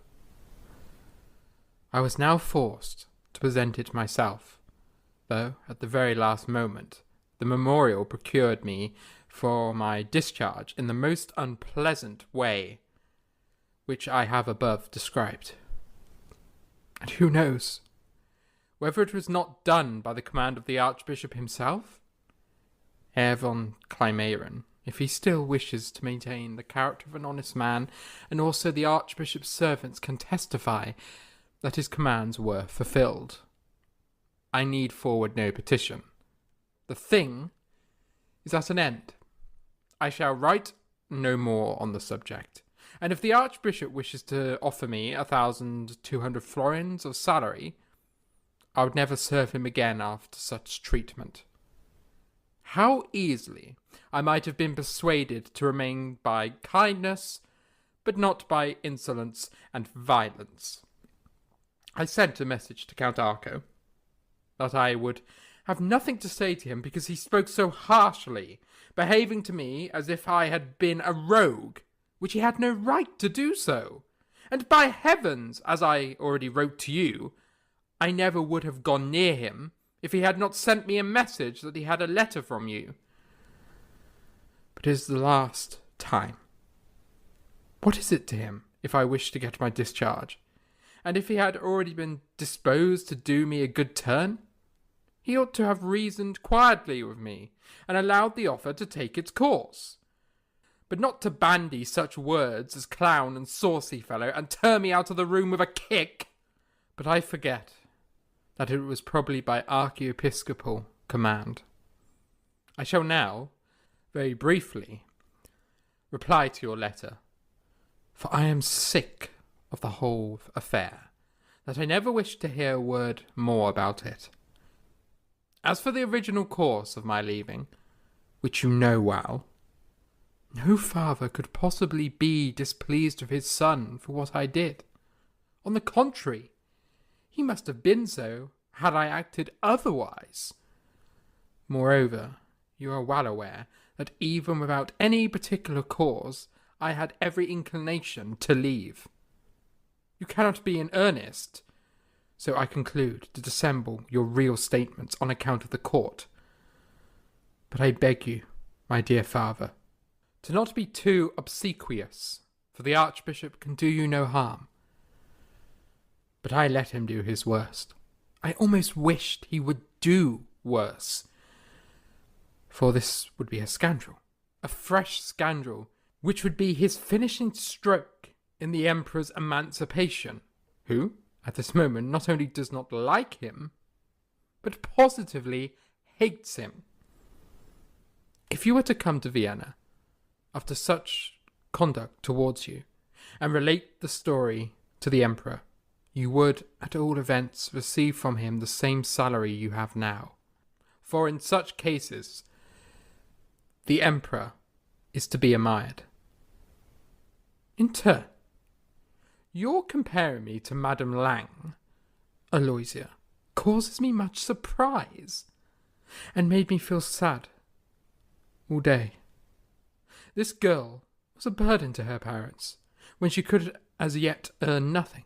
Scarcely had the time arrived when she could show her gratitude to her parents, and her father died before she could make anything happen. When she deserted her poor mother, became attached to an actor, married him, and the mother never received a farthing from her. God knows my only aim is to assist you and us all. Must I repeat it 100 times that I can be of more use to you in Vienna than in Salzburg? I do beg, my dear good father, that you will spare me such letters in the future. I conjure you to do so, for they only serve to irritate my mind and disturb my heart and spirit. And, as I am now constantly occupied in composing, I require both a cheerful mind and a heart at rest. Fearfully, your ever dutiful son, W.A. Mozart. Vienna, June the 13th, 1781. My kindest of all fathers, how gladly would I still further sacrifice my best years to you, in a place where I am so badly paid. If that were the only evil, but to be badly paid and scoffed at into the bargain is really rather too much. For the Archbishop's concert, I wrote a sonata for myself, a rondeau for Brunelli, and one for Cicerelli. I played at each of the concerts twice, and the last time, when all was over, I played variations for a whole hour. The Archbishop gave me the thema, which such universal applause, that if the Archbishop had any vestige of kind feeling, he certainly must have been gratified, whereas instead of expressing, or not expressing, if he thought fit, his satisfaction and pleasure, he treats me like a scamp, tells me to my face to take myself off. For that, he could get 100 to serve him better than I. And why? Because I could not set off the very day he wished. I was obliged to leave his house, to live at my own expense, and not even be at a library to delay my journey, till my means admitted of travelling. Besides, I was not requested in Salzburg, and the whole difference was only 2 days. The Archbishop twice said the most insulting things to me, and I never said a word to him in return. Nay, more, I played for him with the same zeal and assiduity as if nothing had occurred, and instead of acknowledging my exertions and my endeavours to please him, the very moment when I might have expected very different conduct, he behaves to me for the third time in the most revolting manner imaginable.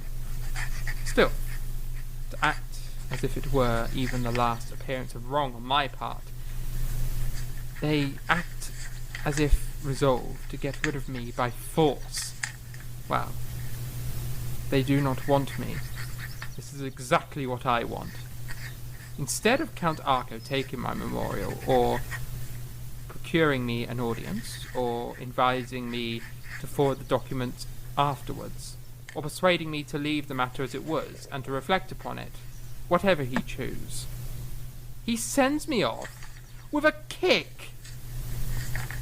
I think it was a pretty broad hint that Salzburg was no longer a place for me, except to give me some favourable opportunity to return Count Arco's kick with interest, even should I meet him in the public street.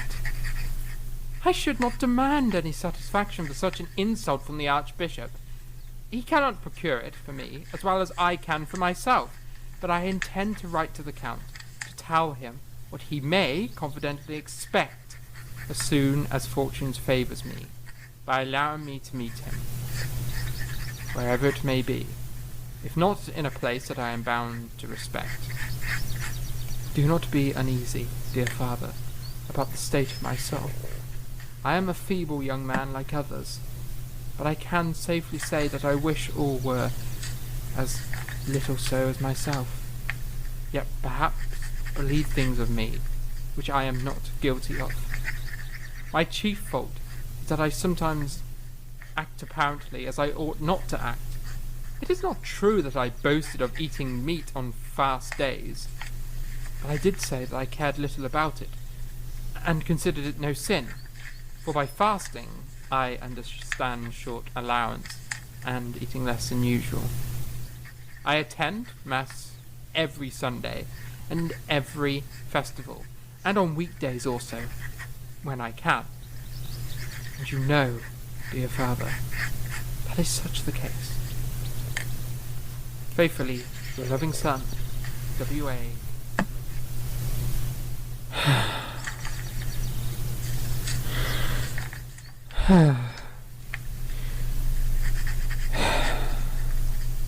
Wolfie!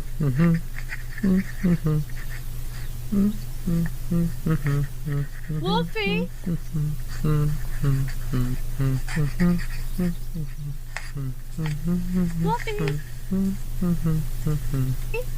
Wolfie!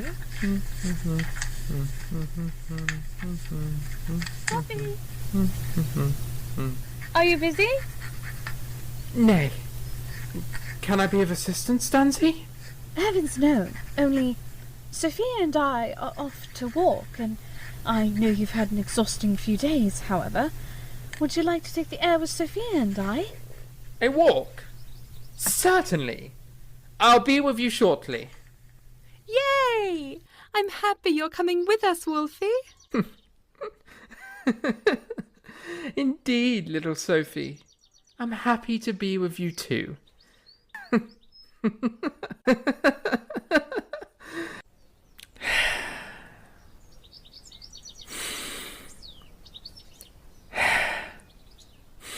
It's good to be home. Shall we promenade onward?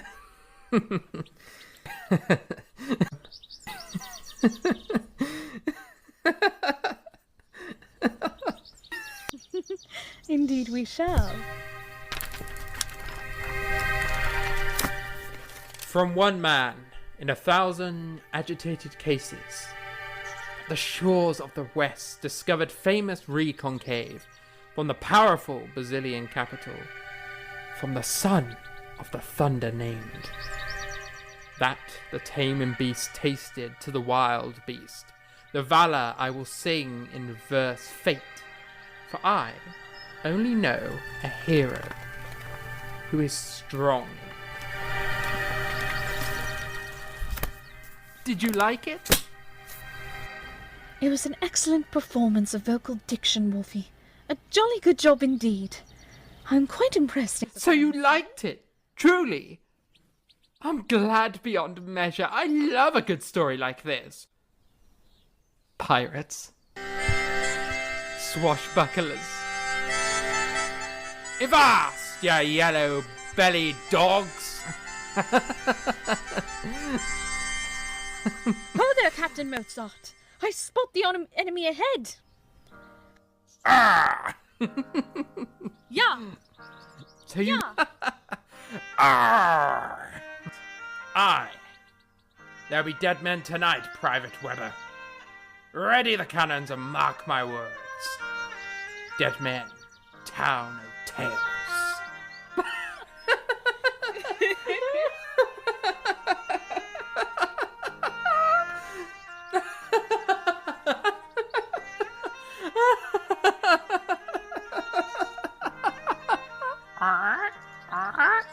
Who's a pretty boy, then? Who's a pretty boy?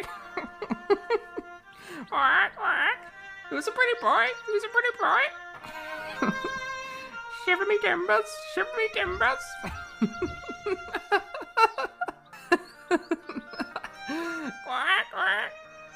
Who's a pretty boy? Who's a pretty boy?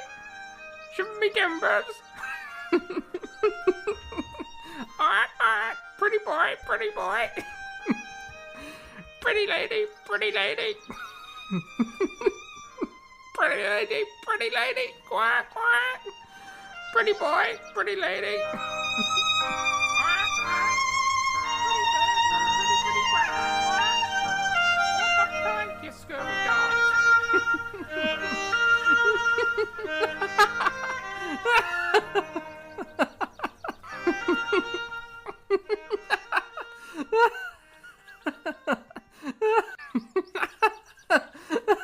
I'm quite happy to see you glad. You've been quite grumpy as of late. Hey, stop it! I have not! Yes, you were. You were very, very grumpy. Perhaps it's not so bad to be a little grumpy. Sometimes.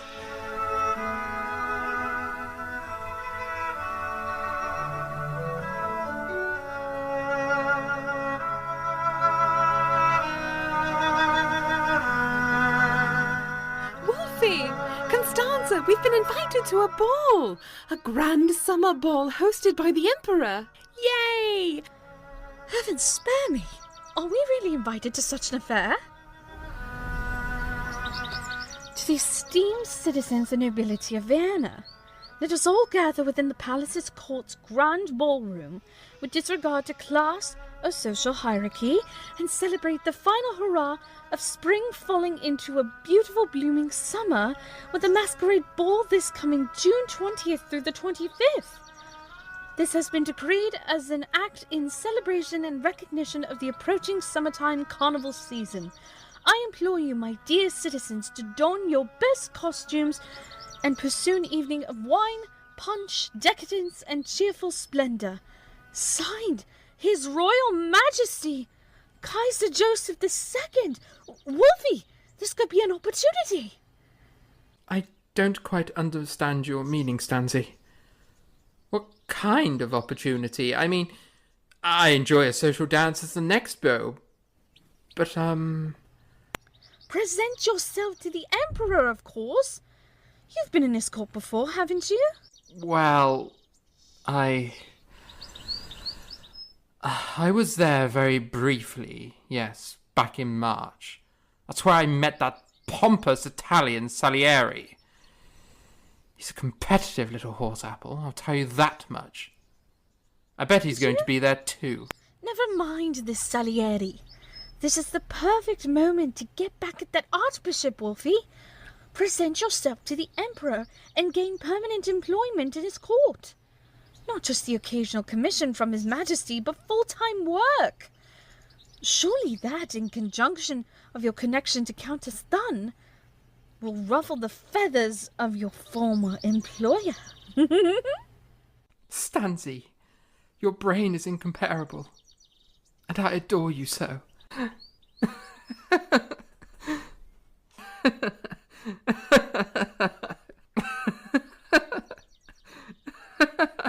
Stanzi, Sophia, we all need rather exotic dress to appear before the Emperor. This is a masquerade ball, after all, isn't it? I request a Harley Quinn outfit, and you two shall be my jester fairy princesses. We must get to work fast. I'll provide the funds for materials from the tailor. Now, shall we go and procure them? Indeed, let's. Come along, Sophia. We have work to accomplish. Yay! Let's prepare for the ball. Wolfie, you are truly handsome. And so are you, my beautiful swan. I truly have you, my Stancy Wansy, my dearest princess, to thank for such a wonderful costume.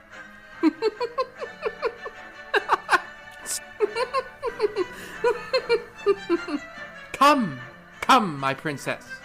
Let us waltz the night away. Come. You will you give me the honor of a dance? My princess. What? It's you. I've been searching for you. Will you do this poor jester the honor of dancing with a princess of your caliber? One that is kind, elegant, and beautiful in heart and spirit beyond all measure. The honour is all mine, O noble jester. And poor or not, lead us in this dance with your spirit bright as the sun itself, and never let your courage falter. You will persevere and come to your next step, for a heart of courage is worth more than gold. Aye, Fraulein. Thank you. And I shall not falter, not of your grace by my side. June 27th, 1781.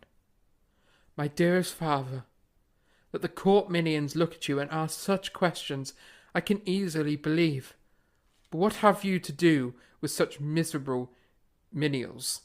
the more inimical they are to you, the more profoundly and contemptuously ought you to look down on them. As for Arco, I take counsel solely from my own heart and good sense, and require no interference on the part of any lady or person of rank to make me do what is right and fitting, neither too much nor too little. It is the heart that makes a man, and although I am no count, I have perhaps more honourable feeling than many a count. But whether a man be a Krause porter or a count, from the moment that he insults me, I consider him to be a scoundrel, though I intend at first to represent to him quite coolly how badly and basely he managed the affair. Yet I shall feel bound to add both a kick and a couple of boxes on the Count's honour from me. For if anyone offends me, I must have my revenge. And if I did no more to him than he has done to me, it would only be retaliation and not a punishment. And I should, moreover, thus place myself on a level with him. But I really am too proud to measure myself with such a stupid oath. Unless something very pressing occurs, I shall now only write to you once a week, being at present so very much occupied. I must stop, as I have some variations to finish for my pupils. Adieu. Damn it, that's not right!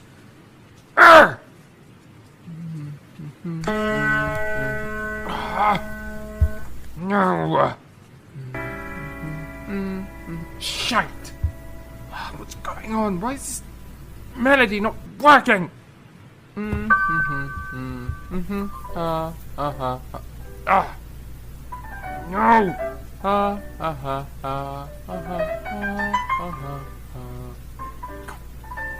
Damn it! It doesn't work either. Wolfhurdle, is everything alright? Blasted melody, blasted piece of shite piano. God damn it, man! Focus, for God's sakes! Bah! Nay, nothing's alright.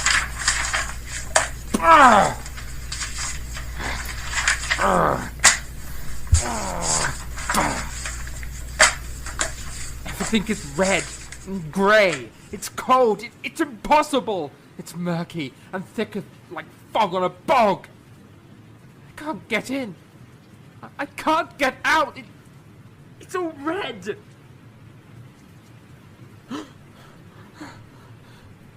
Sorry. I was lost in my pondering. It's all right. You're quite easy to startle, aren't you? Seems I am.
Talk to me.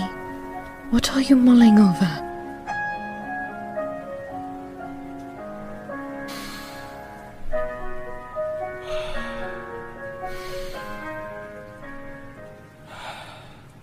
It's the whole business of Count Arco and the Archbishop and my father. My father's completely on their side. I know he is. He shows me as much of his letters. I swear, every single one of them needs to go into the fireplace and burn! Stupid letters. Damn it. Evil letters. Stupid, evil things. Letters. Stupid, evil letters. Stupid. Stupid. They humiliated me, Stanzi. All I wanted was for them to dismiss me. I wanted to shout, "Let go of this, whatever the foolish game is. I scarcely know what to call it. End it, please, because it sickens me." I wish I knew what to say, Wolferdle. But for the first time, I don't. You needn't say much. After all, you've already done enough, Stanzi. Yet I should be able to do more. If I could only give them a taste of my own words, I would. I would stand up to this fiend. It's not right what they continue to do this, Wolferdle. He's worn out to the point of exhaustion. I can see it in his eyes. These past 2 months he's fought this archbishop and those who lie to his face on standing in his corner. It's not right that Wolferdle should be suffering and dealing with people who keep kicking him down. This time they did it quite literally, and all he did was ask them to compensate him for the trials and the entire ordeal they put him through. How hard is it to make amends? How hard is it to let go? I'm tired, Constanza. I'm tired of this pit I've fallen into. This strife of venomous... It's as if with one bite from them, I'm unable to climb into the light. Yet others easily seem to attain such favour, and it leaves me baffled and stumbling. Why do I draw their thunder? I wish I had the answers you're seeking. However, I feel I'm at As I loss am. myself. I'm completely at a loss and flabbergasted by all this.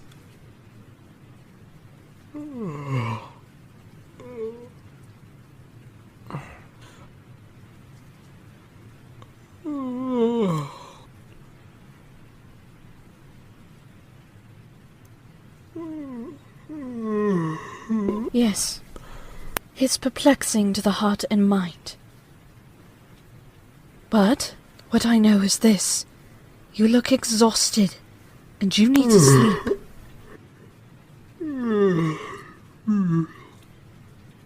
I am tired. I'm thoroughly over these dealings with the Archbishop and his cronies. I can feel a headache starting to form from it all.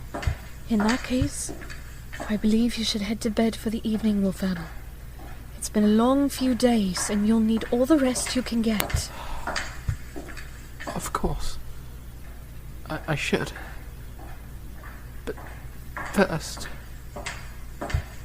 forgive me for being so childish, and for tossing my papers on the floor, and then, I suppose, I bid you good night, Stanzel. It's all right. You've experienced quite the frustration, I imagine. I've experienced something. That's for certain. And I wish I could forget it. I miss the bliss we had at the masquerade. You were so happy that night, Wolfie. As I do. Well, hopefully tomorrow, this will be the last time you deal with such matters. Sleep well. Yes. Wolferdle. I hope it's the end of the whole affair too, Stanzel. Indeed. However, I suppose I've got a question, Wolfie. Do you need anything else before I retire? Something warm to drink, please? I can do that. Thank you.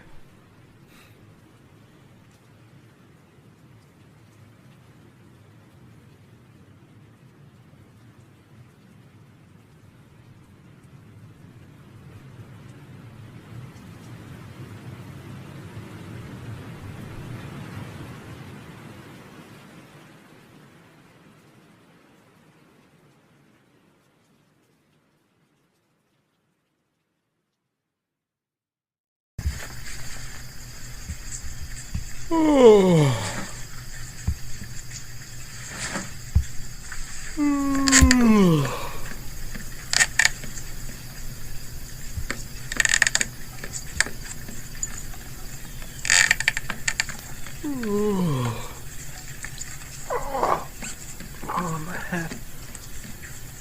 Oh. Oh. Oh.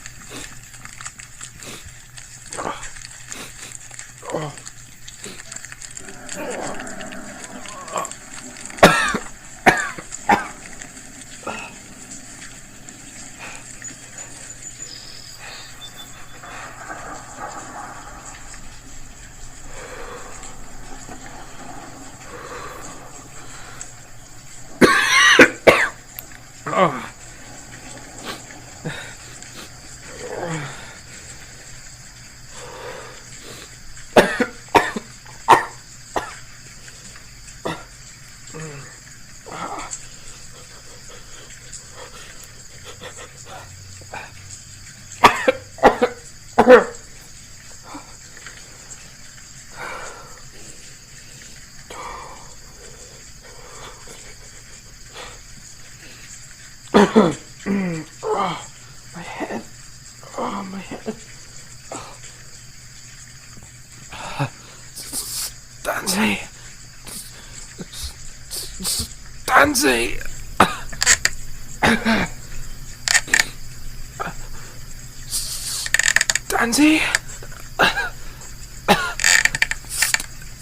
Stanzi.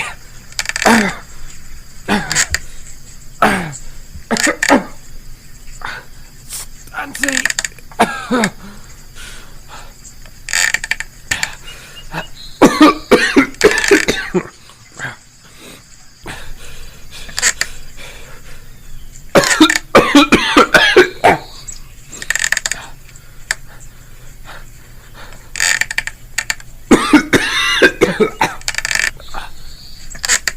Miss Weber. Miss Weber.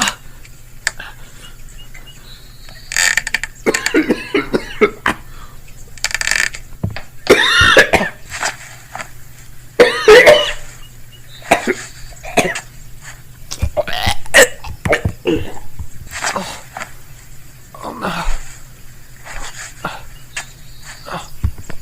Not good. Stanzi! Oh no. Not good. Stanzi! Oh no. Not good. Stanzi! Oh no.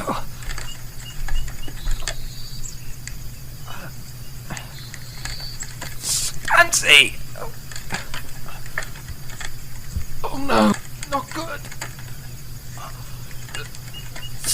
Stanzi!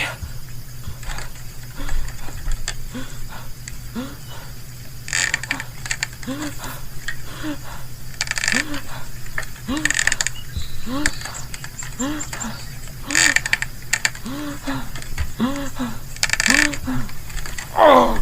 Oh! Oh! Oh! Oh!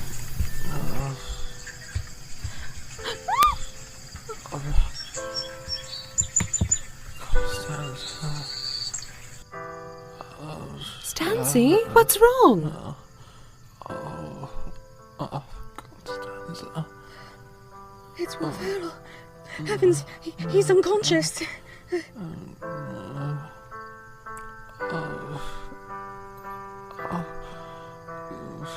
What? What's Wolfie doing in here? He's ill!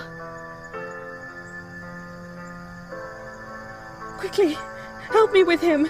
Of course, sister.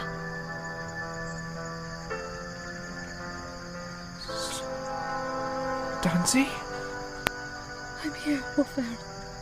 I'm right here. Dancy.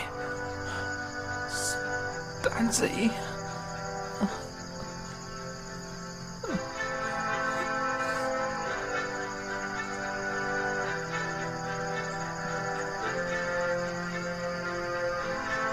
That's better.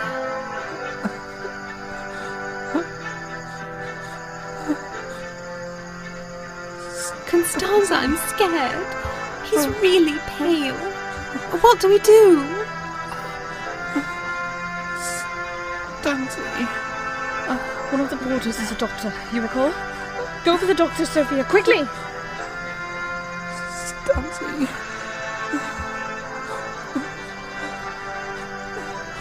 I'm here, Sophia. Dancy.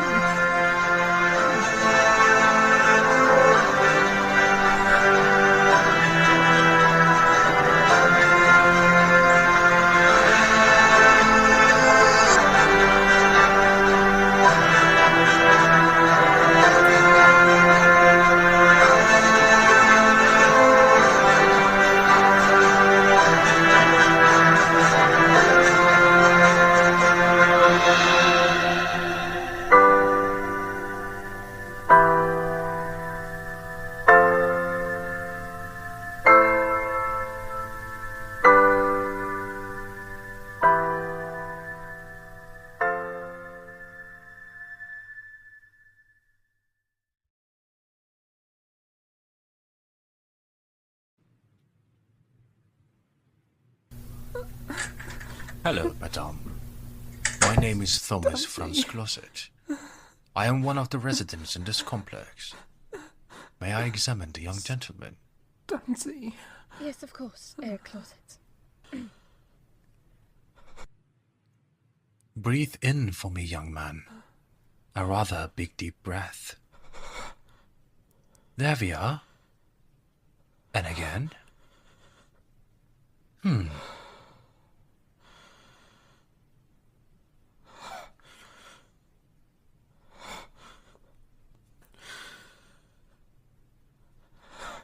Allow me to ask a rather personal question, sir, if I might.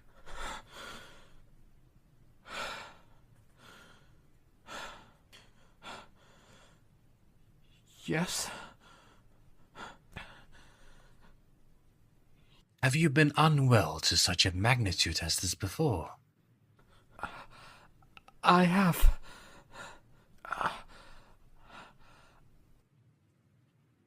Scarlet fever?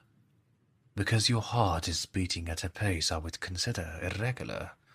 After all, I'm quite attuned to a normal heart rhythm, and yours is not. I suffered many an illness as a child. Smallpox, scarlet fever, sinusitis, severe colds. My father once told me I fell into a coma because of such a severe illness. You said he was complaining of pain in his head and coughing. I advised use of wintergreen berries. Do be careful of the amount. I'll leave specific instructions for how much. As for the fever, willow bark tea, meadow sweet leaves and sage, of course. You have done a fine job already, I see, giving him broth and plenty of liquids. Yes, sir, I have all of those on hand in our garden, but is he all right? Indeed. From what I can see, it appears to be a simple cold, nothing else. It won't even require a leech. But I would keep an eye on him, given that irregularity of his heartbeat. Herr Mozart, you mentioned you experienced much illness as a child, correct? Yes. I was never a strong child. As I said, I caught scarlet fever when I was little.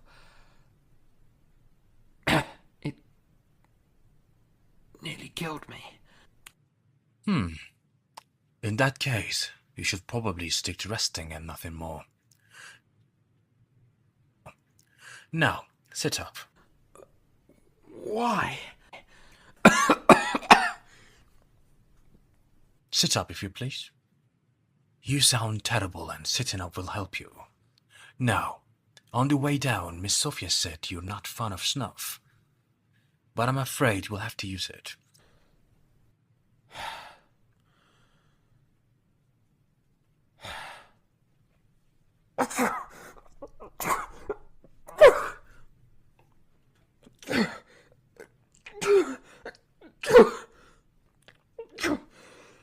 There, that should help.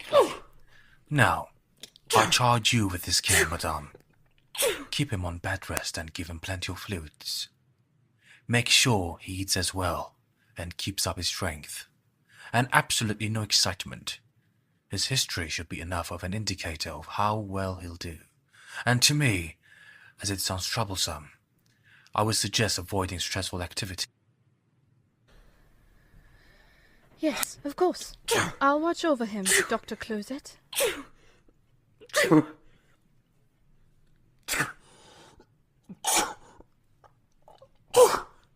Call on me again if he worsens. I'm only a floor above you.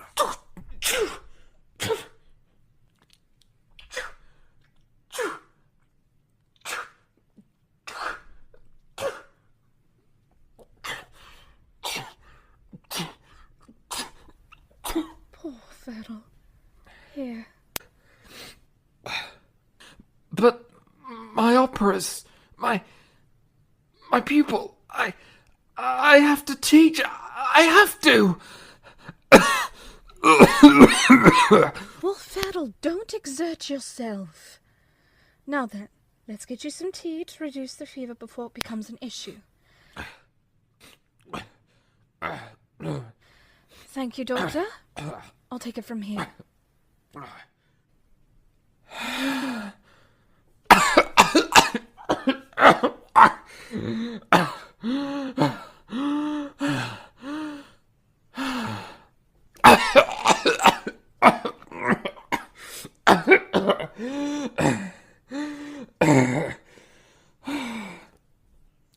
Yes. Well,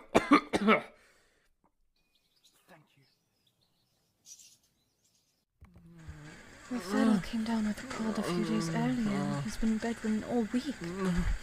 He seems to be a man of low constitution. He's told me he was never a very strong child in regard to sickness. I sat with him till he fell asleep, and then I lingered. The sickness which peppered his breathing frightens me, and I don't know why. But he looks awful. I feel as if, were I to go away, he will be there when I return. It's a simple cold, I know. It is. But knowing Ferdl's history of health as a child and how delicate he was makes this fearful for me. Mama.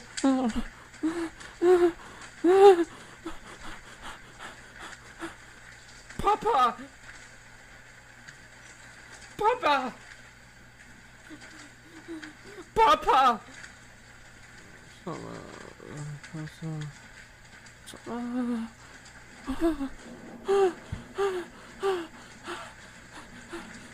Papa!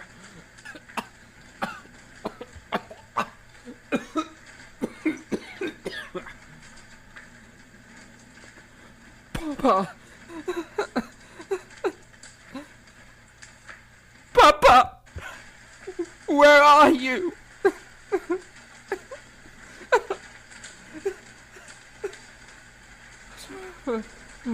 Oh,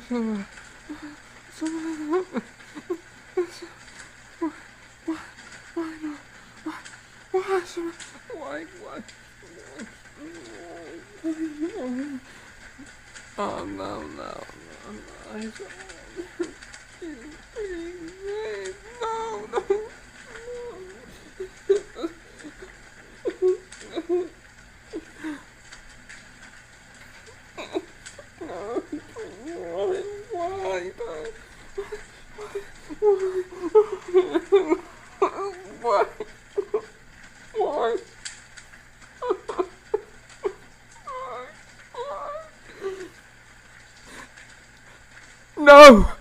No! Stancy! Please! Someone answer me! Please! Please!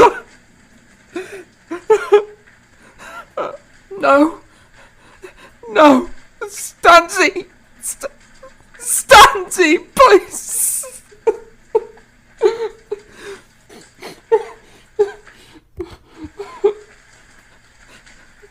No!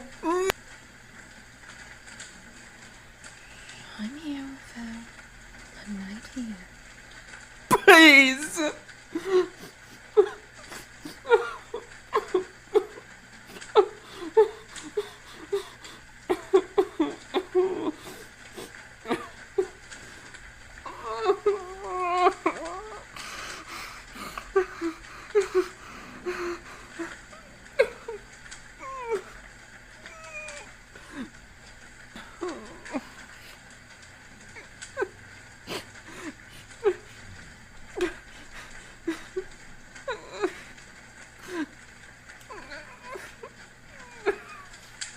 I'm right here.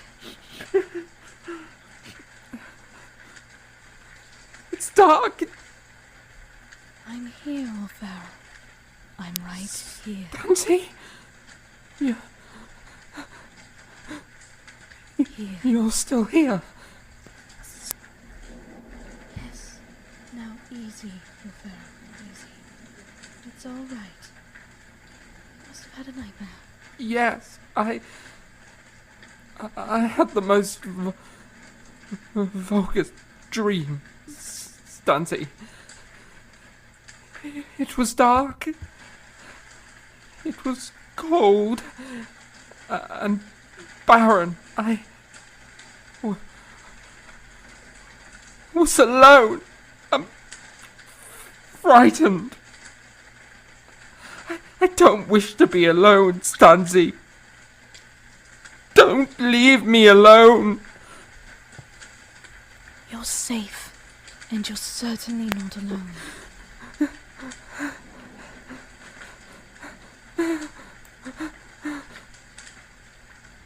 I'm sorry.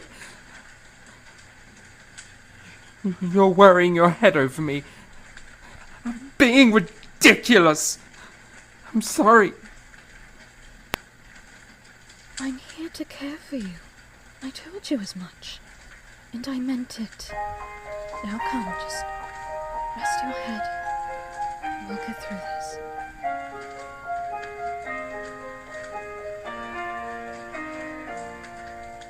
Lavender's blue, dilly dilly, lavender's green.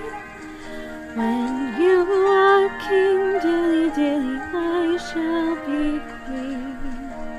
Who told you so, silly, silly, who told you so? 'Twas my own heart, dilly dilly, that told me so.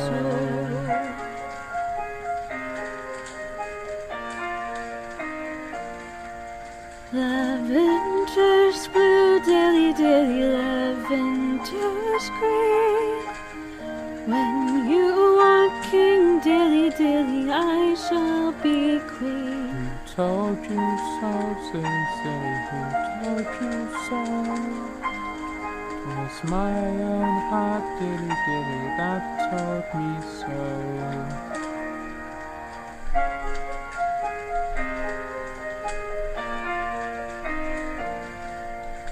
Lavender's blue, dilly dilly,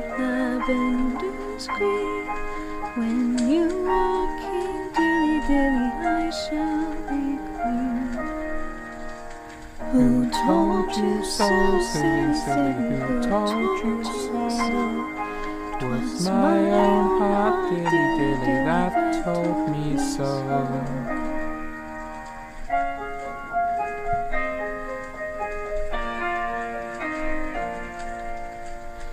Lavender's blue, dilly dilly, lavender's green.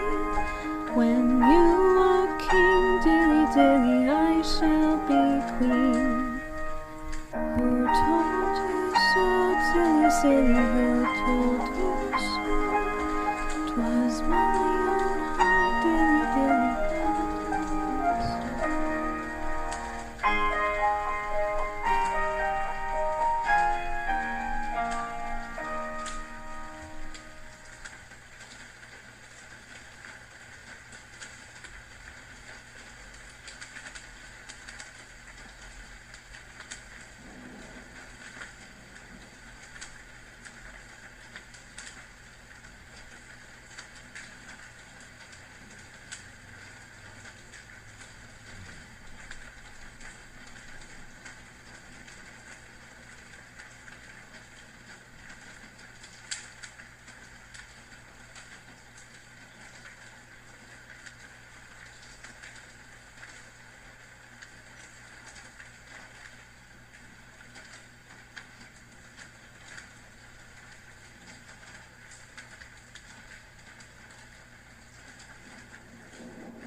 Well, Phil, what are you doing?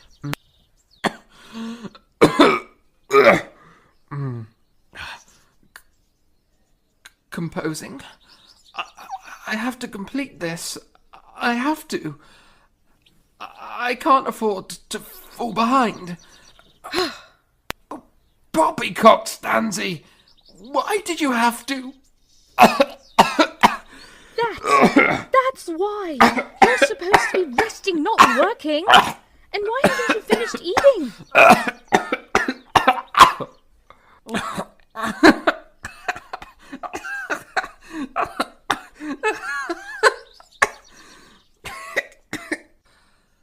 Have a heart, my dearest. How can I rest when I've got much to accomplish? You'll make yourself worse if you don't.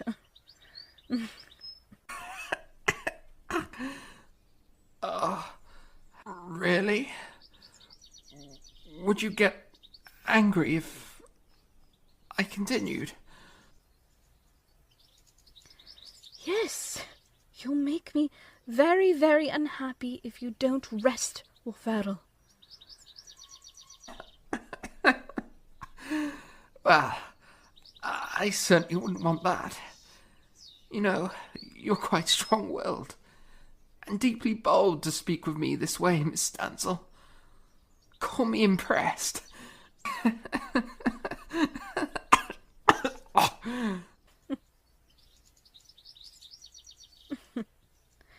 And you're the most stubborn man I've ever known. Am I? You know, I do believe that's one of the few kinder things I've heard tossed my way. Usually it's, Herr Mozart, you're the most dissolute knave I've ever laid my eyes on. Or, Herr Mozart, what an ass!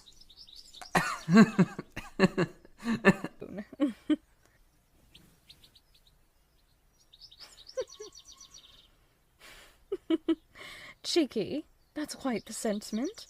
I'll be sure to keep a record then and remember that your stubbornness is a good trait.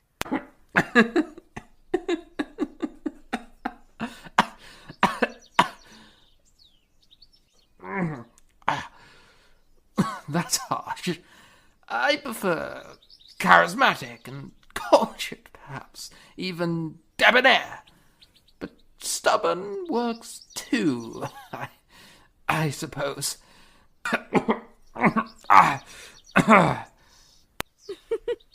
Oh, Fiddle, you're ridiculous. Oh, what? Just because I'm sick doesn't mean I've lost my sense of humour, Stanzi. Anyway, please, return the quill to me. Please. Or I shall grow bored to no end without my writings.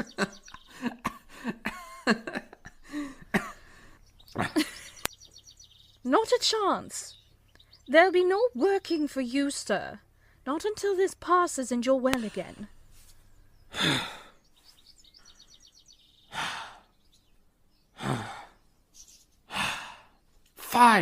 Fine. You've got me. I won't touch the quill. I suppose I'll just stare at the wall. That's entertaining. Wouldn't you say?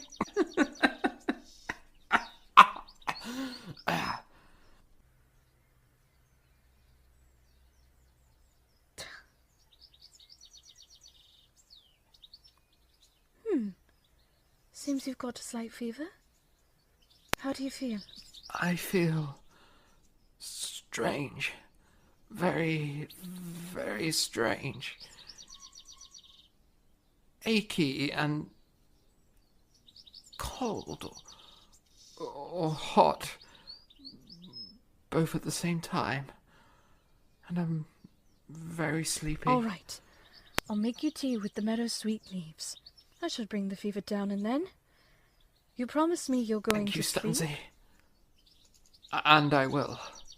After all, it's better than looking at the ceiling. I could read to you if you wish, but I want you resting your eyes. That would be nice, but certainly not poetry. It can be a bore. Do you have comedy or something silly? I just might. Allow me to brew your tea and we'll see.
Stanzi Wanzi.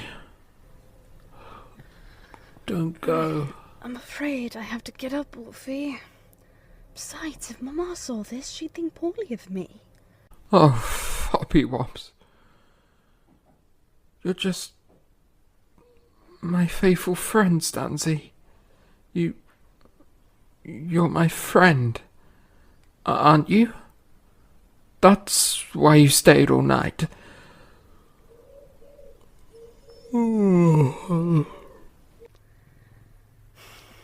I am your friend.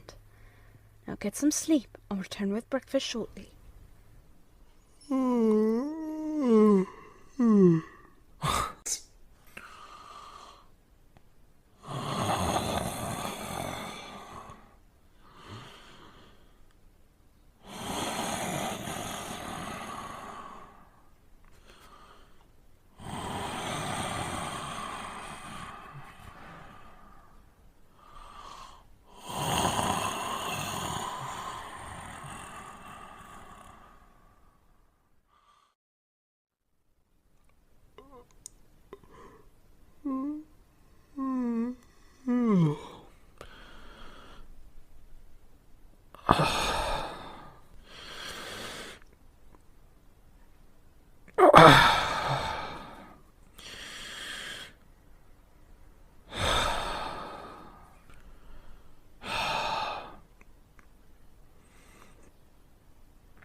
Heavens!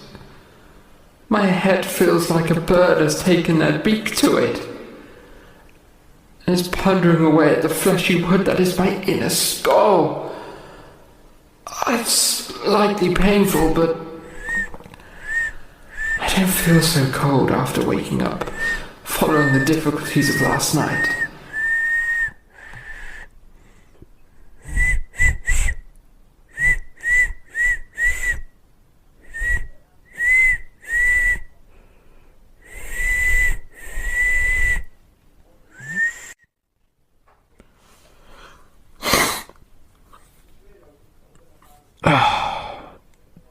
Damn this wretched cold.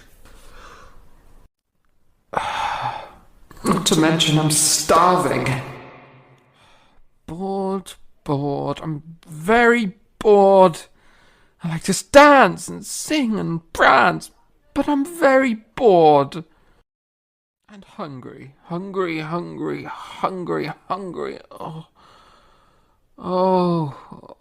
I'm hungry. I feel like a horse.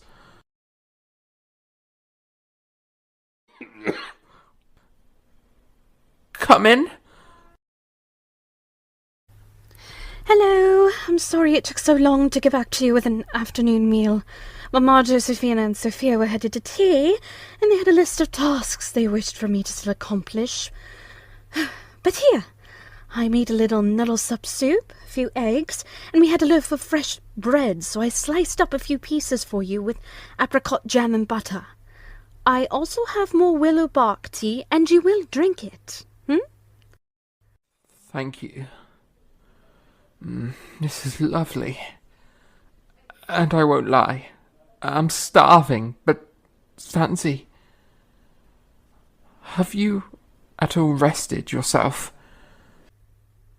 What?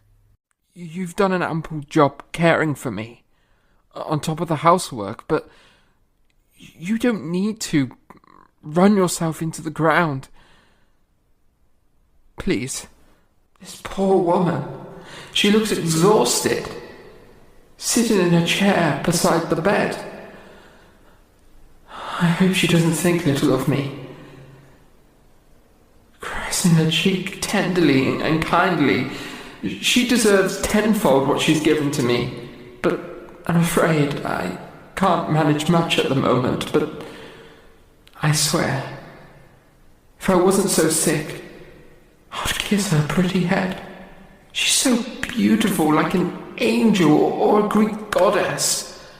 Her dark hair and her petite features are just so beautiful. She's completely alluring to me. It's as if she came out of some astonishing painting. But not even a painting could do justice to her beauty. I'm all right, Wolf Errol. I promise you. Now, how do you feel after last night? My head is pounding. My head definitely still hurts. Well, the fever's still gone, and that's good.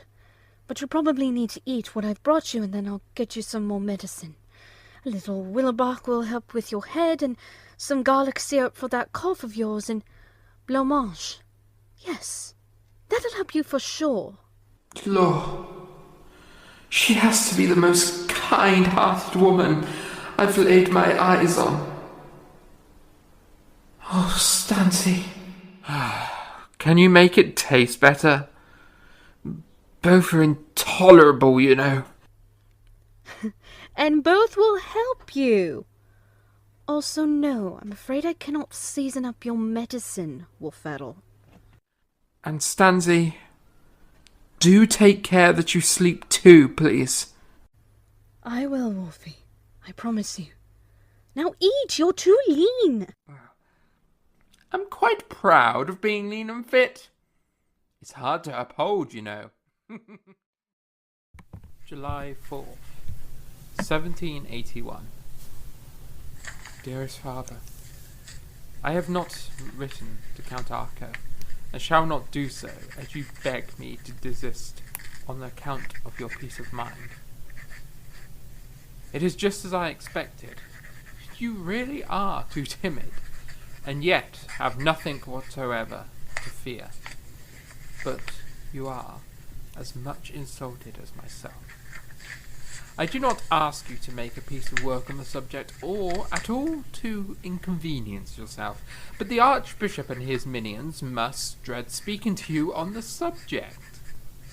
You have no scruples, my dear father, in saying boldly, if you are driven to it, that you would have felt ashamed of having educated a son who would have permitted such an infamous scoundrel as Arco to insult him so grossly with impunity. And you may ensure everyone that when I have the good fortune to meet him, I'll treat him as he deserves. And he shall have cause to remember me as long as he lives. All I desire is that the whole world should see that you have no cause for fear. Be silent, for if you choose, but when necessary, I wish for you to speak, and find the courage to speak of such purpose that they remember it.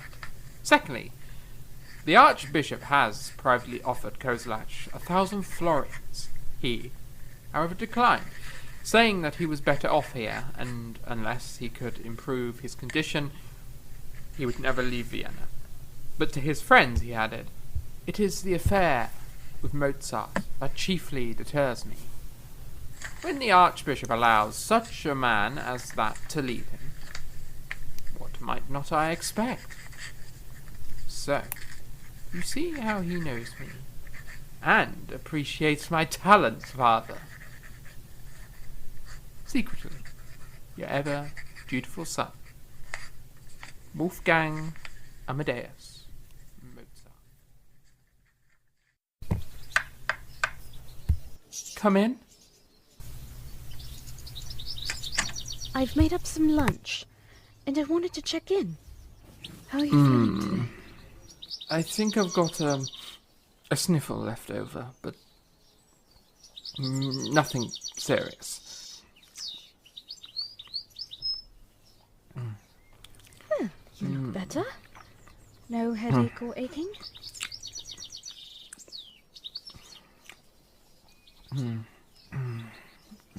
None. I feel fitter than a fiddle.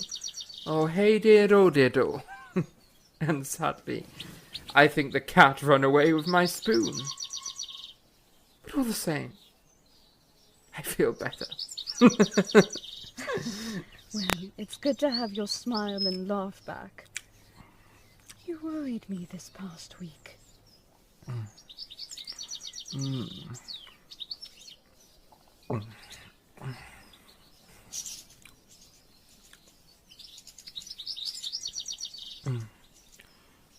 I'm sorry. I'll make it up to you. I promise. Will you come to the Opera House with us again this weekend? There may be a show I'm just thrilled to see. Certainly. I'll make the time. I'm glad to hear it.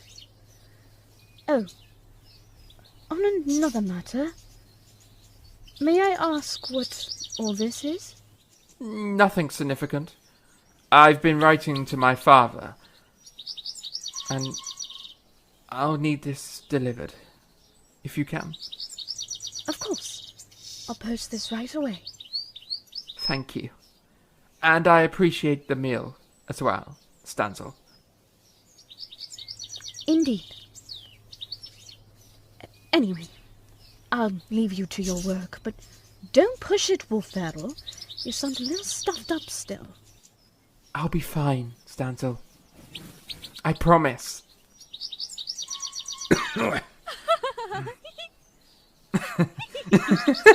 Please drink this. I know it's not a particular favourite, but it will help you.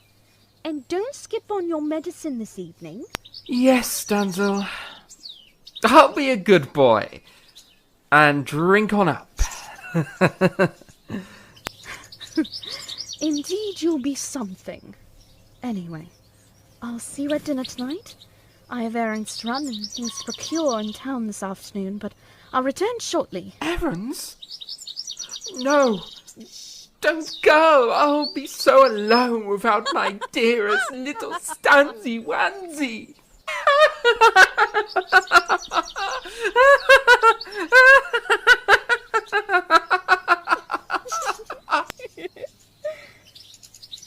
I'll return in a little while, Ninny Head. I'm sure you've got much to do.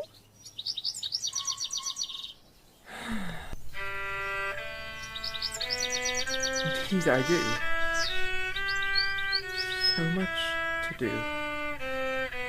So much. So true.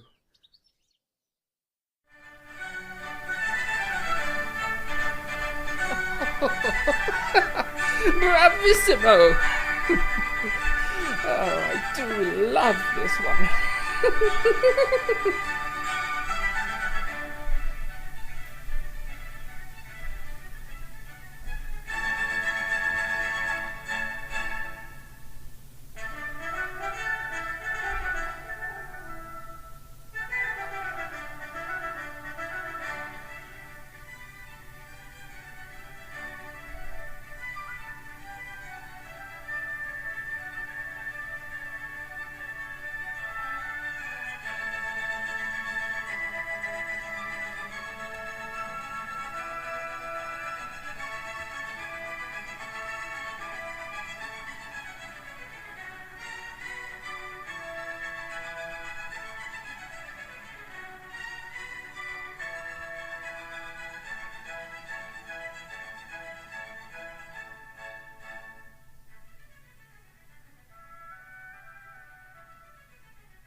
Oh, bravissimo! Yes, again! Well, isn't this marvellous?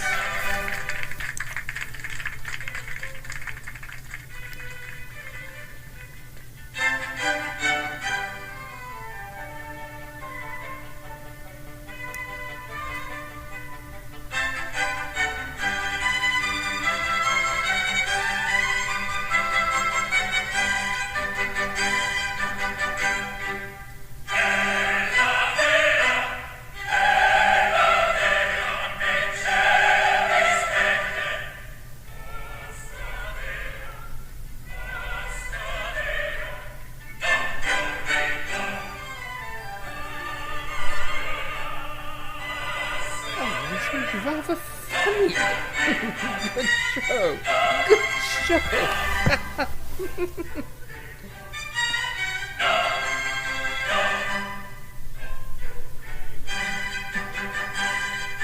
Bravissimo.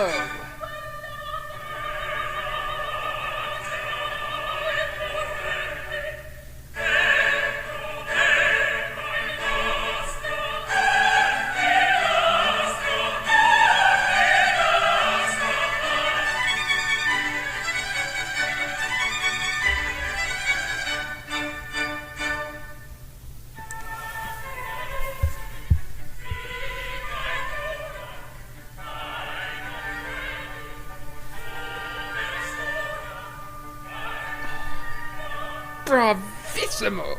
Splendid work! Yes!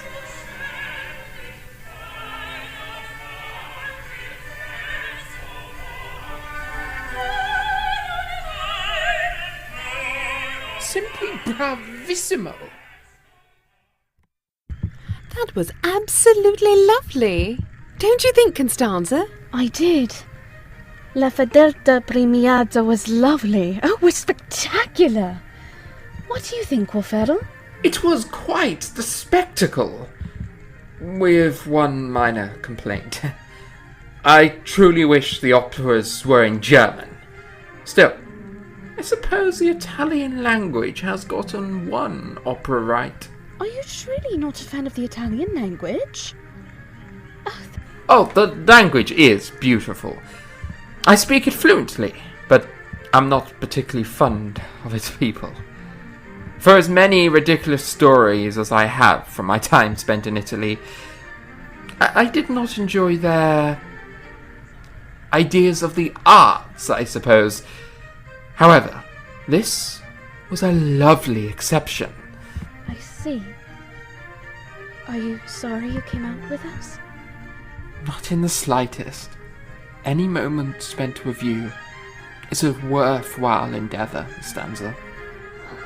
I'm glad you're here as well. I wish you'd come to the opera much more with us. If only life was so kind, Stanzi. Why, I'd join you to every chance. Amadeus Mozart. Who in heaven's name is that, Wolfie? Who is what? Oh, Herr Sattler. Hello, dear fellow. Oh, Anton. What a pleasant surprise to see you here. I didn't realise you enjoyed the opera.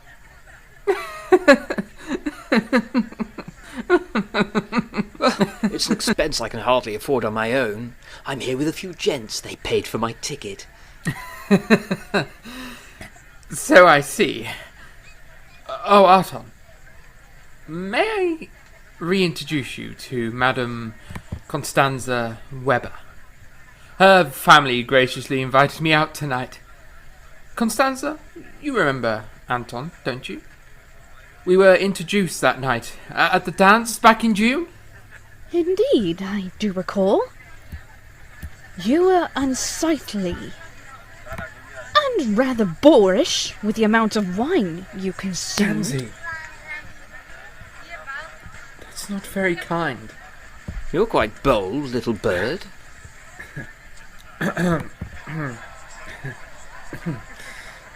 Well, it's a surprising delight to see you, on my part at least. How have you been getting on, Anton? Yes, it's a surprise to see you as well, Wolfgang, and I'm faring decently. However, correct me if I'm wrong, but I thought you hated Italian opera. Well, I mean... In fact, I recall, upon our first encounter a month ago, you mentioned Italians were bumbling bastards, that they hardly understood music. But of course we may have both been piss-drunk and cackling as a pair of crows that night. That's true. I was still working for that pompous-ass Archbishop. I've since left his service. Serves the arsehole right, and good on you for paving your own way. Now, tell me, what are you doing for employment these days? Last we spoke, you were going to speak with Count Arco, were you not? Oh, yes. That's right. Mama, Josephina and I are leaving. Will you join us? No, I'd like to stay with Wolferdle. We'll see you both at home later. All right. See you at home, sister. Are you heading home, little Sophie? We are, but Stanzi is staying, Wolfie, so you be sure to watch over my sister. She tends to get lost when around you. Adieu. Sophia, let your tongue. Adieu. Bye-bye, Sophia. What's this now? Is little Constanza your ever-perching bird, Wolfgang? Is she my what? Oh, don't pretend you don't know. You are living in a house of women, Wolfgang. I'm sure it's been dashingly lovely to have such little birds at your beck and call, especially such beautiful canaries as the Weber sisters. How dare you, sir, to insinuate such an offensive statement in my presence and against Herr Mozart is highly immoral. He's not some indecent fiend in my house, sir. He's merely a guest. He's renting a room for lodging like many before him, and that is the truth. Oh, I'm sure he's rented a number of things. Tell me, Wolfo, how does it feel to experience the thrills of undeniable pleasure? Undeniable. Undeniable. What? Are you stupid as well as deaf? You've got 3 ladies of admirable qualities at your fingertips, and you plain cannot tell me you haven't at least sampled one of their favours. Anton, Firstly, Wolfgang is far more intelligent than you ever could be, and I would hold your wagging tongue, sir. Secondly, I'm not an uninformed woman, Herr Stadler, despite what you may think. And lastly, you're acting like a pig with the scandal you've insinuated. It's completely inappropriate and classless. Oh, am I now? Classless and unintelligent? Ha! I see you've not done much to curb her callous and hysterical behaviour either, Wolfgang. But perhaps you should. After all, some little birds never know when to quit singing. Well, I never! Anton! That's enough! This is vulgar and utterly disgusting! I do not wish to hear one more word out of you. So you confirm that she's your little bird? That she sings for you? No doubt in bed and when you need a muse? I've confirmed nothing of the sort. Miss Weber is my landlord's daughter and a friend. I beg of you to cease your insanity, for this is quite enough. You're quite the dog, aren't you, little wolf? He certainly is not. I'm warning you, Anton. Quell your viperous tongue and apologize to Miss Weber at once. You've insulted her honour as much as you've insulted mine. And I demand you make peace, or I shall demand satisfaction over a pair of barking irons. Oh, the wolf shall demand satisfaction. How quaint. I'm quaking in my boots. Don't test me, Anton. I demand satisfaction. Don't. Wolfie, no! Do you dare to challenge me, little wolf? You presume correctly. If you refuse to make peace, don't think I'll let this slide. Huh. I refuse your feeble bark. Then make peace and apologize for offending her honour, or you'll give me my satisfaction. That's it. Name the place for our duel. If you're too cowardly,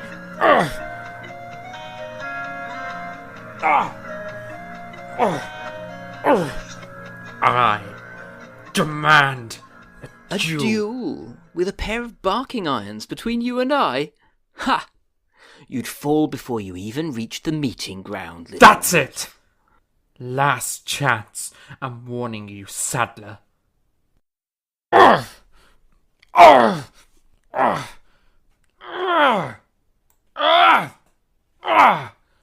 Anton, you bloody snake! Anton, you... But of course. My sincerest apologies for my heated tongue, Miss Weber. I merely say what I see, and it's quite clear. Despite Wolfgang's denial, it's very, very clear to me what you mean to him. Anton. Wolfgang, I've said my piece. I've apologized, as you asked. Therefore we have no further quarrel. Unless she isn't satisfied. I'm satisfied. But nothing you've implied is clear, because what you see and speak of is hideous as a beast. Is that so?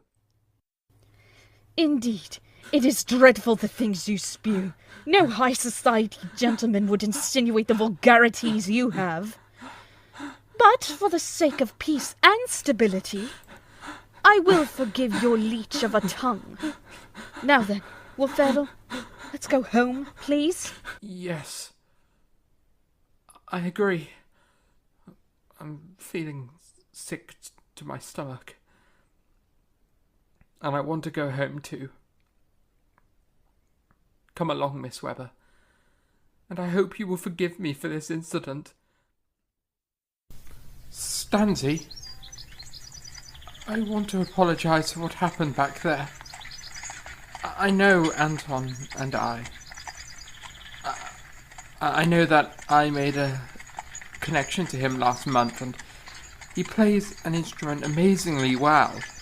His skills are unmatched, but the things he spewed were vile and crude. I'm completely sorry that the situation turned sour, Stanzi. It wasn't right what he insinuated, nor how he insulted us both. Still, I appreciate that you stood up for my propriety. Of course I will. You've been kind to me, Stancil. Besides, what he said wasn't true. I mean, you and I are merely friends, aren't we? That is true, yes? I mean, that's what we said in the glade, didn't we? That I am your faithful friend in humour and tribulation. Right? Of course you are. Wolferdle. And only. We know the truth of our history these last few months. Forget the lying tongues of others and the tales they weave. This is who we are, and that's what matters. What a pompous man, Anton Stadler. If only known Mozart to show time and both my callous sister and Mozart's acquaintance have the audacity to insinuate was somehow more. I've ratified my intentions, and while I admit I feel some form of affection towards Wolferdle, it's only been 3 months. It's hardly anything more than simple companionship. Plus, his father would never allow us to be much other than friendly, and he didn't even want that back in May. His father didn't want him with Aloysia either. What makes these ridiculous imbeciles believe that Leopold will give his blessing to me? Little bird. Bah! What a disgusting thing to speak.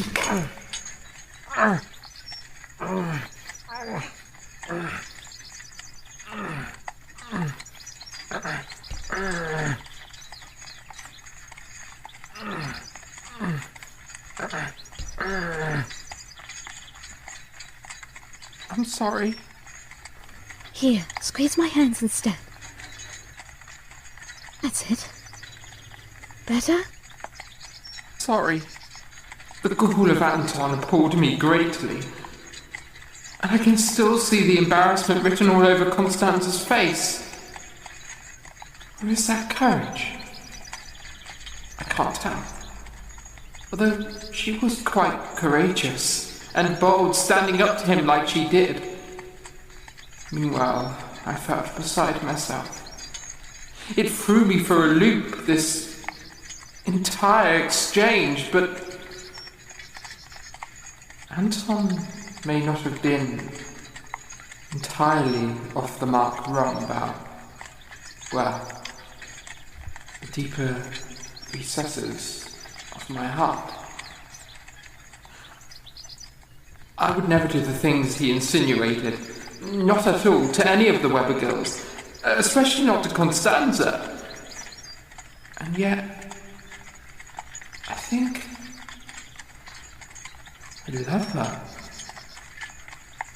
No, I know, I do. I love her. I have since May, since the night she helped me. And every night since. Every morning, every moment that has passed since then. I love her. God, spare me. I love Miss Webber.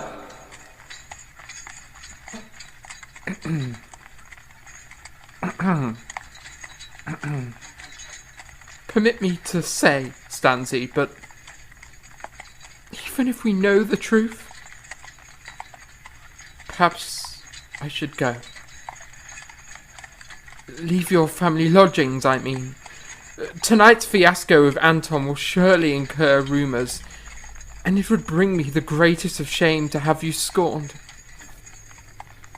You wish to leave us? Has the situation with Anton sullied your stay in our house that much? Heavens no, Stanzi. What was said hasn't dampened my thoughts of you, or staying with you. I promise. However, I can't deny that. Well, I may have something else that, should it become known, I do not think I could stay with you because of it. Ferro? It would be a lie to deny that. My heart betrays the notion of what your company to me truly means, Stanzel. What it has meant since we were reacquainted only 2 months ago. I don't understand your meaning, Wolfero. Whatever are you saying? Is it not clear? My apologies. Allow me to further explain myself and say that I enjoy your humour and your kindness immensely, Miss Webber. And my meaning behind it, I fear, is more than mere friendliness. Wolfgang, I don't. You needn't fret, Stanzel. I'll say nothing more on the matter outside of this carriage, because if I do, things will grow complicated. And I wish not to lose such a vibrant beauty, especially one that has given me the greatest of joys a man could ever ask for. Of your tenderness and your compassion, you've moved me. It's an impression that's hard to forget. Wolfero, I'm at a loss for words.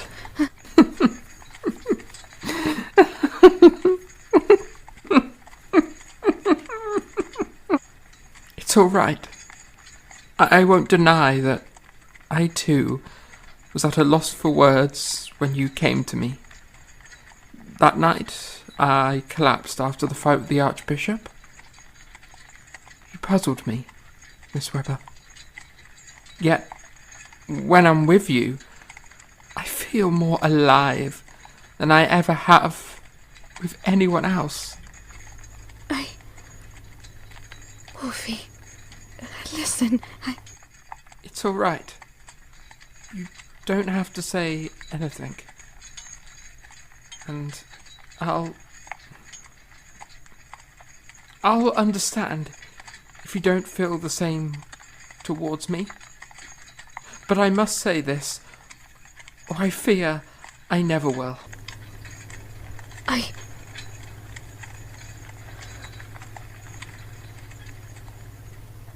I'm listening.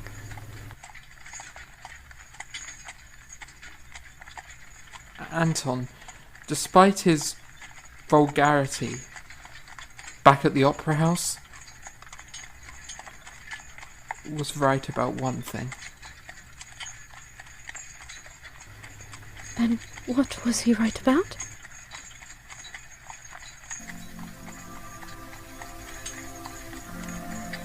Constanza Weber, I passionately and most dearly love you.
Constanza Weber, I passionately and most dearly love you.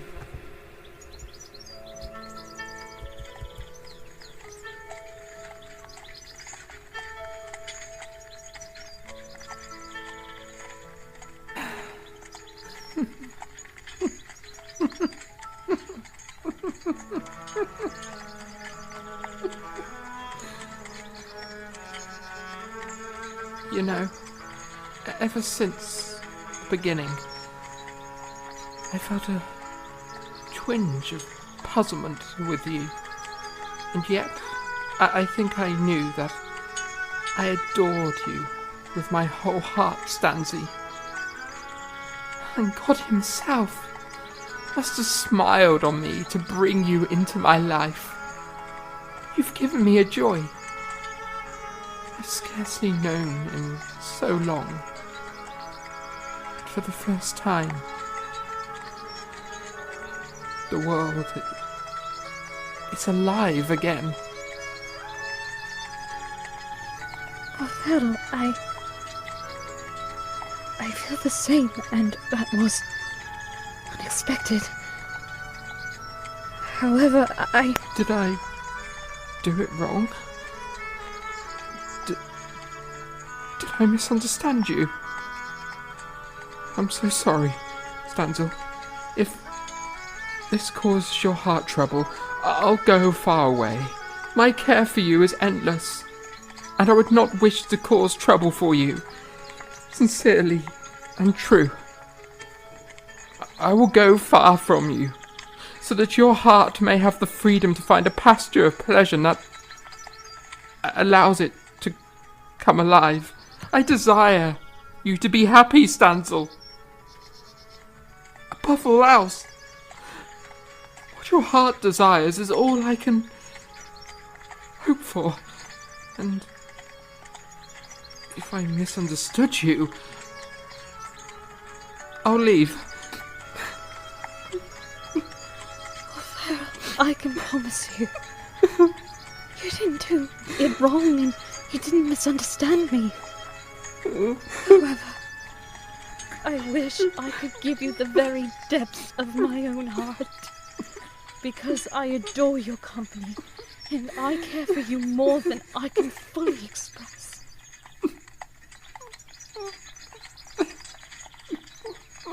Don't have to be afraid to speak, Stanzel.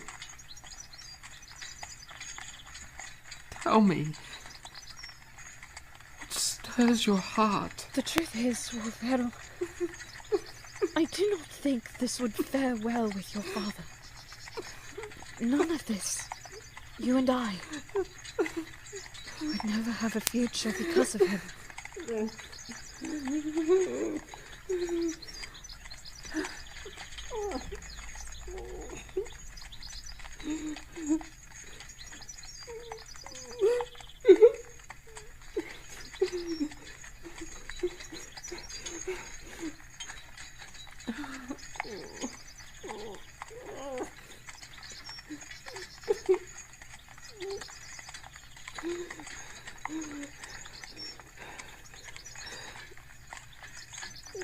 Listen, please. My father? Wolfgang, listen to me. No. Wolfgang? No. My father, Stanzi. Damn my father. Why does he matter? If one is to make their own way, we must forgo the lessons of our fathers. Isn't that what you said months ago? Something about the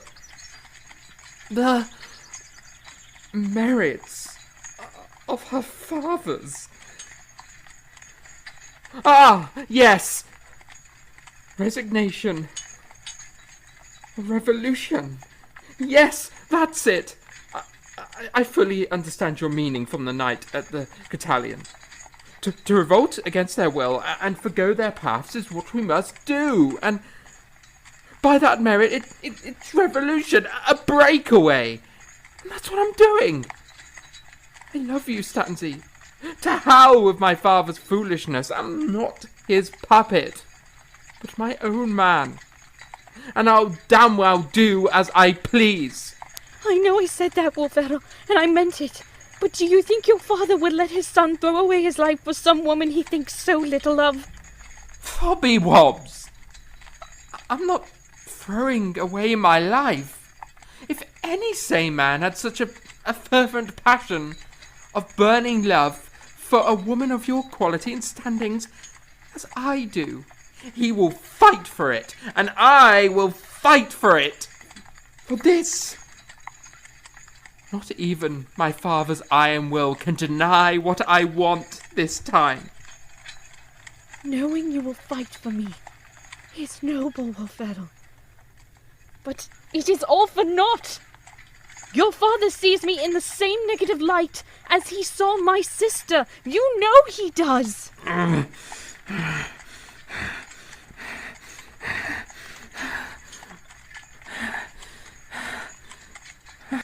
That matters not.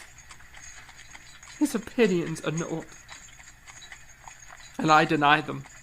Constanza Weber, you are kind. You are beautiful, and for heaven's sake, I love you with my entire soul. I love you, Stanzi. My heart is alive with you. You're the crescendo I've been seeking, needing. I want you. More than I desire for fame or riches, you are what this heart craves. That must be enough. Tell me that is enough. I believe your future father's opinions, and I care deeply for you. The stirrings of affection for you are really my heart. Truly, I do think fondly of you. But we both know how this will end.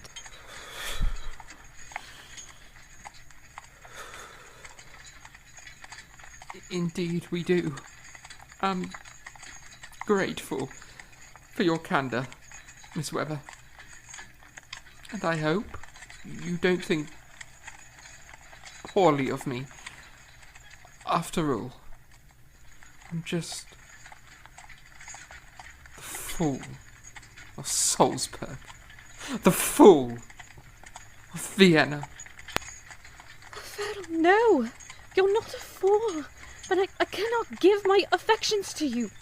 Not in this way, and not with the way your father holds sway over your life. Please. Wolfie, don't be angry with me, please. Enough! If we speak further upon this matter, I believe it will force me to say things I regret, and I can't help it if I do. Truly, I can't. So please, Constanza, don't. I'm sorry, Wolfie. I'm so sorry.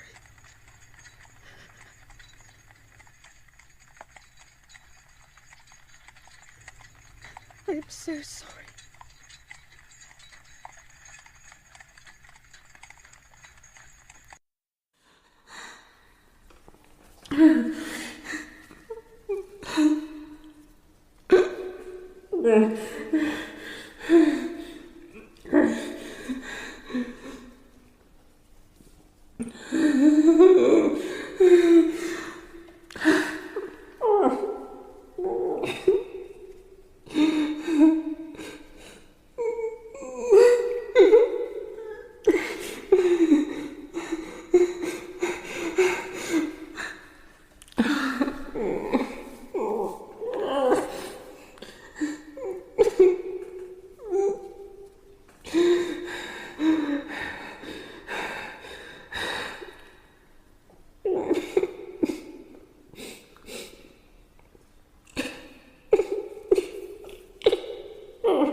Stupid! I'm such an utter imbecile! I should have kept my mouth shut like Papa used to tell me. Stupid, Wolfgang! Stupid! Make a clown of yourself, Wolfgang! Nothing but a jester, Wolfgang! I'm nothing to her. Nothing at all! You were right, Papa. Curse this wretched love! Curse Vienna!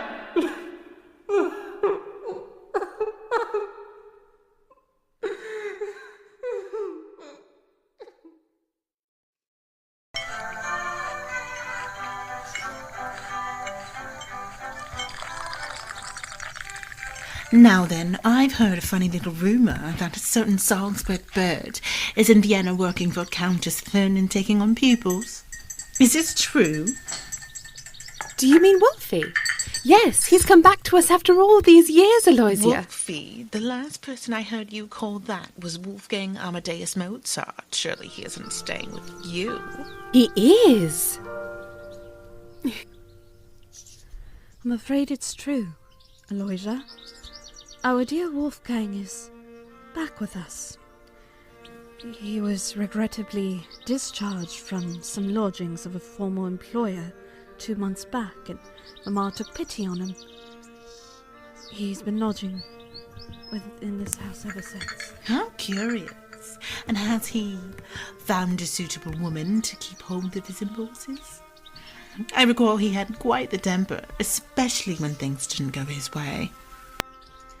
He's a passionate man, Aloysia. And as for his romantic pursuits, I doubt Mozart has time to look, given how insanely busy he is. But I suppose the real question is, why should you care if he's found anyone? You are married and you have little ones.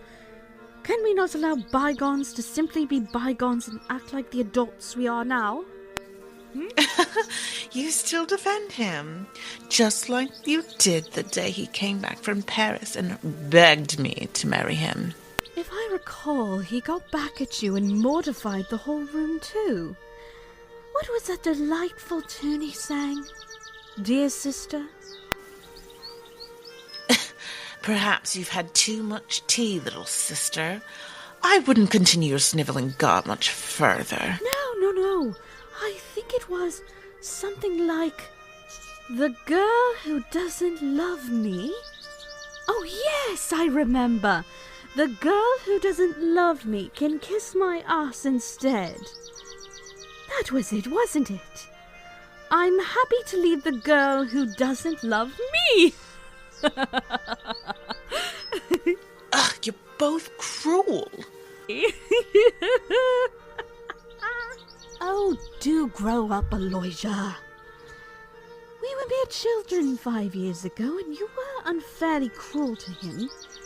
He had lost his mother, and he hadn't a friend in the world, and you... Please don't fight. Besides, we're all grown up now. I'll be 19 next year, and old enough to be a debutante. Won't it just be glorious, Stanzel? You'll be 22, and Josephina will be 25, and Wolfie will be 26. Life is happening so fast, and we just cannot afford to stay bitter in the past. We have to keep marching ahead, and for us, that means making good marriages. A fair point, Sophia, I agree. That is easier said than accomplished. Perhaps. But it's only impossible if you are unwilling to forgive, Aloysia. Let us not forget that he loved you, and it was his father who ruined everything between the two of you. It was not Wolfgang's fault. You had no reason to be cruel, other than I can only assume you never really loved him. You loved what he could bring you, but you never really loved him. And that makes you a nasty little cur. Costanza, you little wench! Please don't fight. No, I won't. Besides, I believe we're done here, Sophia. Now come, let's gather our belongings and go. And, if you'll excuse me, I think I'll take a few of these sandwiches and cakes for Wolfgang. I'm sure he'll adore it with the lavender tea I'm going to make for him.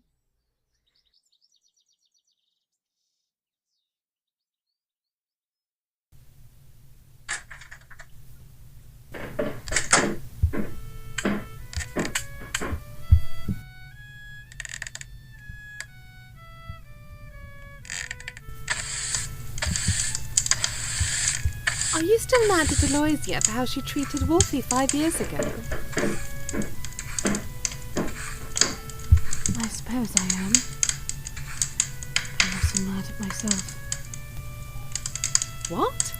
Why are you mad at yourself? Well, Farrell and I had a fight the other night, and I realized that I broke his heart, much as our sister did. Aloysia caused him so much hurt. Then just say you're sorry. You can always make amends, can't you, Stancy? Aloysia never learned how to. But I bet you and Wolfie can say you're sorry and you'll be laughing again. I wish I had your optimism, Sophia. You seem to believe that everything will work out. I wish I did too. It's hard sometimes. But I know Wolfie likes you. He can't hide anything. It's so obvious that he really likes you, Stanzi. And he makes you laugh. You haven't laughed like that since before Papa died. And Wolfie knows how to make you smile, so don't throw that away like Aloysia did. I'm not sure it isn't too late, but I'll try not to let him go so easily.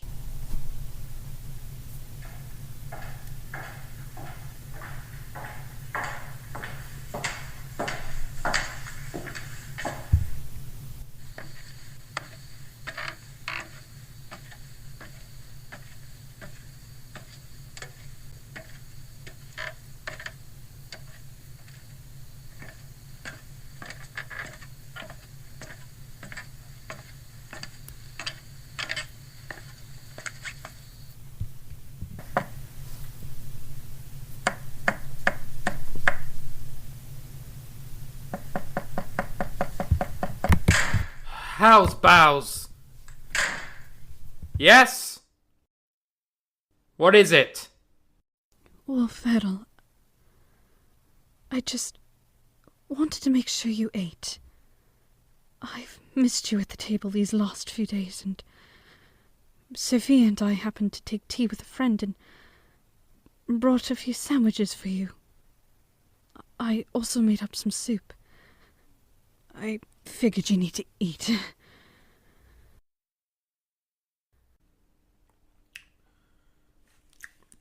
I'm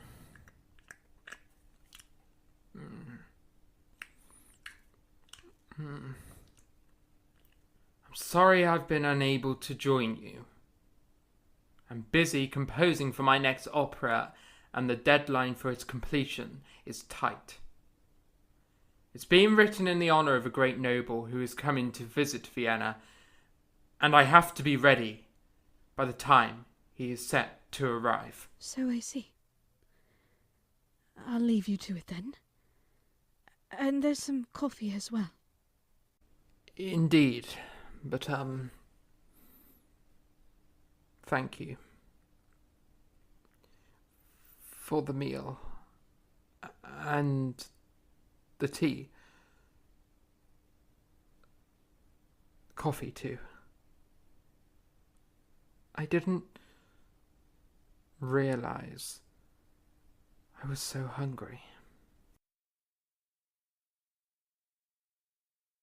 I noted there was no cream and sugar this time. I must admit, I miss the sweetness you used to accidentally put in. I remembered you preferred it plain. Do you not? So I do. Madam Webber, much obliged for that, I suppose. Of course.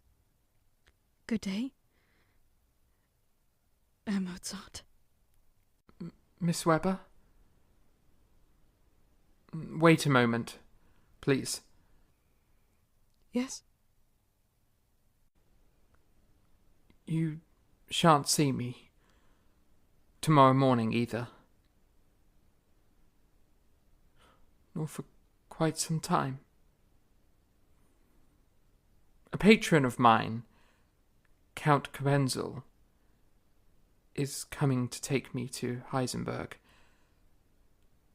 and I'll be rehearsing for the opera he's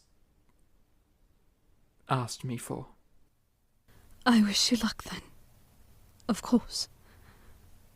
I'll prepare you a basket of goods to take on your journey and leave it for you in the morning.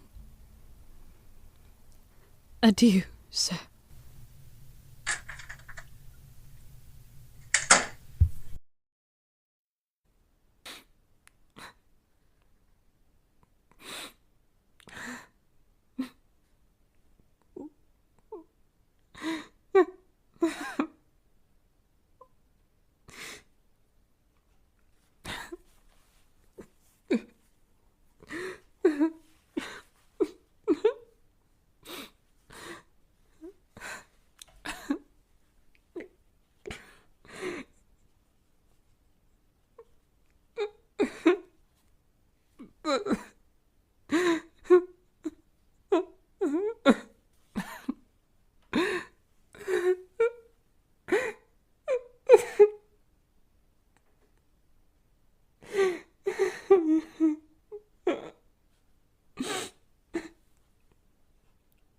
you, Stanzi.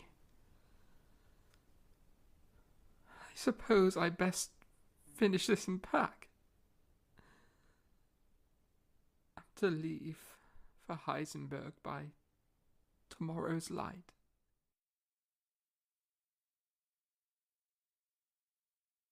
July 13th, 1781. Dearest Father, I cannot write much, for Count Cobenzl is just going to drive to the town, and I must give him this letter if I wish it to be posted. I am writing to you at an hour's distance from Vienna, in a place called Heisenberg. I was once here before, for a night, and now I am to stay for some days. The house is no great things, but nothing can be more charming or more splendid than the landscape and the forest, where a grotto has been made, which looks just as if placed there by nature. I got your last letter, and I must tell you, I have long intended to leave the Webbers, and I shall now certainly do so. But I give you my honour that it is quite news to me to hear that I am to live with Herr von Ohrenhammer. It is the fact that I did think of lodging with Mesmer, the writing master, but rather than to do so, I would continue with the Webbers.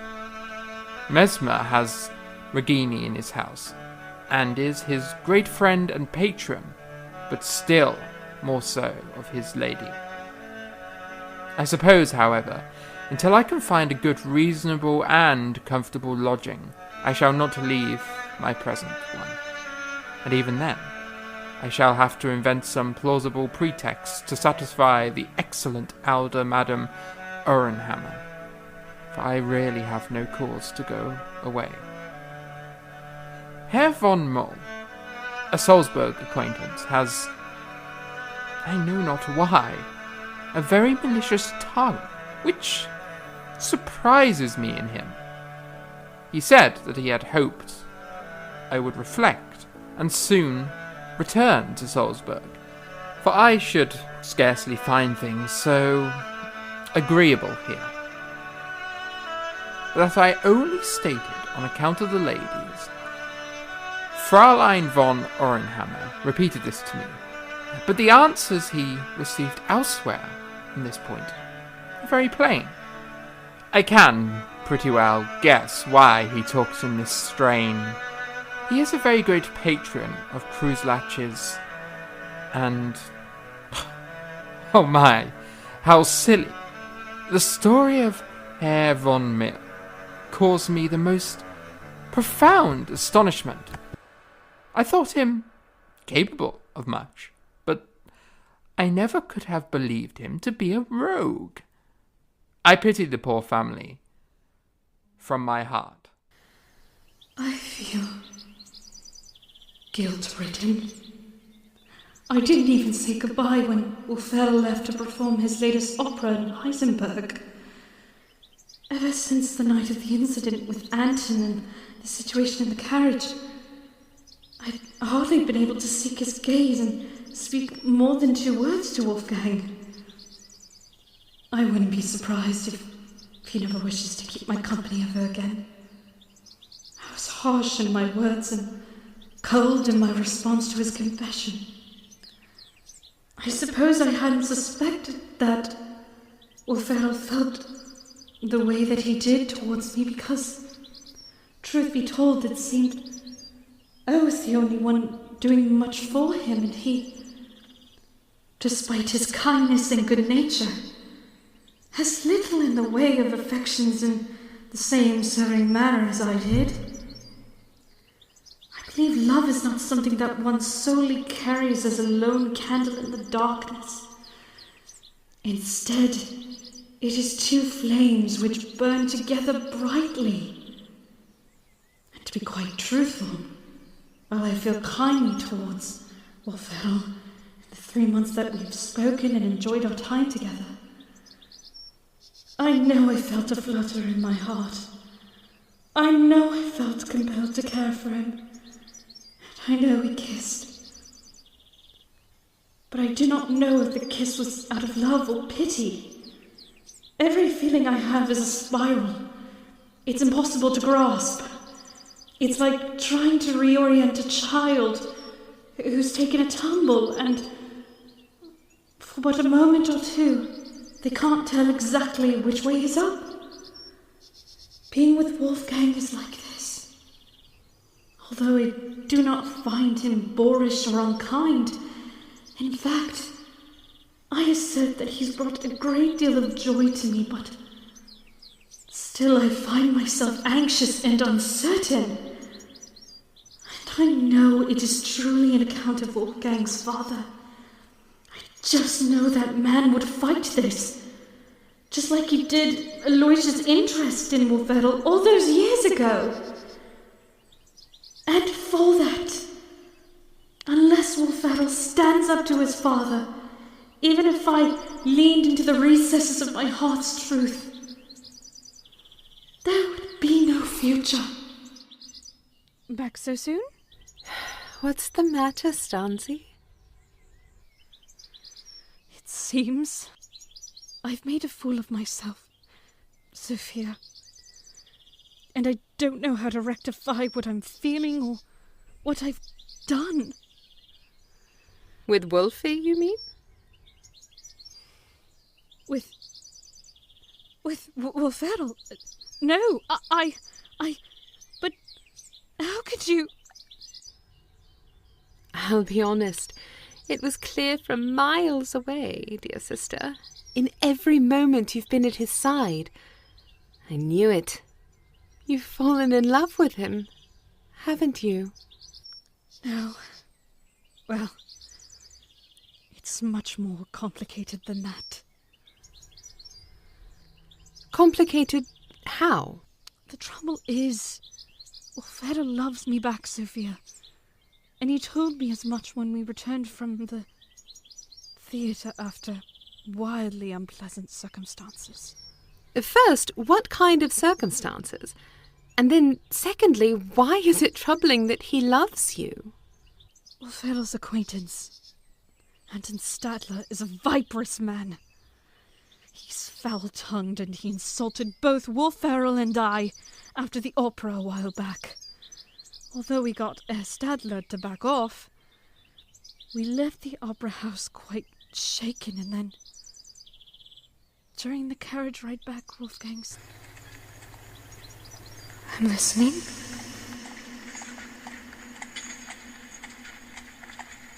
Anton, despite his vulgarity, back at the opera house, was right about one thing. And what was he right about?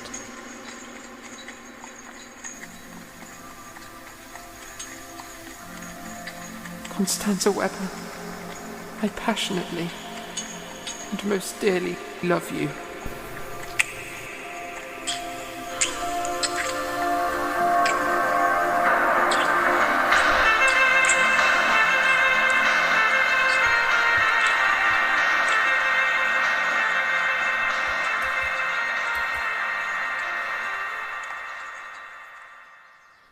Then he kissed me, and I kissed him.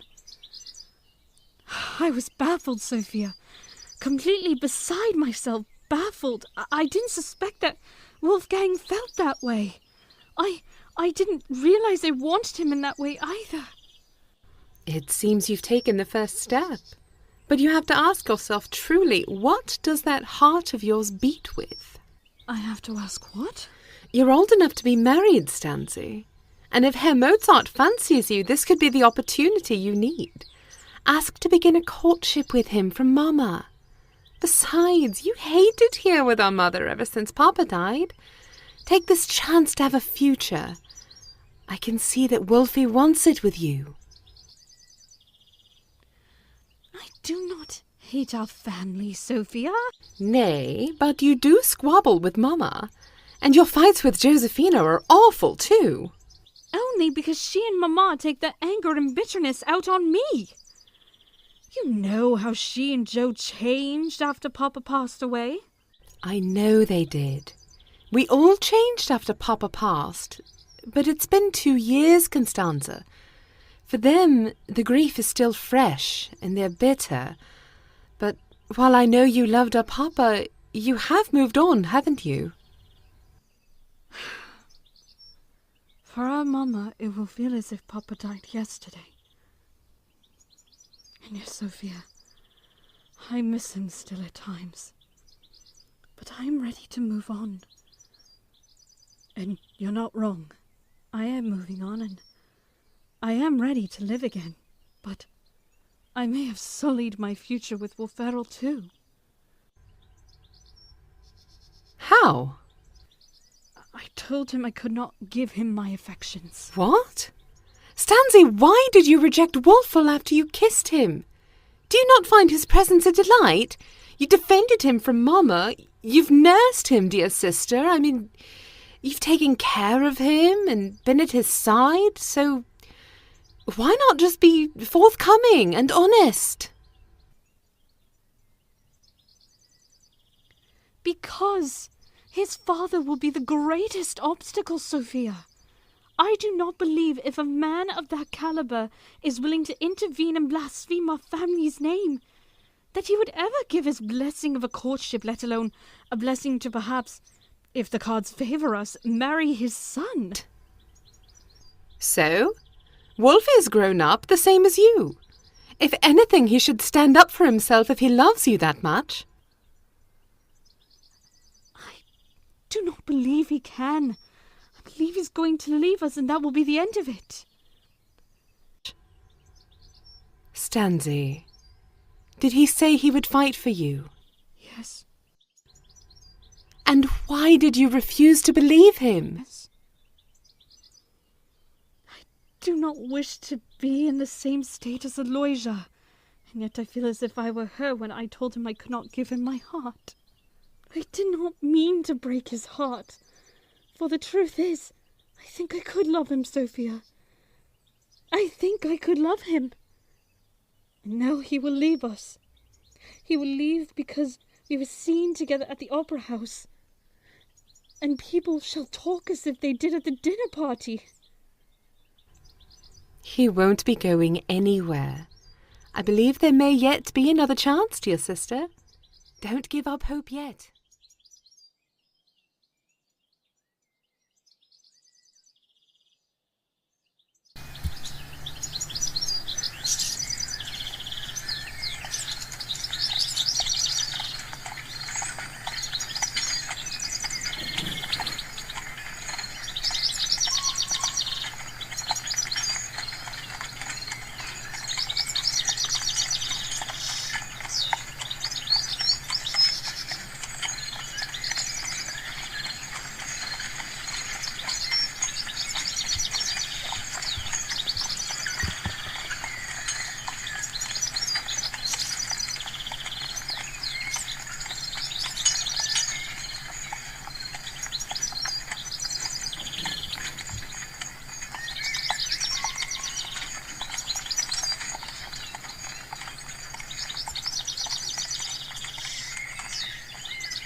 Mozart has returned, girls.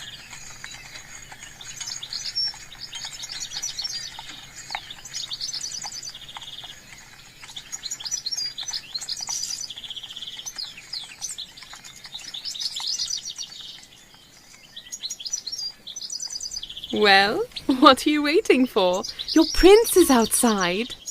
Prince? He's nothing of the sort. If anything, he's a fiend with an outlandish humour and a tongue which has no boundaries. Well, you mustn't greet this outlandish man looking like that. Go upstairs and change. I'll distract him. Hey! Why should I get fancied up for a man whose dancing is appalling? I swear he doesn't know his right from his left. Indeed. He's got a funny laugh, too. But nevertheless, go get changed and then go after him. If you don't, some other pretty maiden with locks of gold will steal him away. Though that's hardly you, is it? What have you got? I am more than my looks, Sophia.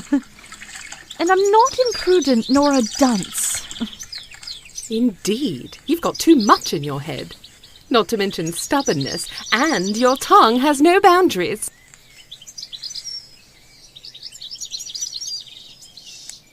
Well, thank you. Anything else about me that's riveting?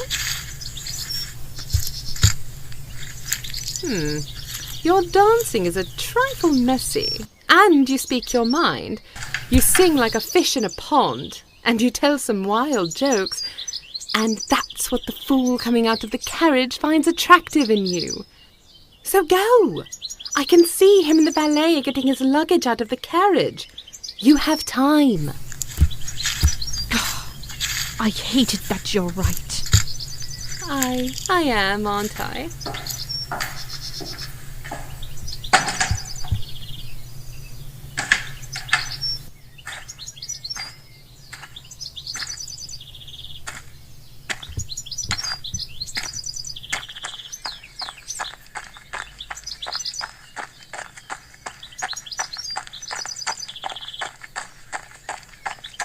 Little Sophie! Hello. How are you? Rather tired. And you? I'm well. Do you like my new ribbons, Wolfie? Josephina bought it for me. They're beautiful. Very fitting.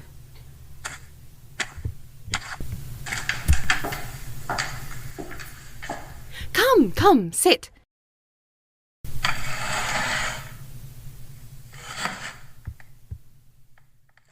I'll make you some tea. And here, I've got some scones and marmalade. You must be hungry. I'll take your things up to your room if you want. That would be helpful. Thank you. Just be careful with the instrument cases. They're precious to me.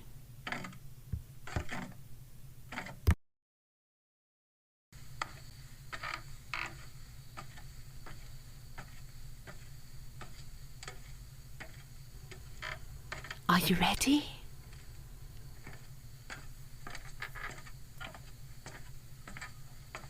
Good.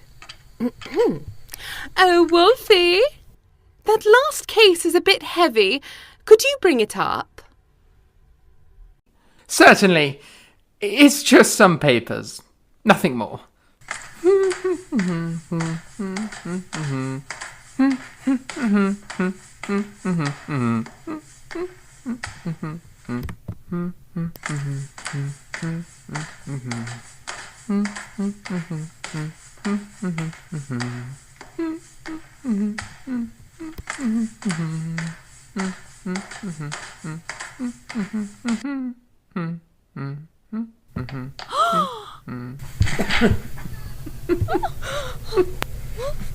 I'm so sorry. Are you hurt?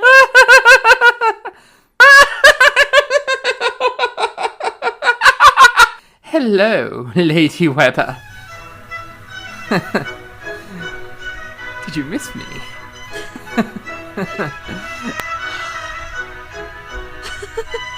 Why, you filthy fiend! At least I can see you're not hurt. But while I have you here... Don't you dare!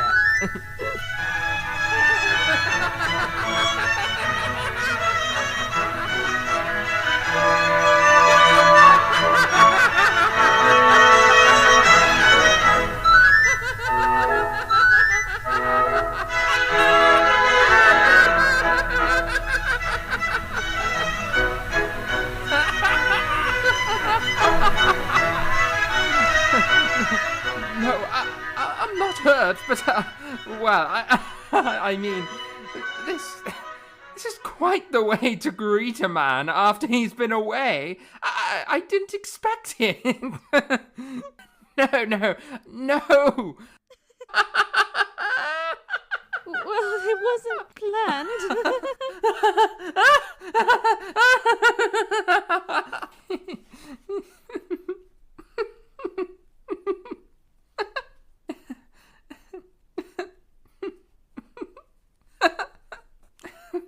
Isn't it?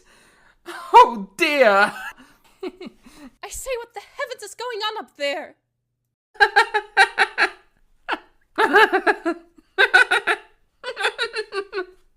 Oh, nothing, Madam Webber. I'm so clumsy that I fell.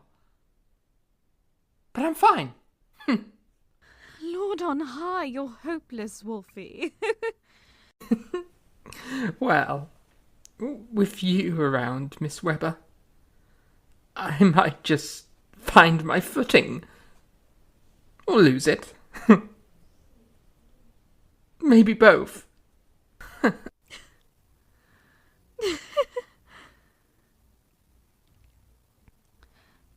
Well, Ferdl, I know you've had a long journey, and you're probably exhausted. However, can we talk? Oh, of course. This way. Just allow me to put these things in their proper place in the bedroom, and we can speak about whatever you need to say.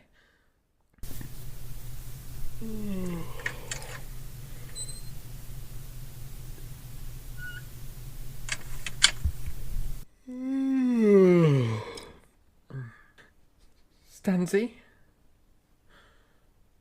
are you here to tell me you think I should go? After what I said in the carriage some time ago. What was said in the carriage was only said by you, and I could hardly speak. I'm sorry I prattled on.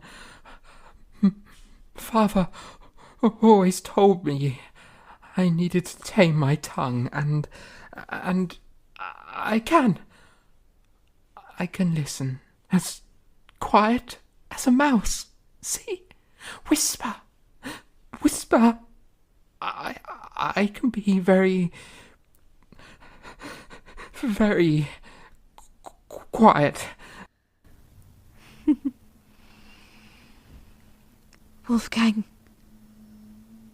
tell me, do you see me as some little bird, as Anton said that night? No, you're not a bird at all. Anton seemed very silly when he said that. You're a person, and a kind one at that. I mean, do you see me as... To be honest, it's difficult to put this into words. The thing Anton implied that I was to you. Not in the slightest. You're not that to me at all. You've cared for me in illness, and been there when I needed someone. I think so dearly of you, Stanzel. You're a companion to me. An equal. I would never think of you like some common courtesan. What Arton said is revolting.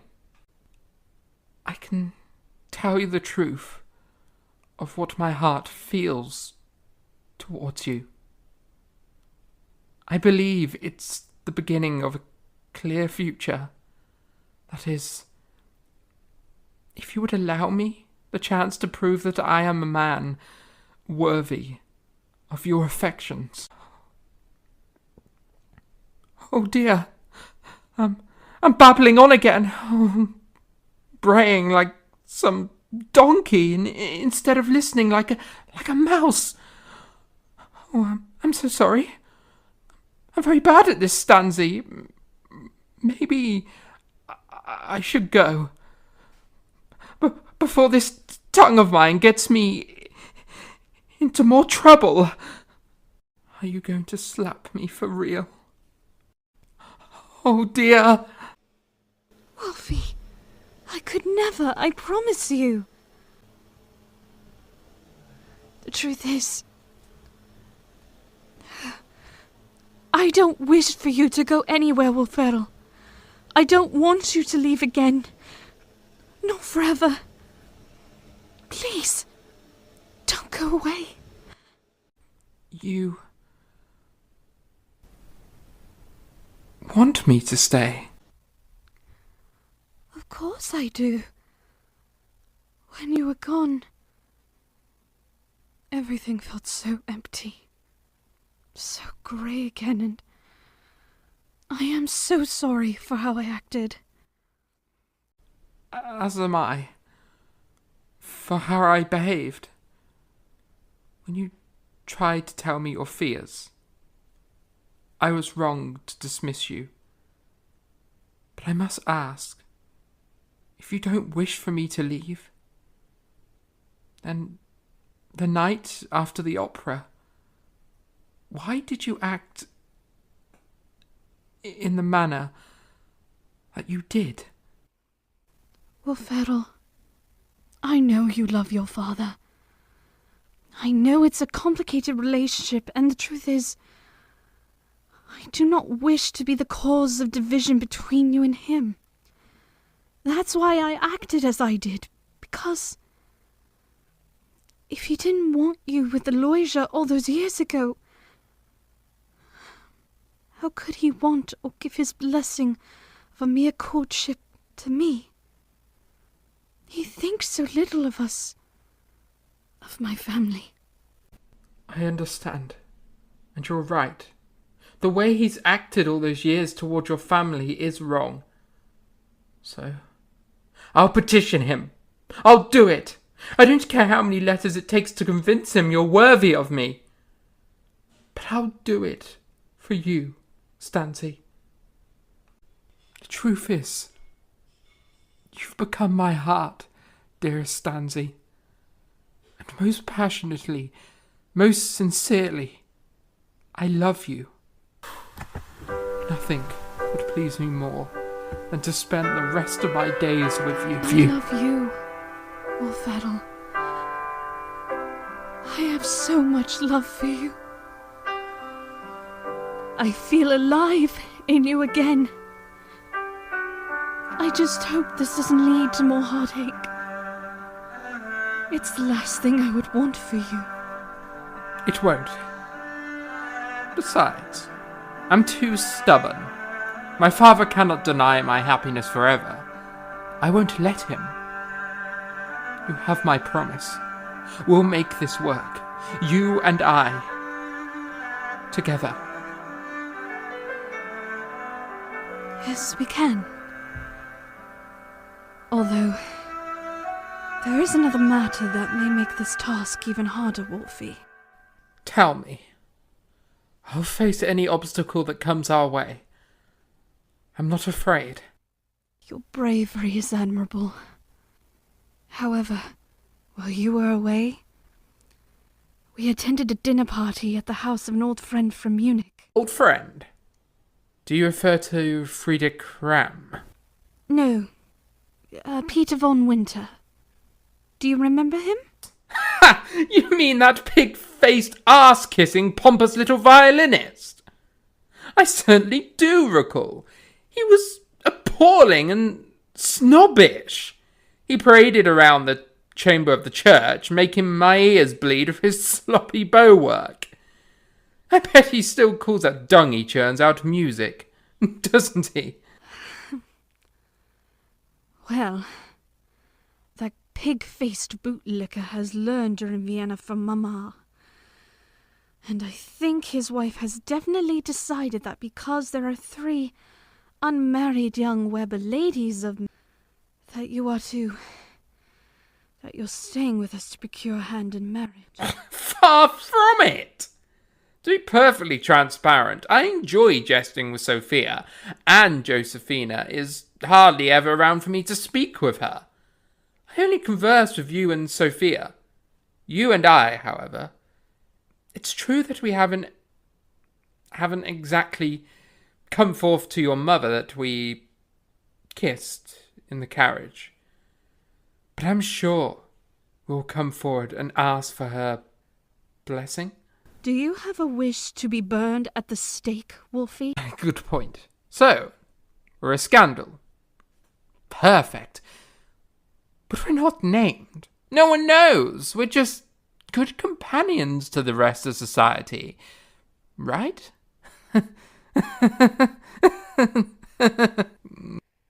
Right. I suppose we are in the clear, just a touch. However, I should mention that Winters wished to reunite with you once you returned from Heisenberg. So I believe Mama will be arranging another dinner party. Oh, how bloody wonderful. Now I get to be insulted again.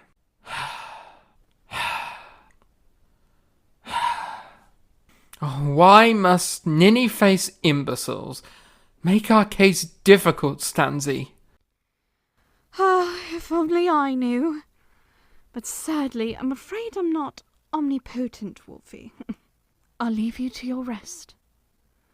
And I want you to rest, Wolferrel. You hear me?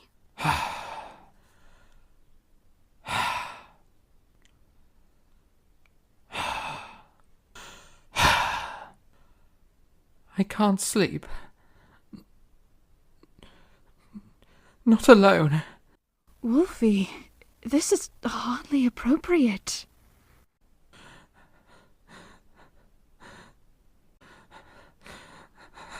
I'm serious. Every night I was away, I thought of your embrace, and I yearned for it, Stanzi. I need you. Wolferrel, what happened to caution? If we're caught, it will end badly. Stanzi, I need you. I know this is most improper. Everything we are is scandal. But I can't deny that I've missed you, Stanzel. Please, don't go. I won't. Trust in this. I do trust you. More than I've trusted anyone. You have my heart, Stanzi. I'll keep it close then. As it is decided. I'll stay. As long as you need me, my dearest Mozart. I want you to stay. My Rose.